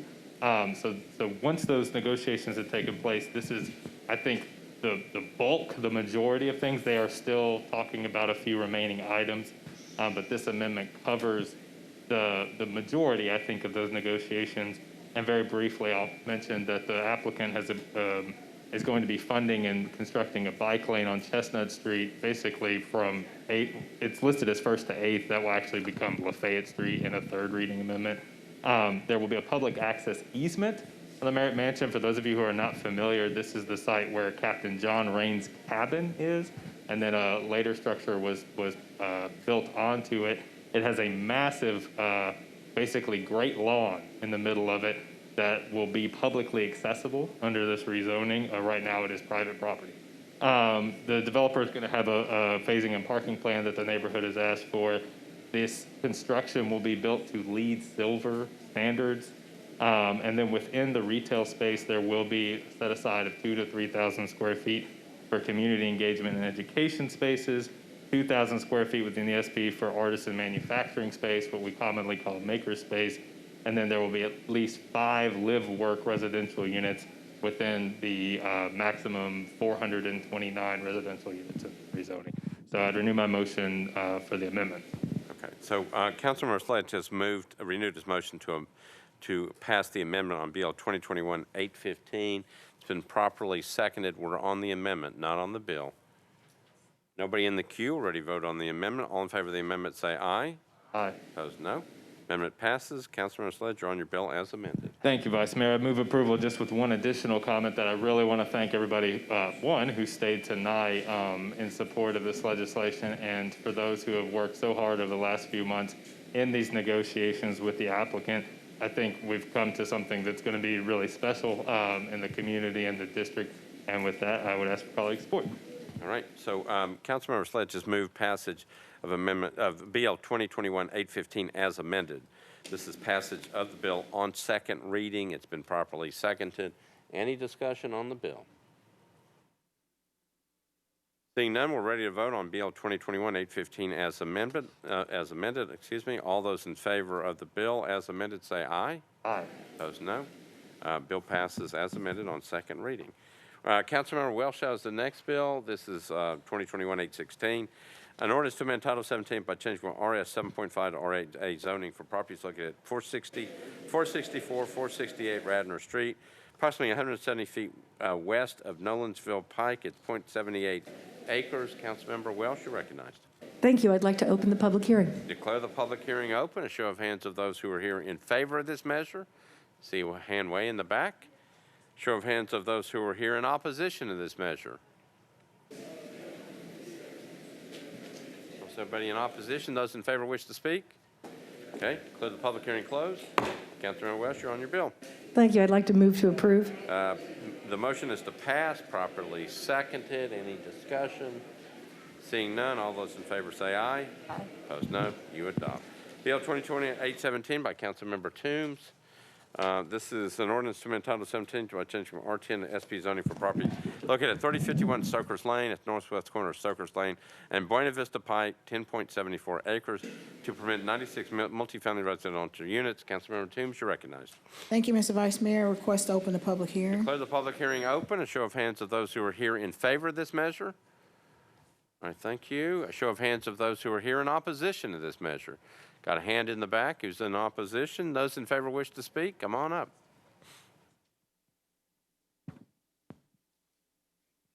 Need name, address, sure. 2 minutes. Good evening. My name is Matthew Paroli. I live at 705 Buchanan Street in Nashville. I'm here representing the developer, Century Communities.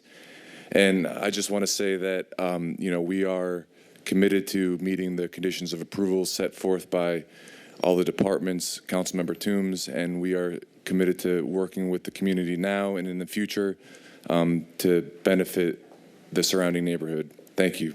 All right, thank you. Anybody else wishing to speak in favor of the measure? All right, those who are opposed, come on up. Name, address, and you got 2 minutes in which to speak. Michael Tucker, Stokers Lane, and just wanted to make sure that traffic study has been done on the property. There are some very dangerous intersections, and just wanted to make sure that that has been taken into consideration. All right, thank you for being here. Anybody else? Declare the public hearing closed. Councilmember Toombs, you're recognized. Thank you, Mr. Vice Mayor. Move for approval with a comment. All right, Councilmember Toombs has moved for approval of 817 on second reading. Properly seconded. Back to you. So there has been a traffic study as part of this project. I also live in, this is my neighborhood, so I'm aware of the intersection at Buena Vista and Stoker's Lane and how dangerous it is. Cars zoom down the hill, there's low visibility. And part of the current recommendation of that traffic study is that there be a signal light that's going to flash, I believe, yellow on Buena Vista and red on Stoker's Lane. I'm pushing for a regular traffic signal, and I've been assured that there will be an additional traffic study for that project, as well as some planning, and the developer going to look into doing a pedestrian crossing that will have a signal for that area. And then with the development that's going to be at that corner, a lot of the brush is going to go away, so there'll be better visibility for cars, for folks who are turning onto Buena Vista from Stoker's Lane. So traffic is has been addressed with this project, and I'll continue to stay on top of it. And with that, I renew my motion. All right, Councilmember Toombs has renewed her motion on 817 for passage on second reading. It was seconded. Any discussion on the bill? All those in favor of passage of 817 on second reading, say aye. Opposed, no. You adopt. Item number 23, BL 2021-818. Councilmember Syracuse. Ordinance to amend Title 17 by changing from RA to ORI zoning for properties located at 610, 628, 634, 640 Ermac Drive, approximately 330 feet south of Sims Branch Way. It's 3.62 acres. Councilmember Syracuse, you're recognized. Thank you, Vice Mayor. Open the public hearing, please. Declare the public hearing open. Show of hands of those who are here in favor of the measure. Show of hands of those who are here in opposition to the measure. Looks like you only had one hand in favor. You wish to speak?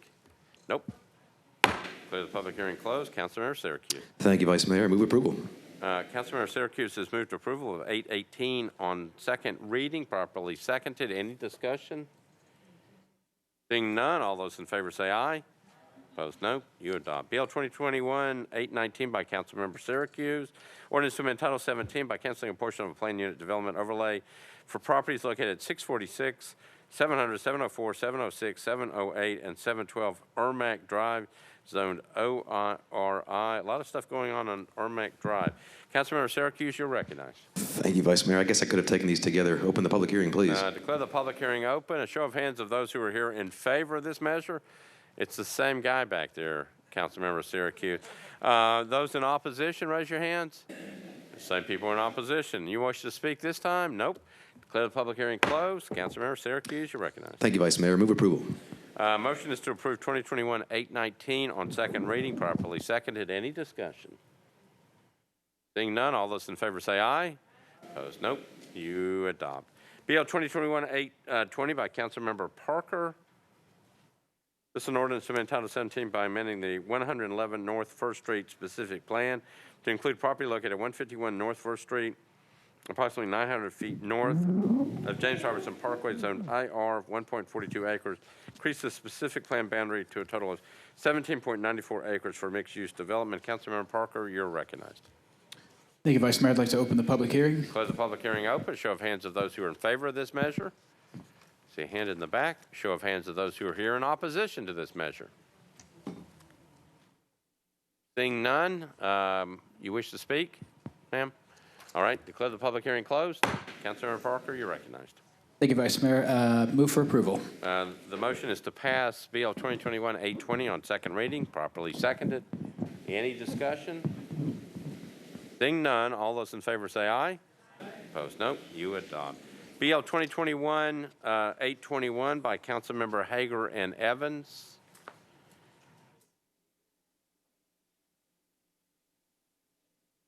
He stepped out.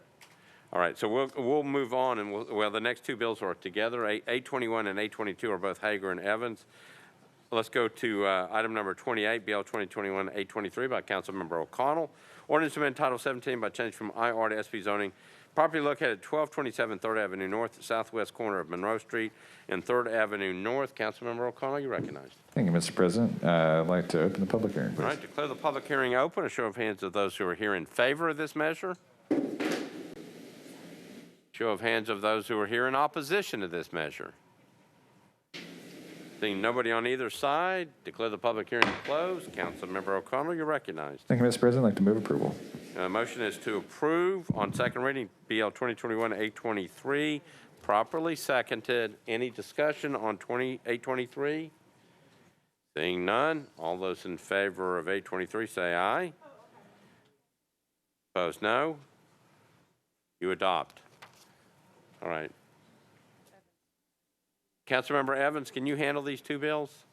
This is 26 and 27. BL 2021-821 by Councilmembers Hager and Evans.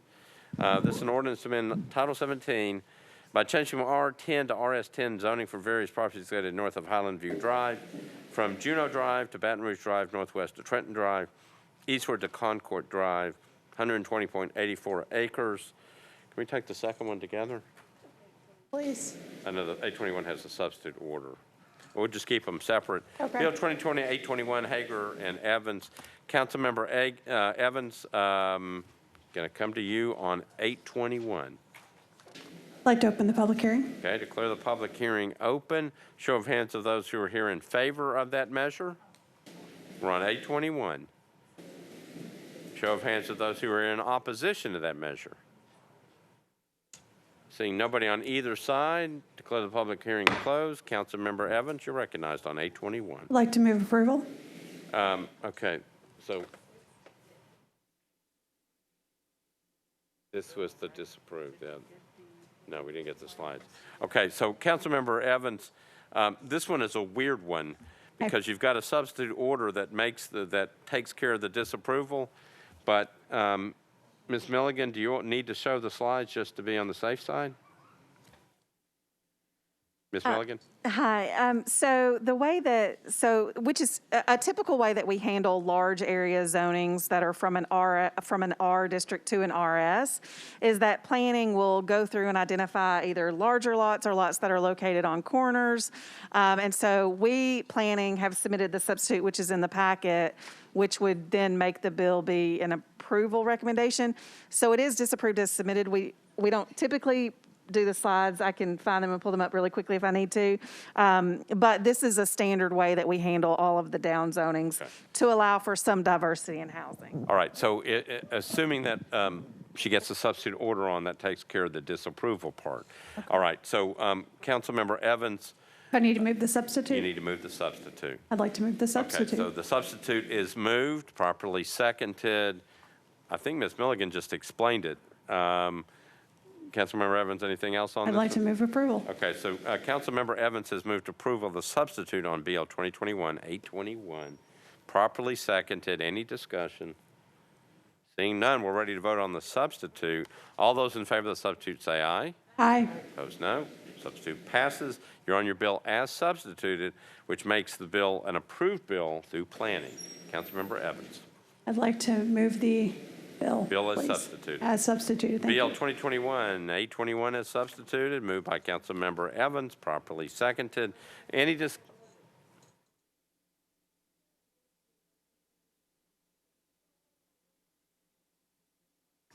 We did the public hearing on 821. Yeah, we did the slide. We talked about the slides after. Okay. All right. Yeah, and I think we're on page 7 of the calendar.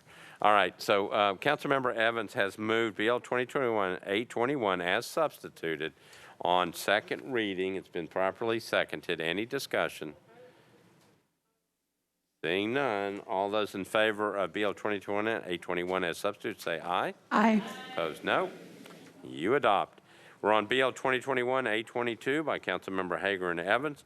Ordinance to amend Title 17 by applying a contextual overlay district for various properties located north of Highland View Drive, from Juneau Drive to Baton Rouge Drive, Northwood to Trenton Drive, and eastward to Concord Drive, Zone R10. It's 133.28 acres. This doesn't have the problem with the planning thing. Councilmember Evans, you are recognized on that bill. I'd like to open the public hearing. Declare the public hearing open. Show of hands of those who are in favor of this measure. Show of hands of those who are here in opposition to this measure. Seeing none, declare the public hearing closed. Councilmember Evans, you're on your bill. I'd like to move approval. Councilmember Evans has moved approval of Bill 2021-822 on second reading, properly seconded. Any discussion on the bill? Seeing none, all those in favor of 822 on second reading say aye. Aye. Opposed, no. You adopt. All right, we're now on item number 29. This is BL 2021-824. This is also by Councilmember Evans. Ordinance to amend Title 17 by changing from R8 to SP zoning. Properties located at 4033, 4039, 4085 Central Pike. Central Pike unnumbered, northwest corner of Tulip Grove Road and Central Pike, 23.43 acres to permit 208 multifamily residential units. Councilmember Evans, you're recognized. I'd like to open the public hearing. Okay. Declare the public hearing open. Show of hands of those who are here in favor of this measure. I see three guys in the back. Show of hands of those who are in opposition in this measure. All right, see nobody in opposition. The three of you, do you want to talk? Okay. See people just shaking their heads. Declare the public hearing closed. Councilmember Evans, you're recognized.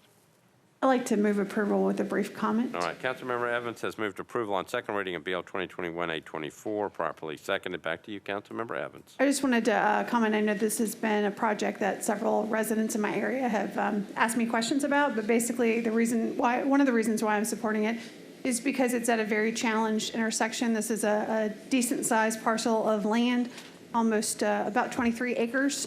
This project will build on about 12 of the 23 acres. And initially, the owner, I had let her know that I was not in favor of apartments. And so this is the alternative project, which is villas and townhouses. And anybody that has questions at home, feel free to give me a call. Thanks. All right, thank you, Councilmember Evans. She has moved to passage of 824 on second reading, properly seconded. Any discussion? Seeing none, all those in favor say aye. Aye. Opposed, no. You adopt. Item number 30, BL 2021-825 by Councilmember Porterfield. This is an ordinance to amend Title 17 by change from R20 to SP zoning for property located at 2871 Ned Shelton Road, approximately 635 feet south of Bell Road. It's 18.0 acres. Councilmember Porterfield, you're recognized. Thank you, Vice Mayor. I would like to open the public hearing, please. Declare the public hearing open. Show of hands of those who are here in favor of this particular measure. Show of hands of anybody in opposition to this measure. Seeing nobody in opposition, do you wish to speak? Nope. Declare the public hearing closed. Councilmember Porterfield, you're on your bill. Thank you, Vice Mayor. I would like to move for approval, please. Okay. Councilmember Porterfield has moved for approval of 2021-825 on second reading, properly seconded. Any discussion on the bill? Seeing none, all those in favor of 825 on second reading, say aye. Opposed, no. You adopt. Councilmember Hancock has the next one. 826, BL 2021-826. Ordinance to amend Title 17 by changing OG to MULA zoning for properties located at 321 Larkin Springs Road and 601 Medical Park Drive. Southeast corner of Manzano Road and Larkin Springs Road is 5.26 acres. Councilmember Hancock, you're recognized. I'd like to open the public hearing, please. Councilmember Hancock has moved to open up the public hearing. Declare it open. Show of hands of anybody in favor of this particular measure. I'm looking at the two of you. You're the only two people back there, as far as I can tell. Okay. Do you not like the bill? You don't care. Okay. So you're pretty much neutral on these ones. Okay. Declare the public hearing closed. Councilmember Hancock, you're recognized. So this is my first zoning bill in 19 months and my first ever public hearing. So I'm kind of disappointed that no one's here, but actually not surprised because no one in my district stays up this late. I'd like to move for approval. All right. Councilmember Hancock has moved for approval for apparently a lot of people who go to bed early in her district. 2021-826. Properly moved, properly seconded. Any discussion? Seeing none, all those in favor of the bill say aye. Opposed, no. You pass 826 on second reading.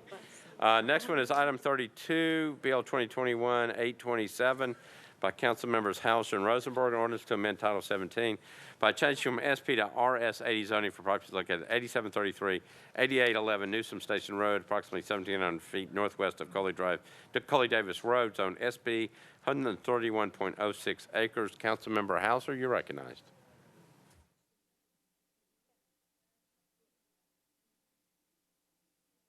Councilmember Hauser, you need to use your microphone. Sorry about that. Can you hear me now? Okay. Yes, I'd like to open up the public hearing on this. All right, so this one doesn't have a planning commission recommendation, so I believe it has to be deferred. Councilmember Rosenberg, is that right? So it needs to be moved to the first meeting in September. So it needs to be moved to the first meeting in September. Even though we have to vote on it because we can't do anything with it. Okay, so if you want to make a motion to move to the first meeting in September, we'll do it. I make a motion to move it to the first meeting in September. Okay, properly seconded. Any discussion on that? Councilmember Nash, anything? Okay. All in favor of the motion to defer to the first meeting in September, say aye. Opposed, no. You adopt. Councilmember Nash, you recognize. If I wonder if it might be appropriate if we went out of order. Our audience is waiting for bill number 2021-830 on second reading. Since this is kind of a long meeting, they put in their time. You don't mind if we go out of order, do you? Well, we're trying to find it first. Let's see. It's item number 80. Oh, item 80, that's what it was.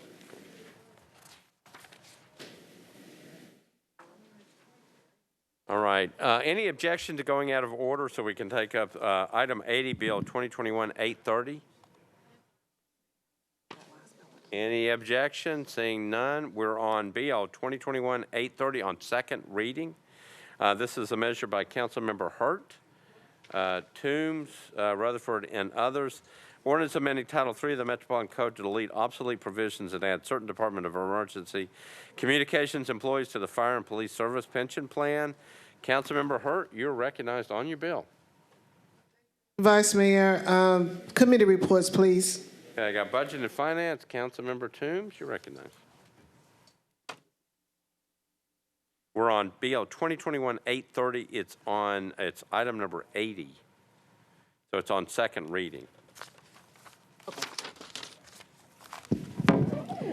Budget and Finance voted to recommend approval, 9-4-0 against. All right, Councilmember Rutherford, I got a personnel on this one. It's 830. Personnel voted to recommend approval, 4 in favor, 0 against. All right, thank you for the report. Councilmember Gamble, you got the last one. Thank you, Vice Mayor. Public Safety recommended approval, 9 in favor, 0 against. All right, back to you, Councilmember Hurt. You're recognized on your bill. Thank you, Mr. Vice Mayor. And I just want to thank the colleagues in the committees that unanimously voted for this legislation. This is a process that has taken us about 7 months to complete. It went through study and formulating committee with a unanimous vote. Also with Benefits Board, that was also a unanimous vote. This is the third time that it has come back before the council and previous councils, and it's the first time that it has actually passed. This is a huge thing for our DEC workers. We know that they are our first responders, our first responders. And I like to tell the story about them on the day of the Christmas bombing. While we all were aware of the 2nd Avenue bombing, our first responders had 8 calls with the threat of a bombing, and they had to handle each one of them. Director Stephen Martini has done a marvelous job. Our Director Hall, who is on the Benefits Board, has given him kudos, indicating that this was the very best business model to support the legislation to pass this that she's seen since she's been in that position. So it is just a completion of where we have our police and fire department, and I think 10 years later after they received the pension, the sheriff's department came a part of it, and this ends that trifecta for us to be able to move forward in making sure that these people have the very best possibility of a pension available to them. Because what they have right now, it will take them 45 years. I mean, some of them will be 85 years old before they could actually retire based on what they have at this point, especially if they started the job at 35 or 40 years old. So this is huge for them, and I encourage each one of you to please vote in favor of this bill. Thank you. Thank you, Councilmember Hurt. Councilmember Hurt has moved for passage of Bill 2021-830 on second reading, properly seconded. Councilmember Porterfield, you're recognized. Thank you, Vice Mayor. I stand in support. I'm sure all of our colleagues are likely going to support this, but I also just want to thank Councilwoman Hurt for her work on this, as well as the hard work from SCIU and Ms. Marley, who's been a fierce advocate for all of our employees. So I just wanted to stand in support and to thank them for the work they've done. All right. Again, we're on the bill. It's been moved and seconded. This is for passage on second reading. Nobody else in the queue. All those in favor of the bill on second reading for passage, Bill 2021-830, say aye. Opposed, no. Bill passes on second reading. Thank you, Councilmember Hurt. Okay, we're going to go back. We got one last bill on public hearing. It's Bill 2021-828. We have nobody now in the gallery because everybody's leaving. This is by Councilmember Cash and Sledge, ordinance to amend Title 17 by amending the Hillsborough Village Urban Design Overlay District for various properties located at 19th Avenue South, 20th Avenue South, 21st Avenue South, Ackland Avenue, Belcourt Avenue, Blakemore Avenue, Fairfax Avenue, Magnolia Boulevard, and Wedgwood Avenue, 26.91 acres. Clarify where ground level parking shall be lined with office or commercial uses on select street frontages for all sub-districts. Councilmember Cash, you recognize.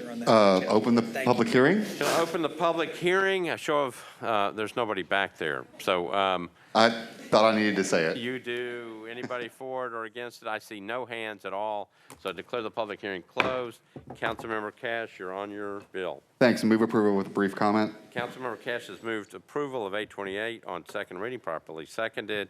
Back to you for a brief explanation. Thanks. This is a basically text change amendment to the design guidelines for Hillsborough Village. It is basically fixing something that I believe planning and the UDO committee felt was in place, but there was a building at 20th and Ackland that got approved by codes with a first floor that was entirely parking. And so this just clarifies that this doesn't change any, this isn't a zoning bill for any specific project, but going forward, if there are new buildings and they have parking on the first floor, it requires that the street view or the frontage of the building be 75% or greater, like storefront or office front. That basically, in the design guidelines, the buildings with parking inside will not look like parking garages from the front view, which, like I said, is something that was the intent all along. I think somebody found a loophole, or there was a loophole or a disagreement about how the language was interpreted. So this is intended to fix that.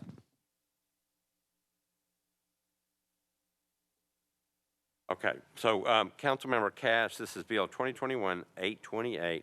Move for passage on second reading, properly seconded. Any other discussion on the measure? Seeing none, we're ready to vote on Bill 2021-828 for passage on second reading. All those in favor say aye. Opposed, no. You adopt. Thank you, Councilmember Cash. We are now on consent resolutions, and it's 8 till 11, and I'm turning it over for a minute.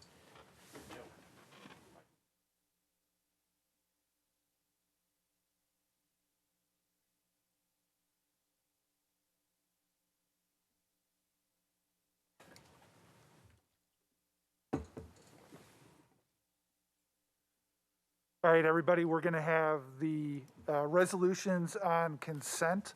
I'll go through the ones that are on the consent agenda, and then let me know if any need to come off.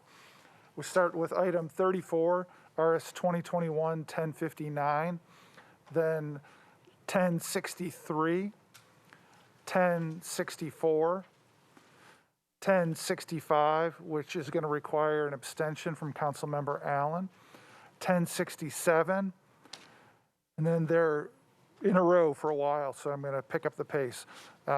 67, 68, 69, 70, 71, 72, 73, 74, 75, 76, 77, 78, 79, 80, 81, and 82. Do we need to come off the consent agenda? Councilmember Suara. Please take off 1059.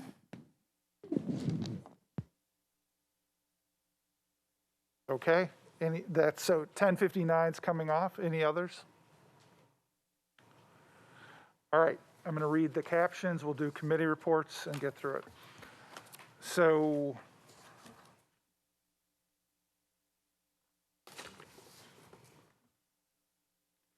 first one is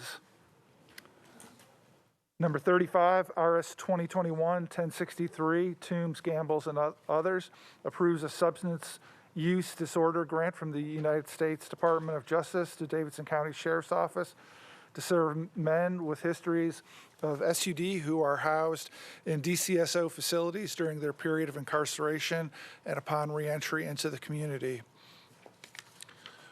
1060, RS 2021-1064, sponsor Toombs, appropriates $120,000 from the juvenile court to various nonprofit organizations selected to receive community partnership fund grants. RS 2021-1065 approves 5 grants for constructing affordable housing between Metro Housing Trust Fund Commission and certain nonprofit organizations. RS 2021-1067 approves an amendment to a lease agreement between Metro Government and Metro Nashville Airport Authority for office and warehouse space at 1415 Murfreesboro Road. RS 2021-1068, sponsor Toombs, authorizes Department of Law to compromise and settle the personal injury claim of Teresa Brown against Metro Government in the amount of $19,000. RS 2021-1069, sponsor Toombs and Taylor, approves an amendment to a grant from the Tennessee Department of Health to the Metro Board of Health to prepare for, respond to, and recover from COVID-19. RS 2021-1070, Toombs, Van Rees, and others, appropriates $1,273,580 from the Nashville Public Library to various nonprofit organizations for the provision of free and high-quality after-school programs through the library Nashville After Zone Alliance program. RS 2021-1071, Toombs, Van Rees, and others, appropriates $250,000 from the Nashville Public Library to Oasis Center, Inc. to provide college access services for the Opportunity Now program. RS 2021-1072, Toombs, Van Rees, and others, approves a American Rescue Plan Act grant from the Tennessee State Library and Archives to the National Public Library to upgrade the Limitless Libraries website to foster educational attainment and equity by providing public library materials and services to all public school students and staff. RS 2021-1073, Toombs, Van Rees, and others, approves a total outstanding Teens Advocates for the Library grant from the National Public Library Foundation to the National Public Library to advocate for the library among the peers and community at large to represent the library at community events, meetings, and institutions. RS 2021-1074, Taylor, Toombs, and others, approves a grant from One City to the Metro Nashville Parks Department for improvements in Centennial Park and Centennial Park Dog Park. RS 2021-1075, Nash, classifies public roads in Davidson County, Tennessee. RS 2021-1076, Taylor, O'Connell, and others, approves a Rebuilding America Infrastructures with Sustainability and Equity grant from U.S. Department of Transportation to the Department of Transportation and Multimodal Infrastructure to conduct a people and data-centered approach to design, implement, and refine tactical urbanism projects and some other stuff. Number 49, RS 2021-1077, Toombs, Nash, and others, approves a congestion mitigation and air quality improvement grant from the Tennessee Department of Transportation to the Metro Department of Transportation to implement a modern multifunctional transportation management center to increase the enhancement, management, and maintenance of the Nashville transportation infrastructure. RS 2021-1078, Toombs, Nash, and others, approves a community compost and food waste reduction pilot projects grant from the United States Department of Agriculture and the Metro Nashville Water and Sewage Services Department to reduce food waste going to landfills by piloting a community food scrap drop-off collection program at Metro facilities. RS 2021-1079, sponsor Toombs, authorized the Department of Law to compromise and settle the property damages claim of Veracity Construction Group against Metro government in the amount of $40,000. RS 2021-1080, Rosenberg, Bradford, and others, recognizes Michelle Ficus, MD, for her leadership during the first 16 months of the COVID-19 pandemic. And RS 2021-1081 honors, that's sponsor Councilmember Hurt, honors the life of Carolyn Ruth Oler. RS 2021-1082 sponsors Murphy, Bradford, and others, recognizes August 2021 as National Immunization Awareness Month in Nashville. Having read all those, are there any that need to come off consent? Seeing none, we'll move on to committee reports and start with Council Member Suara, but let's try Parker. Councilmember Suara, committee reports. We just need one on RS 2021-1065. 1065. Thank you. Thank you. Affordable housing voted 8 in favor, 0 against to recommend RS 2021-1065. Thank you. Councilmember Toombs with Budget and Finance. Budget and Finance voted to recommend approval 8-4-0 against for Resolution 2021-1063, 1064, 1065, 1067, 1068, 1070, 1071, 1072, and 1073. And the committee voted to recommend approval 9-4-0 against for 1069, 1074, 1076, 1077, 1078, and 1079. All right, thank you. Councilman Taylor with Health, Hospitals, and Social Services. Thank you. Health, Hospitals, and Social Services voted to approve RS 2021-1069, 7 in favor, 0 against.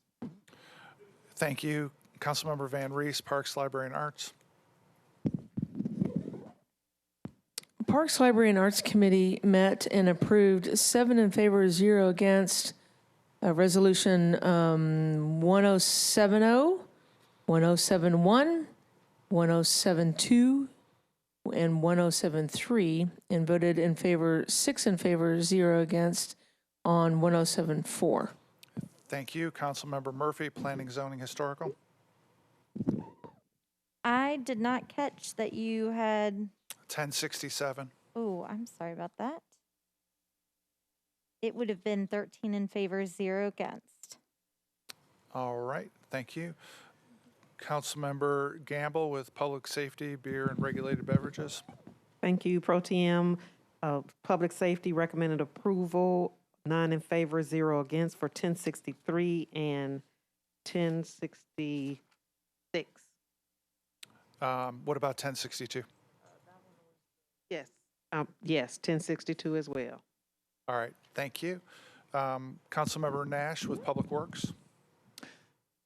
Testing one. Public Works approved 2021-1075, 8-4-0 against.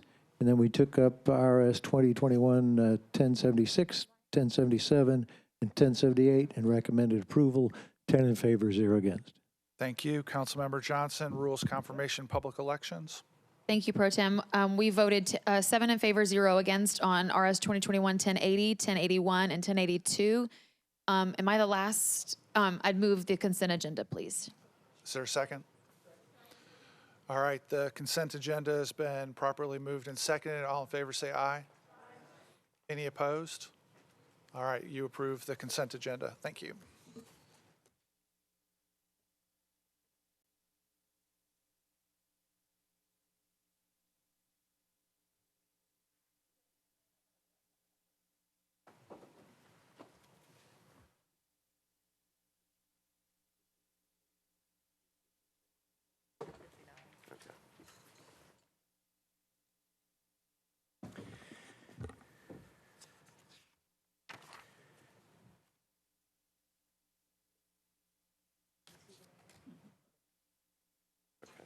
Oh, so we're on 1059, so he pulled that one off.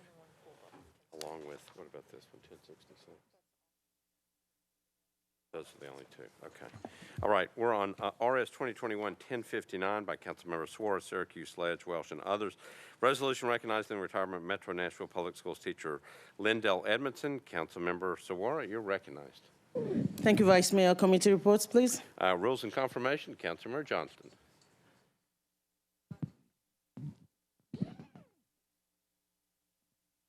This is 1059. We didn't have, I didn't have 1059. Already been approved. I've got it. Don't worry about it. It was approved last time by rules, so it's okay.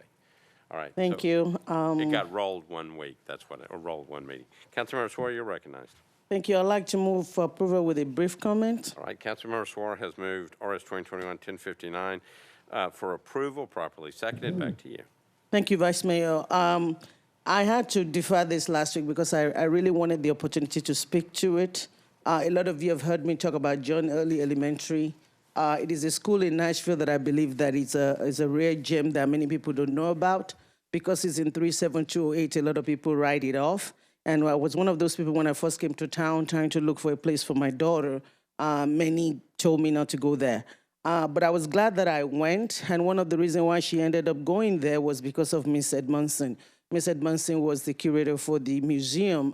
John Early is a museum magnet school. And the opportunity that it provides that I saw firsthand for the students, especially in that neighborhood that a lot of us did not give any thought to, is a lot. And that school is thrived so much because of her and so many of the teachers that are there. Miss Edmondson is retiring from John Early.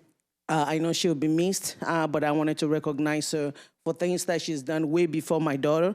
I know that Representative Harold Love is one of our past students, and so she's touched a lot of people in this city. I want to read the notes that my daughter wrote when we were trying to put together this resolution. And Sophia, who is 16 and was a student of Miss Edmondson in middle school, said, "It's not only about her achievements, but the mark she had made, she had on many children's lives. Our work with the museum is truly exemplary. It gives a voice to children who wouldn't have gotten it otherwise. She doesn't lead but guides, allowing the museum curators to take the lead. She cares for them as if they are her own, and she fights for them like it too. She will give the clothes off her own back, if it meant that a child was taken care of. She's an extremely hard worker, but if she could, she would do even more. With every museum exhibit or simply passing in the hall, she gleams with pride. She has a vibrant soul that has deep compassion and so much love in it. There's truly no one like her. She's an incredible woman, an exemplary teacher, but better yet, she's a cornerstone of our community." This is from one of our students, my daughter. And I know that a lot of students in that school feels like that. So with so much gratitude to her for our 41 years of service to MNPS, I again move for approval of the resolution. Thank you, Councilmember Suarez. So Councilmember Suarez has moved RS 2021-1059 resolution for passage. It's been properly seconded. Any other discussion? Anybody, we're having trouble with the board up here. Anybody else want to talk on this one? All right, seeing none, all those in favor say aye. Opposed, no. Resolution passes. Thank you, Council Member. We're on item number 38, RS 2021-1066.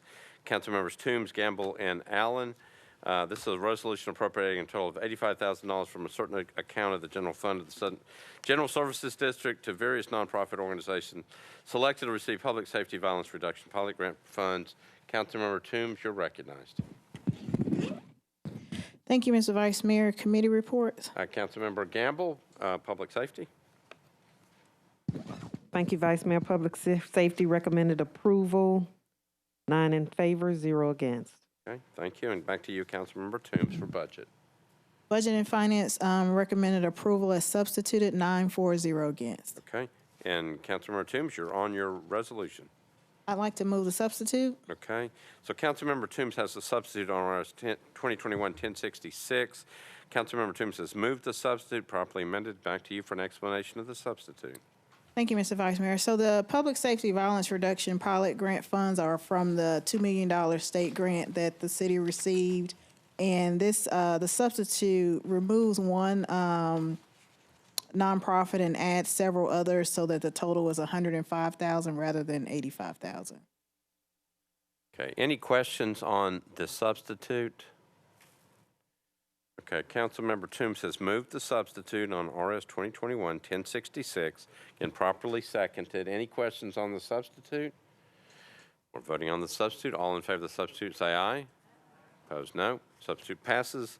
You're on your resolution as substituted, Councilmember Toombs. Move for approval. Councilmember Toombs has moved for approval of RS 2021-1066 as substituted, properly seconded. Any discussion on the resolution? Seeing none, we're voting on RS 2021-1066 as substituted. All in favor say aye. Aye. Opposed, no. Resolution as substituted passes. Thanks to Councilmember Toombs. I believe that takes us through all resolutions. We have 2 late filed. We have a resolution accepting the terms of a cooperative purchasing master agreement for law enforcement Airbus helicopters by Councilmember Toombs.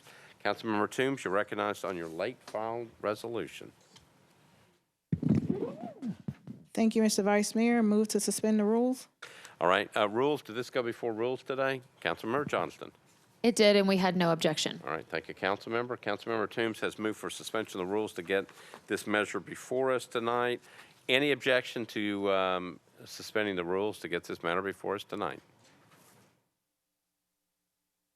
Seeing none, rules are suspended. Councilmember Toombs, you're on your resolution. Thank you, Mr. Vice Mayor. Committee reports. Public Safety, Councilmember Gamble, you've got one of them. Thank you. Public Safety recommended approval, 9 in favor, 0 against. And you've got the other one, Councilmember Toombs. Budget and Finance recommended approval, 10 for, 0 against. All right, Councilmember Toombs, you're on your bill. Move for approval. Resolution. Councilmember Toombs has moved for passage of this late filed resolution, properly seconded. Any discussion on the late filed resolution? Seeing none, we're ready to vote. All those in favor of the resolution say aye. Opposed, no. Resolution passes. H2 on my agenda, which is by Councilmember Rosenberg.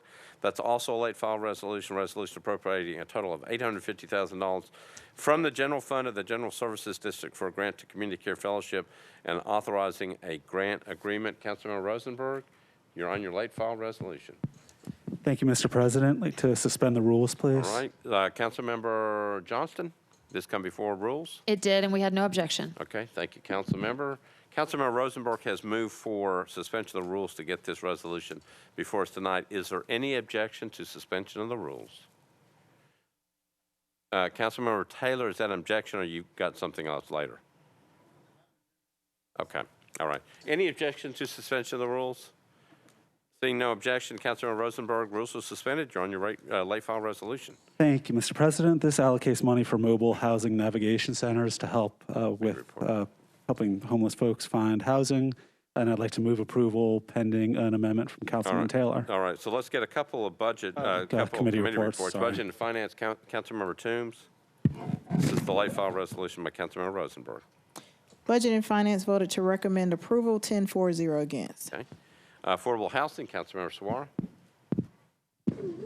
Affordable Housing voted to recommend approval, 8 in favor, 0 against. Okay, thank you. Health and Hospitals, Councilmember Taylor. Health and Hospitals voted for approval, 6 in favor, 0 against. All right. Now, Councilmember Rosenberg, you're on your resolution. All that stuff and move approval pending an amendment from Councilman Taylor. So Councilmember Rosenberg has moved approval of the resolution, properly seconded. Councilmember Taylor, you're on a late filed amendment. Thank you, Mr. Vice Mayor. I'd like to suspend the rules. All right. So Councilmember Taylor is moving to suspend the rules to get a late filed amendment before us. Councilmember Johnston, did this come before you all? Which one? Oh, yes, it did as an amendment. It did. We had no objection. Okay, thank you, Councilmember. Okay, Councilmember Taylor has moved to suspend the rules to get his late file amendment on this resolution. Any objection to suspension of the rules to get this before us? Seeing none, rules are suspended. Councilmember Taylor, you're on your amendment. Thank you. I would like to move the amendment.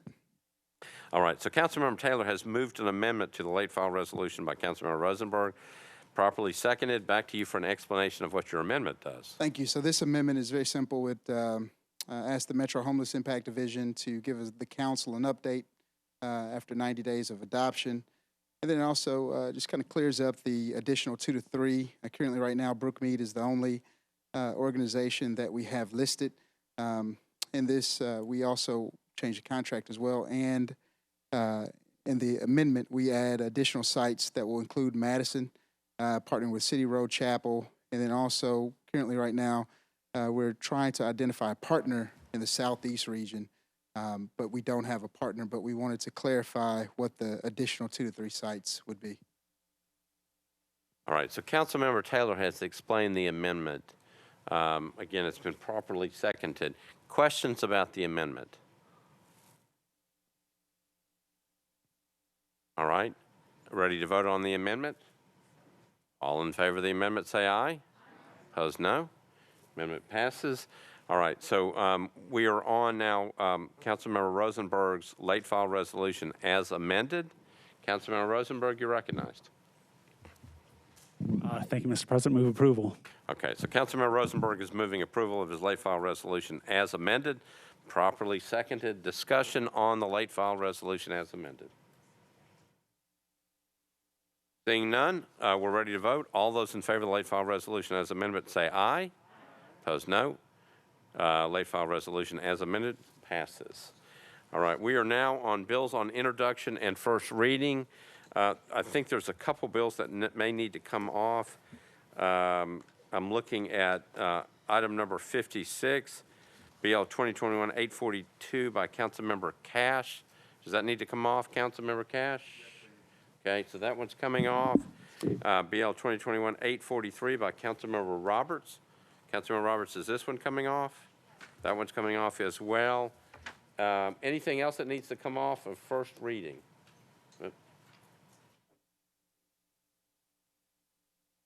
All right, so I've got BL 2021-842 and 843 coming off on first reading. Anything else? All right, if there's no objection, we will take, we'll consider all other ordinances on first reading in one vote at this time. All those in favor, is there a motion to adopt all bills that besides 56 and 57 on passage on first reading? Got a motion properly seconded. All in favor of all bills on introduction first reading with the exception of 56 and items 56 and 57 on first reading say aye. Opposed, no. You adopt. We are now on item 56, BL 2021-842 by Councilmember Cash.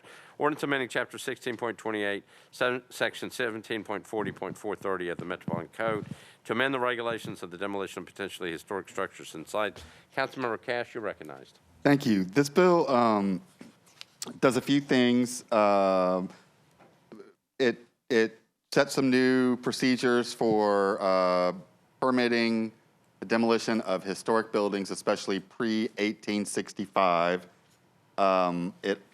And hopefully will provide some opportunity to save some buildings.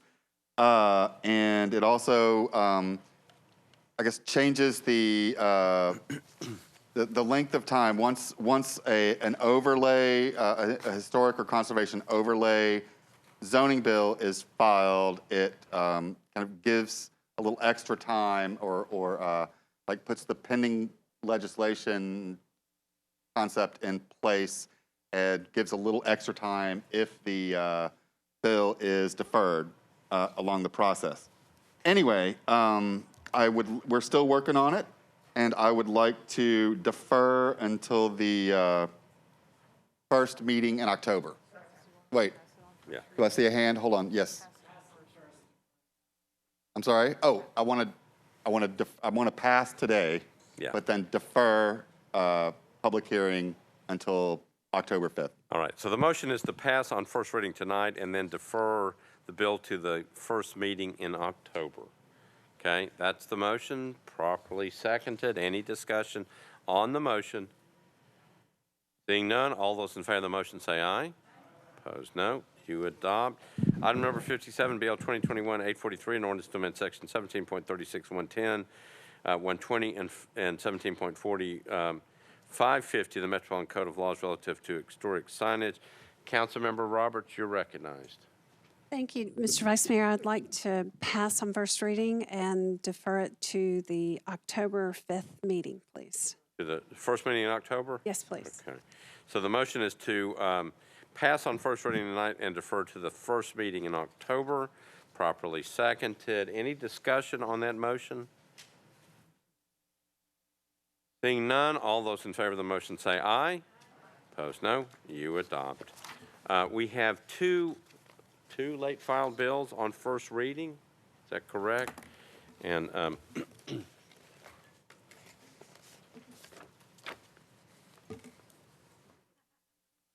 make sure I've got them.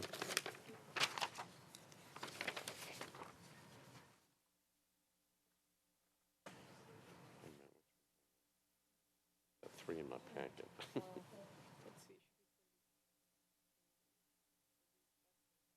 Okay, all right. So we have two late filed bills that came in. Both of them are by Councilmember O'Connell. We're just making sure we have the right bills. Councilmember O'Connell, I've got two. One is an ordinance to amend Title 17 by changing from IR to SP zoning for property located at 1301 Herman Street, southwest corner of Herman Street and 12th Avenue North. It's 2.11 acres to permit a mixed-use development.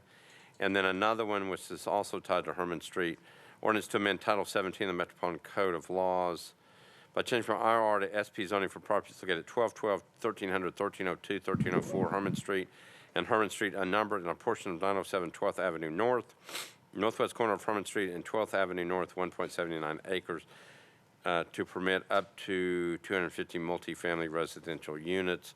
Those are the two late filed bills. Yes, and I think we can take them together. All right, we'll take them together. Councilmember O'Connell, you're recognized on both these late filed bills. Thank you, Mr. President. I guess let's get committee reports. It did go to rules. Is that what you're looking for? Councilmember Johnston, you're recognized. I apologize. That's okay. There was no objection No objection. to either one of them. Are you taking them at the same time?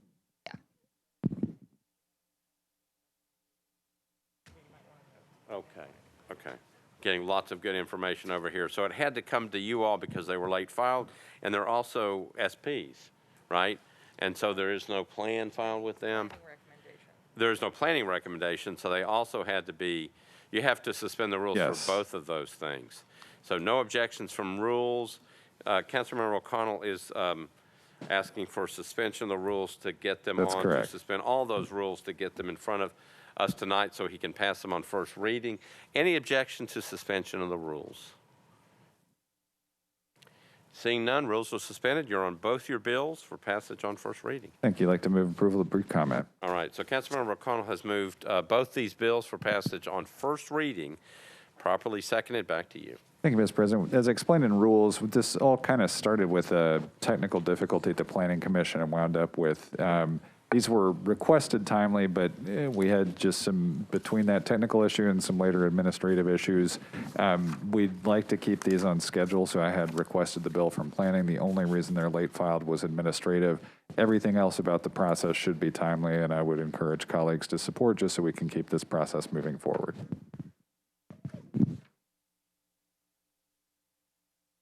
All right, so Councilmember O'Connell has moved for passage on first reading on both these bills.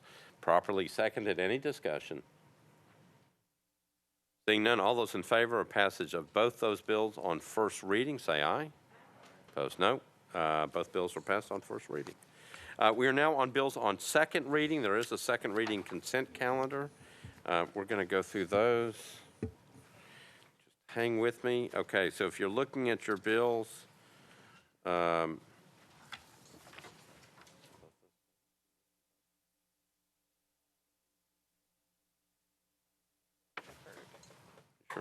Councilmember Rosenberg, just checking. I've got 654 and 655 on consent. I think they were both deferred.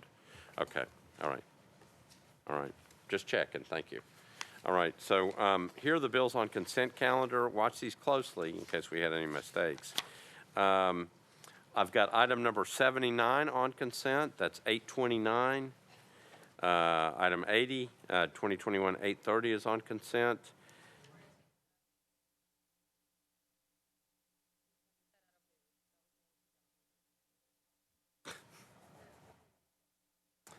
Thank you, it's late. I've got it. Glad somebody's paying attention to this. Item number 81, BL 2021-833 is on consent. 834 is on consent. 836 is on consent. 837 is on consent. 838 is on consent. 839 is on consent. So let's go back over those.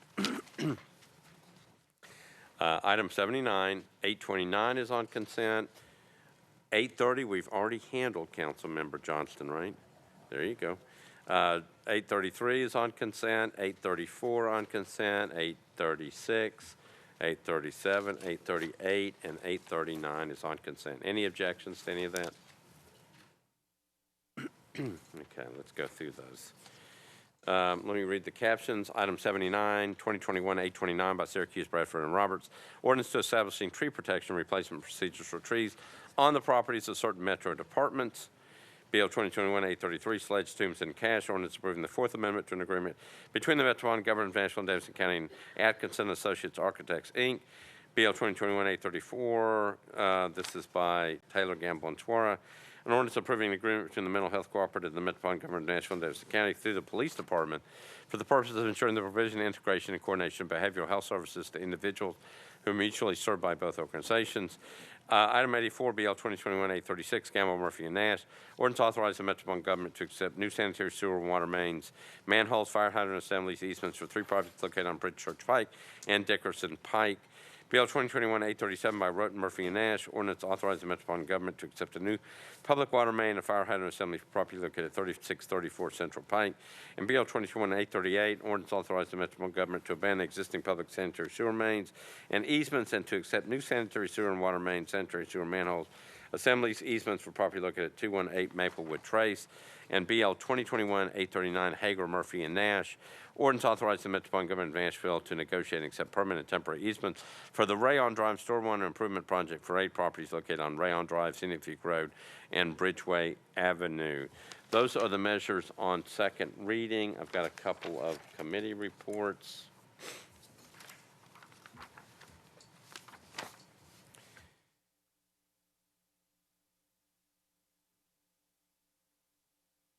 All right, Budget and Finance, Councilmember Toombs, you've got one. Budget and Finance voted to recommend approval of BL 2021-833, 940 against. Okay. Councilmember Cash, you recognize?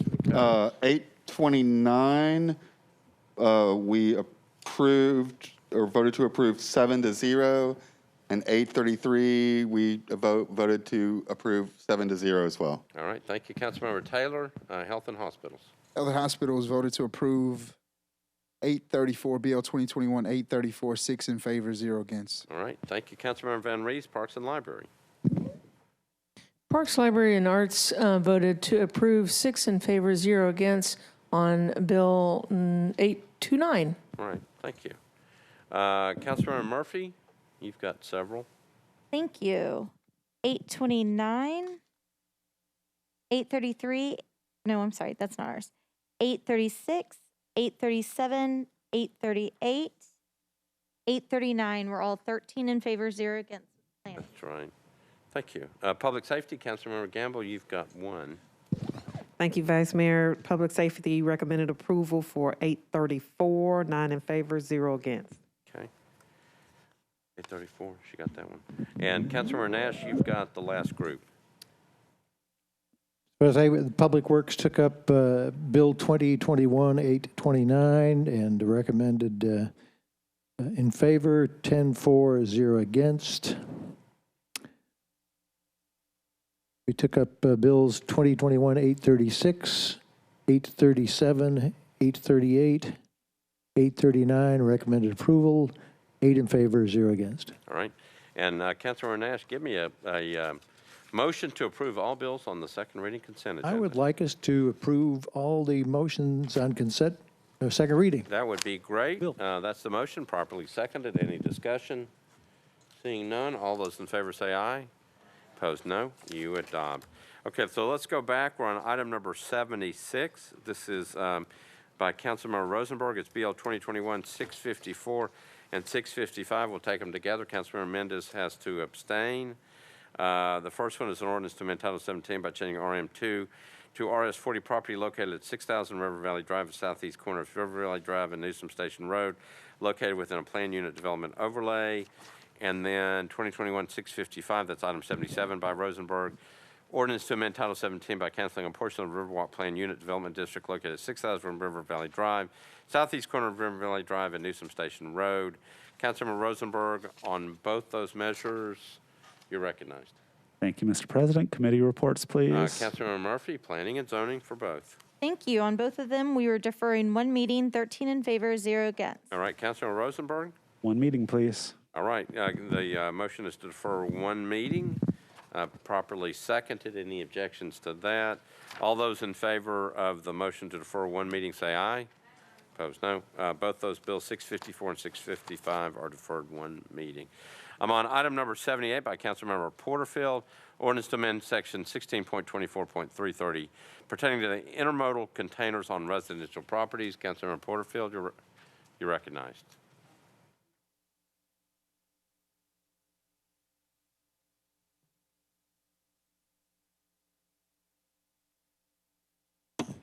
So sorry, Vice Mayor. Committee reports, please. We've got codes. Councilmember Cash.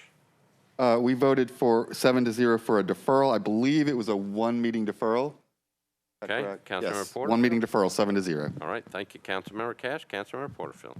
Move for a one meeting deferral, please. Okay, the motion is to defer one meeting, properly seconded. Any discussion? Seeing none, all those in favor of one meeting deferral say aye. Opposed, no. The thing is, the bill is moved one meeting. The motion is passed. Thank you, Vice Mayor. Okay. Make sure I've got everything here. We're on 2021-835 by Hall, Evans, Hager, and others. This is an ordinance requiring the Metropolitan Department of Water and Sewer Services to study sewer infrastructure in Nashville, Davidson County, and provide a report to the Metropolitan Council by July 1st, 2023. Councilmember Hall, you're recognized. Committee report, please. All right. Public Works, Councilmember Nash. Public Works recommended a one meeting deferral, 9-4, 0 against. Okay. Councilmember Hall. Move for one meeting deferral. Councilmember Hall has moved this bill one meeting to defer it one meeting, properly seconded. Any discussion on the deferral motion? BL 2021-835. All in favor of the deferral motion say aye. Opposed, no. You defer one meeting. Okay. Let's see. Takes care of everything on second reading, I believe. Okay, we're on third reading consent calendar.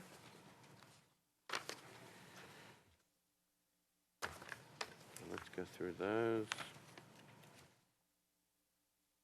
Okay, so item number 90, BL 2021-716 is on consent. 91-777 is on consent. Can't be on consent, yeah. 792 is on consent. 794 is on consent. 799 on consent. 800 on consent. 801 on consent. 802 on consent, 803 on consent, 804 on consent, 805 on consent, 806 on consent, 807 is on consent. So everything is on the consent calendar except items 88, 89, and 92.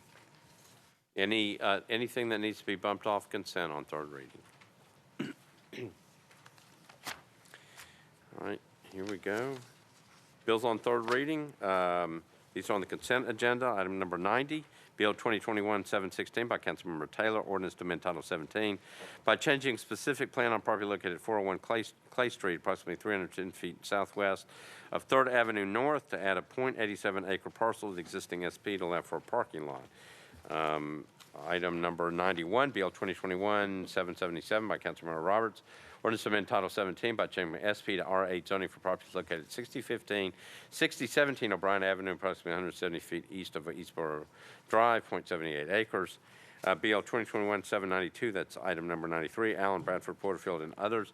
Ordinance amending Chapter 2.136 of the Metropolitan Code to require the Planning Department to provide periodic reports regarding the Metropolitan government's efforts to address the issue of housing affordability in Nashville and Davidson County. BL 2021-794 by Councilmember Nash, ordinance amending Metropolitan Code of Laws, Section 15.44.050, waters diverted from public sewage by deleting subsection E, green roofs. BL 2021-799, Henderson, Porterfield, Murphy, and Nash, an ordinance authorizing the granting of a temporary construction easement to Piedmont Natural Gas on a parcel of property owned by the Metropolitan government.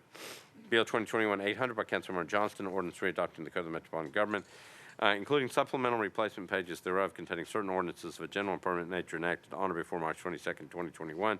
BL 2021-801, Sledge, Murphy, Nash, and O'Connell, ordinance amending the GIS system street and alley centerline layer for the Metropolitan Government of Nashville and Davidson County by abandoning a portion of Hamilton Avenue right-of-way.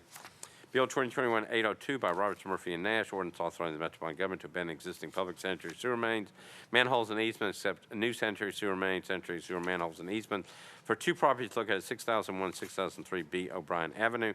BL 2021-803, O'Connell, Murphy, and Nash, ordinance authorizing the Metropolitan Government to abandon existing combination sewer and water mains, combination sewer manholes, fire hydrant assemblies, and easements, except new combination sewer, sanitary sewer and water mains, combination sewer manholes, inlets, sanitary sewer manholes, fire hydrant assemblies, and easements, 5 properties located on Church Street and 12th Avenue North. BL 2021-804, Sledge, Murphy, and Nash, ordinance authorizing the Metropolitan Government to abandon existing water, sanitary sewer, fire hydrant assemblies, sanitary sewer manholes, easements, except new water and sanitary sewer mains, fire hydrant assemblies, sanitary sewer manholes, and easements, property located at 300 Rains Avenue. BL 2021-805, that's item number 101, Toombs, Murphy, and Nash, ordinance authorizing the Metropolitan Government to accept new sanitary sewer manholes, property located at 251 Venture Circle, also known as the 261 French Landing Development. BL 2021-806, Parker, Murphy, and Nash, ordinance authorizing the Metropolitan Government of Nashville and Davidson County to relocate a public fire hydrant assembly for properties located at 750 and 1754 Douglas Avenue. And BL 2021-807, O'Connell, Murphy, and Nash, ordinance authorizing the Metropolitan Government to accept new water main, fire hydrant assemblies, and easements for property located at 1320 Adams Street, also known as Newhoff Development Phase 2. Those are all the items on the consent calendar on third reading. Anything that needs to be bumped off? Councilmember O'Connell? Thank you, Mr. President. Can we bump item 94, which is BL 2021-794, please? Item number 94. Item number 94, bumped off the consent. Okay. Anything else? Okay. All right, we had 2 of those measures. We're on planning and zoning. Councilmember Murphy, you're recognized.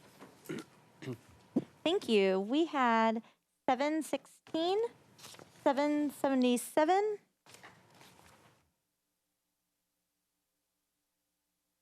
and I think that's it. That's it. And those were 13 in favor, 0 against. All right, how about a motion to approve? Motion to approve. Motion to approve all bills on third reading consent agenda, properly seconded. Any discussion? Seeing none, all those in favor say aye. Opposed, no. You adopt. Okay, I think we've got 4 bills left on third reading. First one is item number 88, BL 2019-3 by Councilmember Syracuse, Murphy, Van Reese, and others. Ordinance amending Metropolitan Code Chapters 5.20 and 17.40, authorizing the Metropolitan Government to come under the provisions of Tennessee Code Annotated Section 67-5-218, establishing a historic property review board empowered to abate property taxes relating to certain improvements or restorations made to historic properties. Councilmember Syracuse, you are recognized. Thank you, Vice Mayor. I have two amendments here, and I want to move the first one. All right. You want to let's get the committee reports. Oh, we need committee reports. First, Budget and Finance, Councilmember Toombs, Yes. you've got the first one.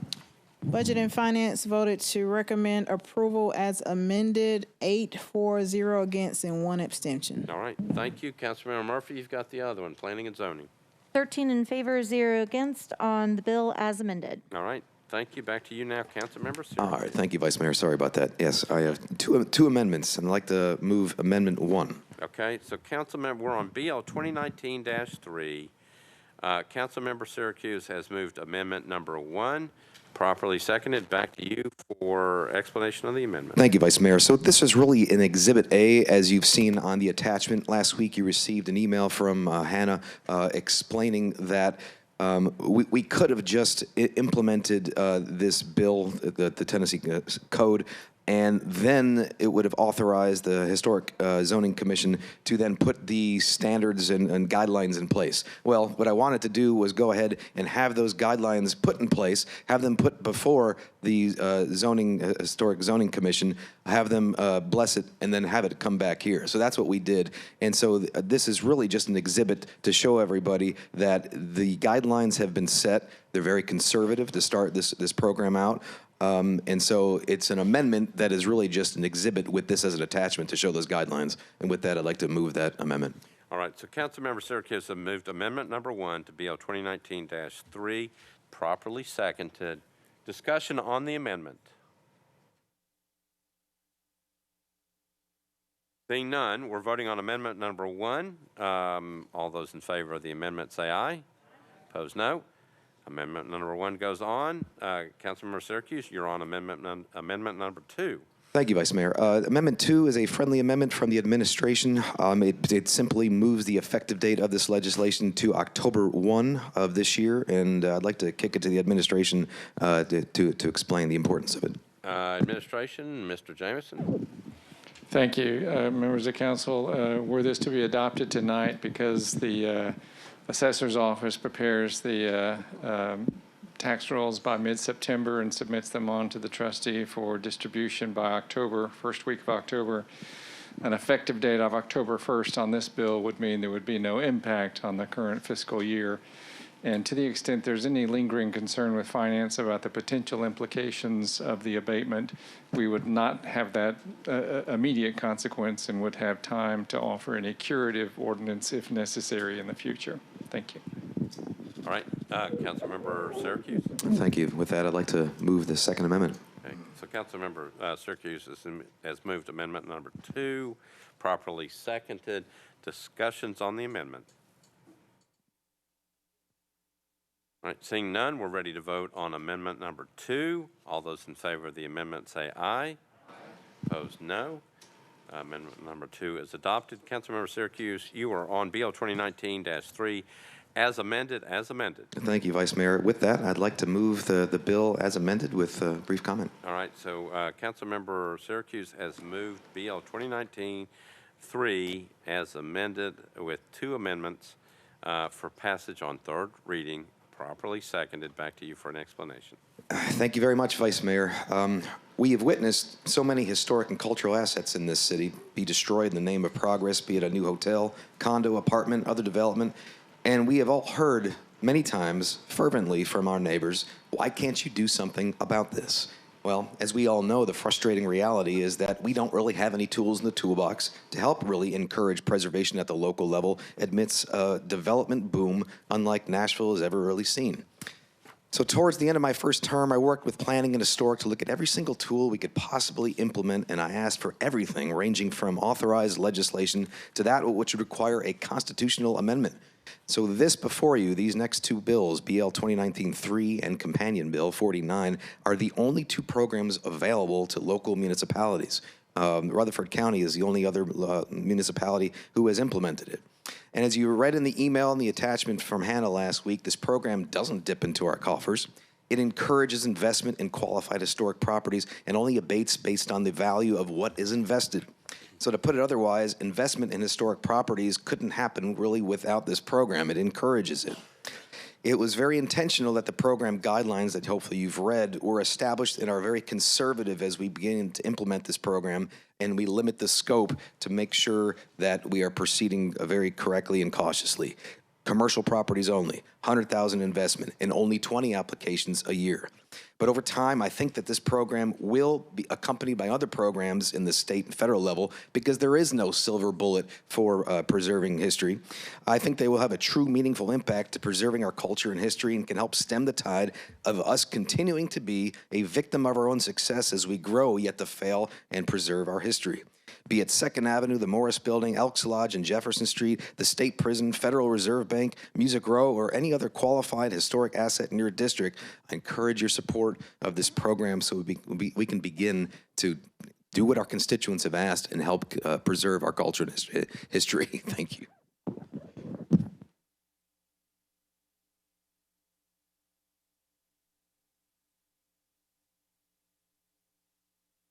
Thank you. I want to thank Councilmember Syracuse for writing this and the next bill.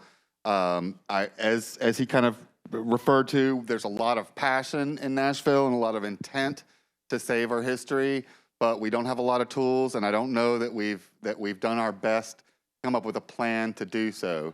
So I applaud this tool being put in the toolbox, and I encourage other members to support it. Thank you. Thank you, Councilmember Cash. Anybody else in the queue? Seeing nobody else here. In the queue, we're ready to vote. We're on Councilmember Syracuse's vote bill on 2019-3 as amended for passage on third and final reading. All those in favor of BL 2019-3 as amended, say aye. Aye. Opposed, no. Bill passes. And Councilmember Mendes abstains. Okay. All right. We're on BL 2019-49 by Councilmember Syracuse, O'Connell, Allen, and others. Ordinance authorizing property tax exemption for historic properties owned by charitable institutions in accordance with TCA annotated section 67-5-222. Councilmember Syracuse, you're on your bill. Thank you, Vice Mayor. Committee reports, please. Budget and Finance, Councilmember Toombs. Budget and Finance voted to recommend approval, 8-4-0 against with 1 abstention. All right, Councilmember Syracuse, back to you. Thank you, Vice Mayor. I move approval with a brief explanation. All right, Councilmember Syracuse moves approval, properly seconded. Back to you. Thank you so much. So as you hopefully read in Hannah's email yesterday, there's a very, very narrow scope of this one. But again, this was one of two authorized pieces of legislation at the state level that we could implement here at the local level. So as you read, this ordinance would really only allow a nonprofit who owns a qualified historic property to obtain an exemption for properties used for income-producing purposes that otherwise wouldn't be allowed under state law. So I don't see this being used very often, but in those instances where a nonprofit does own a qualified historic property, this does give them the opportunity to be able to put some revenue back into maintaining and keeping that historic structure. Thank you so much. I request to move approval. All right, so Councilmember Syracuse moved approval of BL 2019-49. It's properly seconded. Discussion on the bill. Councilmember Hurt, you're recognized. Thank you, Mr. Vice Mayor. I'd like to ask the sponsor, does this qualify the board house that's on Fisk campus? Councilmember Syracuse? Can I ask Hannah? Rikers Island? Let's see. I think that we need to know more about that building. There's things like it has to be on the National Register of Historic Buildings. So if it would depend if it meets the requirements, then it could be. But I don't know if that particular building meets the requirements. Yes, Vice Mayor, correct me if I'm wrong, Hannah, but in the same, that's why I call it an accompanying bill. The same standards apply to the 2019-3 have to be applied here, so it has to be a qualified historic property as made so by the Historic Zoning Commission. So it's got to be done that way. And then it's also got to be a qualified charity, 501c3. Correct, and then it also has to meet 4 other eligibility requirements. Has to be on the National Register of Historic Right. Places, used for occasional rentals no more than 2 days at a time per event, not rented out more than 180 days per year, with the proceeds from the events being used to defray maintenance and upkeep of the property, and has to have been owned and maintained by the charitable institution for at least 10 years prior to the exemption. So I think that the number 2 and 3, I think, are really the ones that we just can't know right now. Right. Well, Fisk is a 501c3 charitable institution, and I think that with this, the other qualifications can be utilized in the way that it's being said in order to generate some revenue with some events. So I just would encourage the councilman of that district to seek some more information and assistance, and I'll be happy to help to make sure that we, make sure that it's qualified. Thank you. All right, thank you, Councilmember Hurt.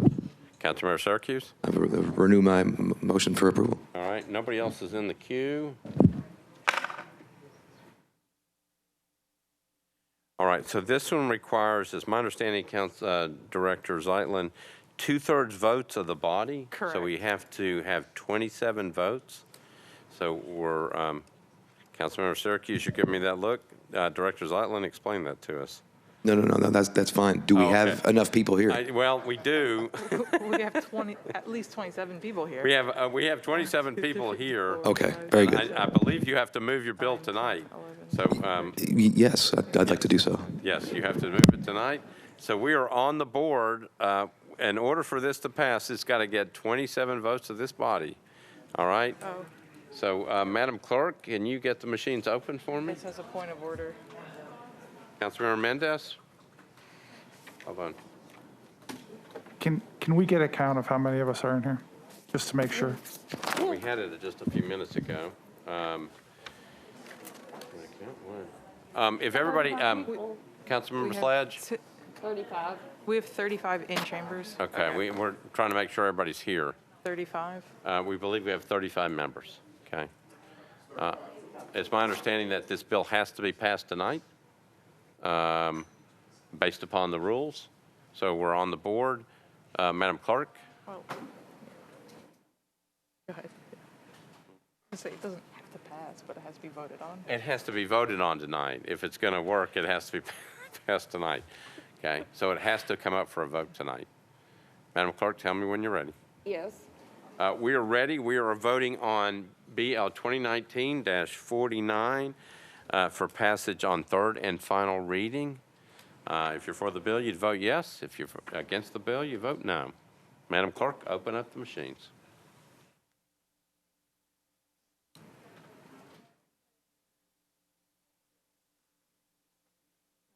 Councilmember Sledge, got a problem with the machine? Councilmember, so we're having problems with the machines. Councilmember Gamble, Councilmember Hall, Councilmember Taylor, Councilmember Rutherford, Councilmember Evans. Okay, is it all working now? Everybody good, Councilmembers? Councilmember Syracuse, and it's his bill.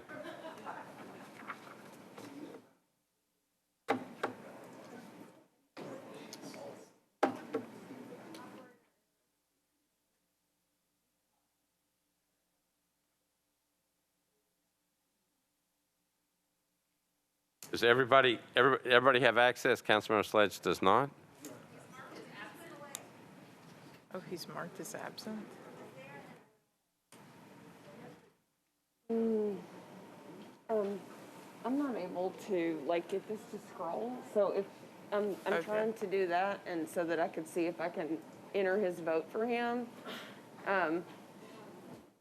but it won't actually let me do anything. Okay. The machine's not working? It's not. I mean. Okay, cool. We'll just I hang don't know if we have no votes, but if we don't, we have 35 yeses. Okay, so we're going to have to. It looks like we have one abstention that I'm aware of.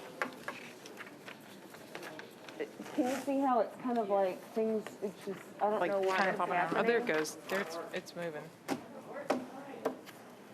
Okay, it finally let me scroll down. So now I'm looking for Mr. Sledge. Councilmember Sledge, have you been able to vote? Oh, I don't know why okay. So hopefully I can, I think I need to enter your vote from here, please. Thank you. Councilmember Sledge? Sorry about that. Got it. It looks like Syracuse is Yeah. jumping around. I can see Yeah. that from here. Okay. Councilmember Syracuse, have you been able to get on? Okay. Anybody have trouble getting on the machine? I don't want to call anybody out, but I do have some people that haven't voted, and I don't, since this thing's acting a little weird, should I ask? Okay, so members of the council, this vote needs, if it doesn't get 27 votes, it fails, which is, it's up to the body to determine whether it passes or not. We're having trouble with the machine. We can't necessarily tell. We've got some people who have not voted. It's just Councilmember Evans. It's Councilmember Evans. I mean, she doesn't have to vote, but I'm not sure if she. Councilmember Evans, you're not listed as voting on the machine. You see it? I had her on mine. Okay, I see it now. Okay, do you see it? Yes, we're good. All right. Okay. Success. All right. So everybody voted? Madam Clerk, close the machines, take the vote.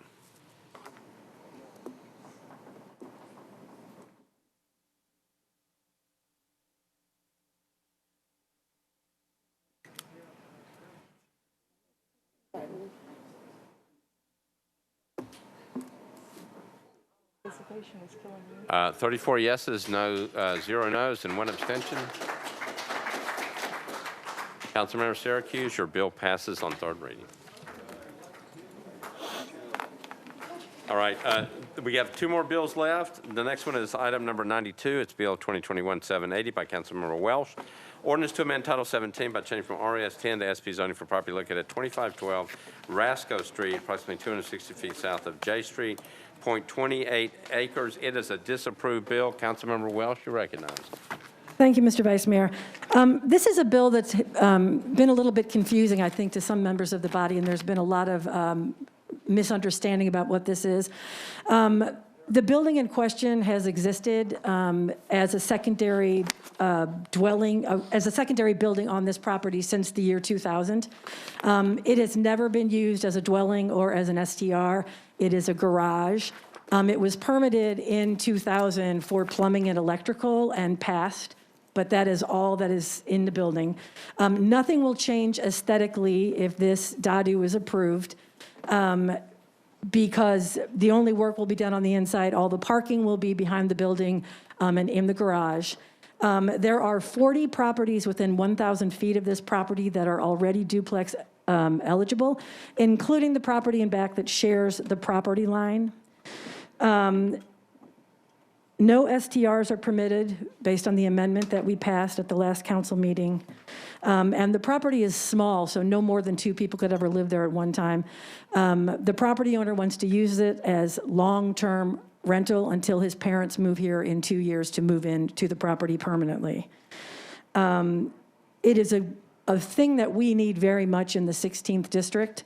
We were downzoned back in 2000. And we have had difficulty finding enough housing and keeping enough housing in the district so that we can keep the people in our neighborhood that we want to keep in the neighborhood. This is a first step to do that. And given the planning staff approved this because of so many of the other properties surrounding it that are already eligible to do this. The property owner went around to all the surrounding neighbors and they signed petitions saying they do not have any objection to this. So I think this is something that we very much need in the 16th, and I think it's going to be a benefit to the district. And so I am asking my colleagues for their approval.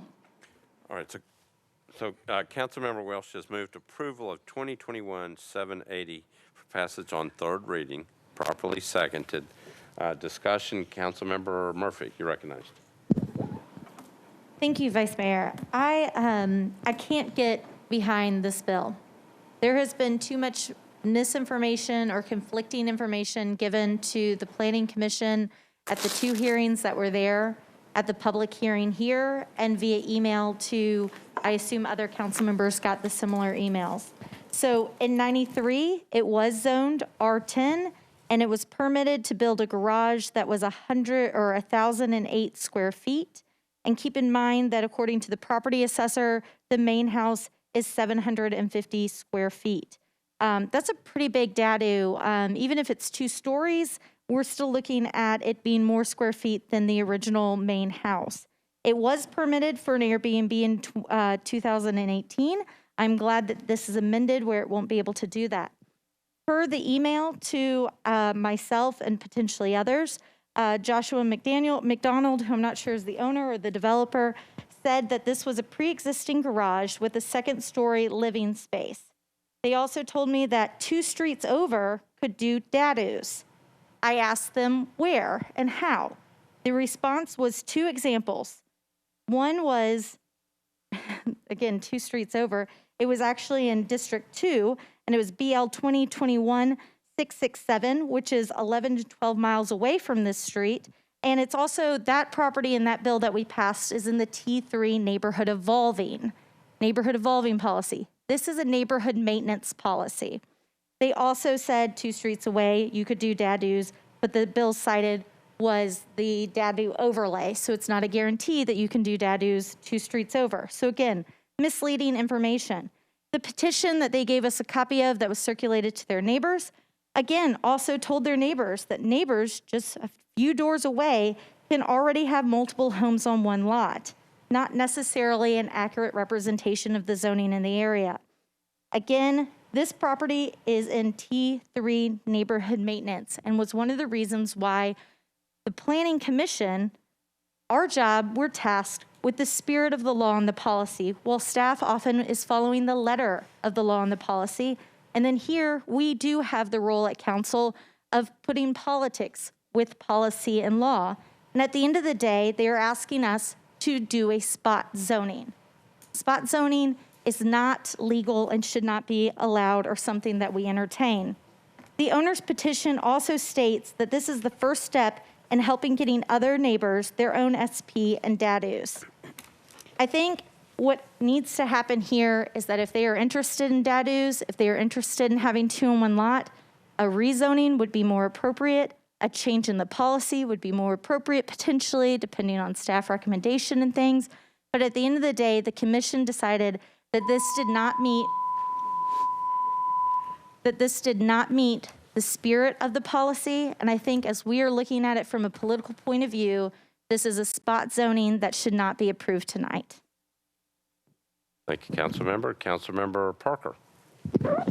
I hope that I'm not adding a little more confusion to this, but I'm not able to fully review the permitting history here because I'm on my phone. But on the parcel viewer, it looks like as of 2000 until the beginning of 2004, this was an R district.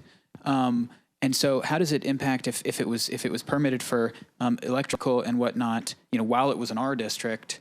This might be more of like a zoning, like a Mr. Hargis question, but if planning could speak to that at all, I would appreciate it.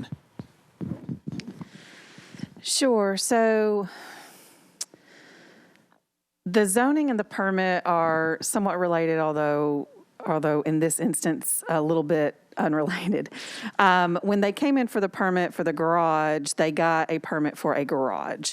Now, when it was zoned R, they may have been able to get a permit for a second unit, although perhaps not a dadu, given the restrictions that apply to dadus in that it's not within a historic overlay, it's not within a UDO that has standards for dadus, it does not have an alley, and I don't believe it's over 15,000 square feet.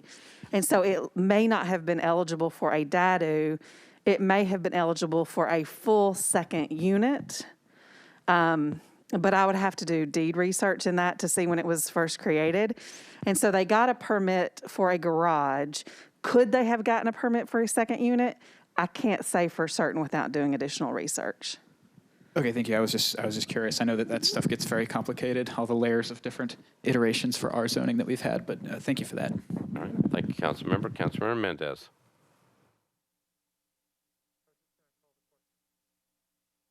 Councilmember Mendez calls the previous question.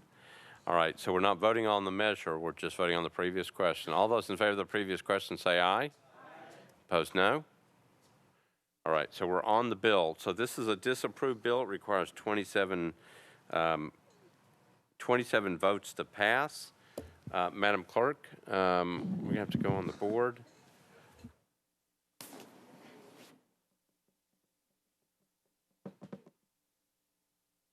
We're voting on BL 2021-780 by Councilmember Welsh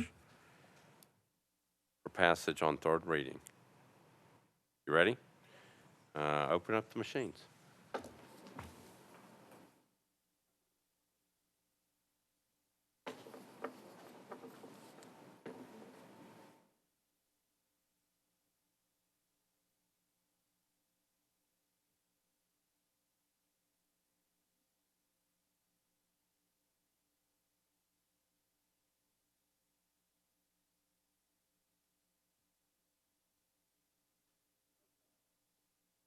Oh, were you still not? Oh, okay. Oh, thank you. Anybody else having trouble voting? Everybody on the machines?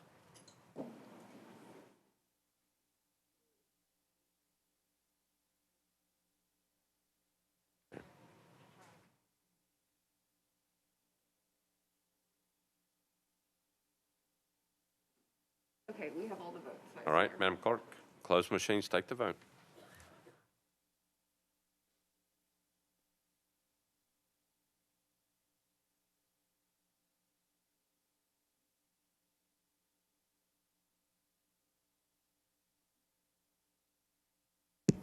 Twenty-one in favor, 11 against, and 3 abstentions. Ayes 21, noes 11, 3 abstentions. The bill fails on third reading. Okay. Last item is item number 94, BL 2021-794 by Councilmember Nash. Ordinance amending Metropolitan Code of Law, Section 15-44.050, waters diverted from public sewage by deleting subsection E, green roofs. Councilmember Nash, you're recognized. Move for passage. Councilmember Nash moves for passage, properly seconded. Councilmember O'Connell.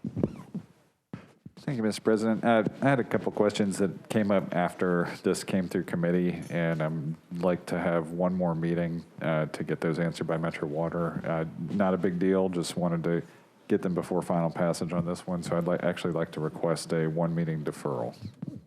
Right, request is for a one-meeting deferral, properly seconded. Any discussion? Seeing none, all those in favor of the one-meeting deferral say aye. Opposed, no.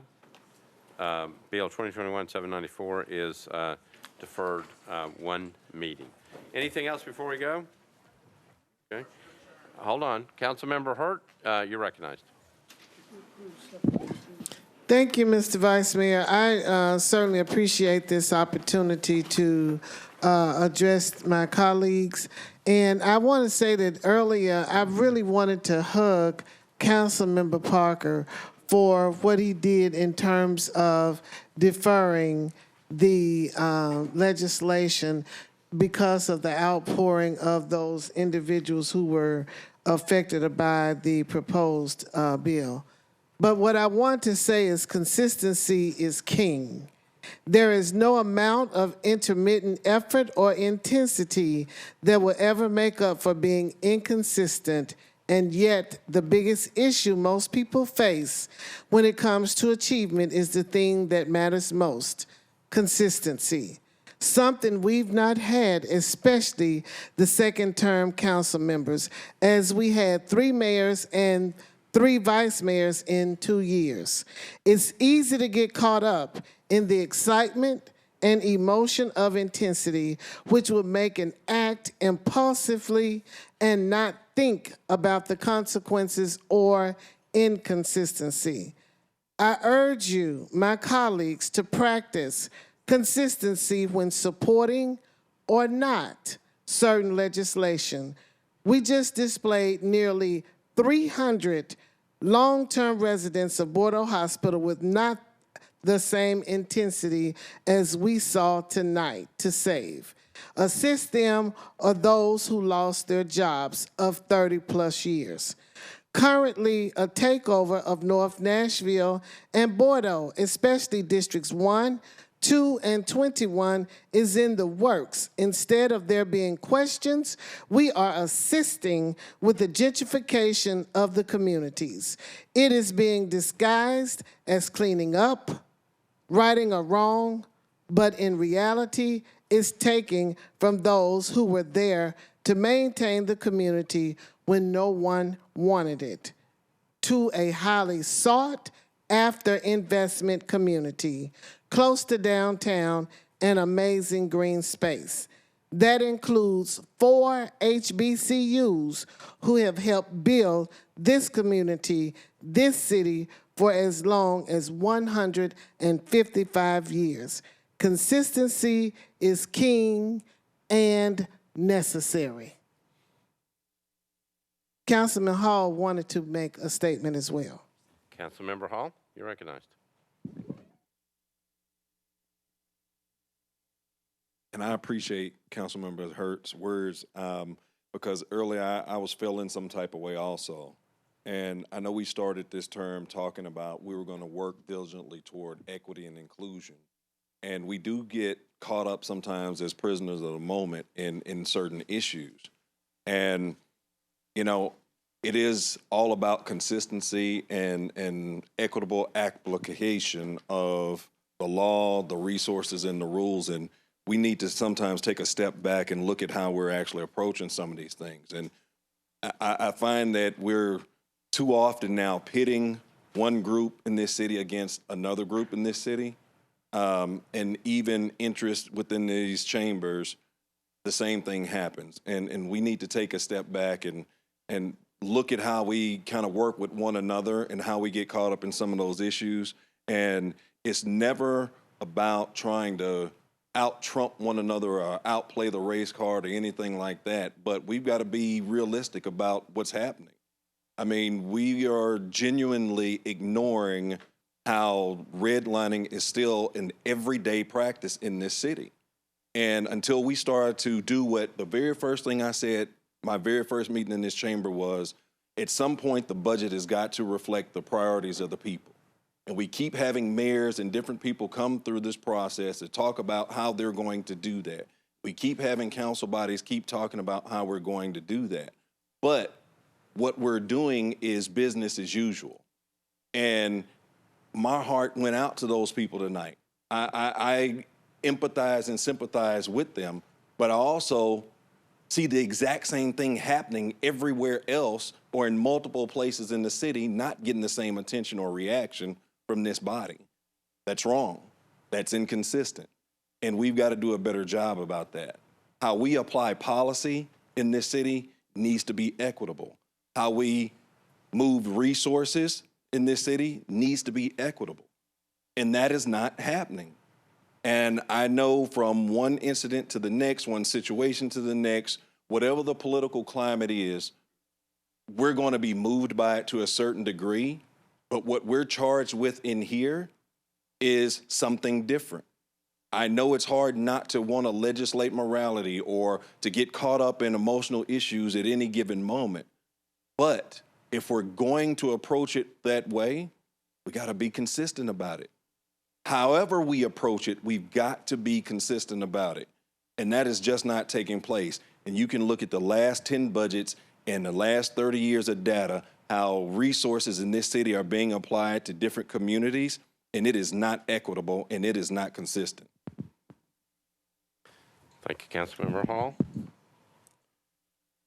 Have a motion to adjourn? Motion second. All in favor say aye. Opposed, no. We stand adjourned. So the council has concluded a little over a 5.5 hour meeting. Council went past the witching hour for the first time in a while. Biggest part of the meeting tonight was held up with 34 different zoning bills on public hearing tonight. The longest one of those, it took up the most time. It was still having the council talk about it even after it was over and before they ended tonight was a rezoning over on the Dickerson Road area that Councilman Parker had. It was near the new massive Oracle redevelopment going on over there. It did not involve the Oracle project per se. It did involve a trailer park nearby that is going to be taken up from this. The people that live there feel like they're being ignored and mistreated by the current owners of the property. They came and complained to the council about that, asked for more time to do that. The council was quite moved by that. We had people speaking to the council tonight in both English and Spanish, and including some children speaking as well tonight. So the council, at Councilman Parker's request, deferred this for 4 meetings. It will come back again in the first meeting in October to see what else they can do to try to work out something of what's going on to rezone this property over there for another development. And the trailer park is currently there now would no longer be there in the future. Council also tonight got involved in the controversy over Dr. Michelle Fiscus, the state's leading physician on vaccinations who was fired by the state in the controversy. The council approved a resolution memorializing in terms that basically praised her leadership during the first 16 months of the COVID-19 pandemic. The resolution recognized August as National Immunization Awareness Month here in Nashville and Davidson County. That was also a part of the controversy surrounding Dr. Fiscus and her dismissal over teen vaccinations going on within the state, or in the way the marketing for that was being done. The council also had a number of other resolutions before tonight. I'll go through those briefly. They approved a grant application to the U.S. Department of Justice to provide $1.9 million to help the Sheriff's Department with men with histories of substance abuse disorder. Also, a resolution that accepted an expanded grant of $26 million from the Tennessee Department of Health to assist the Health Department here to prepare to and respond and recover from COVID-19. The council did hear an update about the current COVID-19 situation here in Davidson County, and the numbers given tonight were not very encouraging. Also, 2 resolutions were approved by the council to approve grant applications to the state and the federal governments totaling $5.6 million. If that money is approved, the city's new transportation agency, NDOT, would receive 3 years of active funding to basically staff and operate the city's new transportation management center, wherever that is located within town. The council also approved 4 different resolutions totaling about $1.7 million to help metro libraries and some local nonprofits provide a number of different services. The council also approved a $100,000 grant from the One City organization that would help fund improvements in Centennial Park, including the dog park in that facility. Also, on second reading, the council approved a contract between Metro Police and the Metro Health Cooperative. The group will support officers in responding to mental health crises and call for services in the city. Also, in the area of police, a late resolution was approved by the council tonight to move forward on through some swaps, through some new leases and equipment. The police department began hiring and procuring some new helicopter equipment and getting rid of some of the older equipment it has. Also, tonight the council deferred a ban on intermodal containers being on residential properties for more than 90 days. Council members say they get a lot of complaints about that, but apparently the bill needs some continuing tweaks, and so the bill was deferred tonight. They also approved on second reading on consent new rules and regulations regarding the protection and replacement of trees that are on metro property. The council is also continuing to seek information from city agencies. They approved a bill on third reading seeking periodic reports from the Planning Commission about affordable housing. However, they deferred one on seeking a report on the city's sewer infrastructure and future needs. Water officials say they already have lots of master plans in place for that, and they didn't think this was necessarily something that needed to continue to be there. And apparently the council approved they've at least deferred it for the time being. Very late tonight, the council also approved on third reading 2 bills that would establish, one would establish a historic property review board empowered to abate property taxes related to certain improvements being made to historic properties in town. Another bill would authorize a property tax exemption for historic properties if they're owned by charitable institutions, all this in accordance with what's allowed under state law. The council is now in recess until the 17th of August, 2 weeks from what was yesterday at this point. But August 17th is also a Tuesday. We'll be here at that time to provide live coverage. Until then, I'm Pat Nolan, and good morning from the council chambers. Tonight's meeting of the Metropolitan Nashville and Davidson County Council has come to you live from the council chambers at the historic Metro Courthouse. It's been a public affairs presentation of the Metro Nashville Network.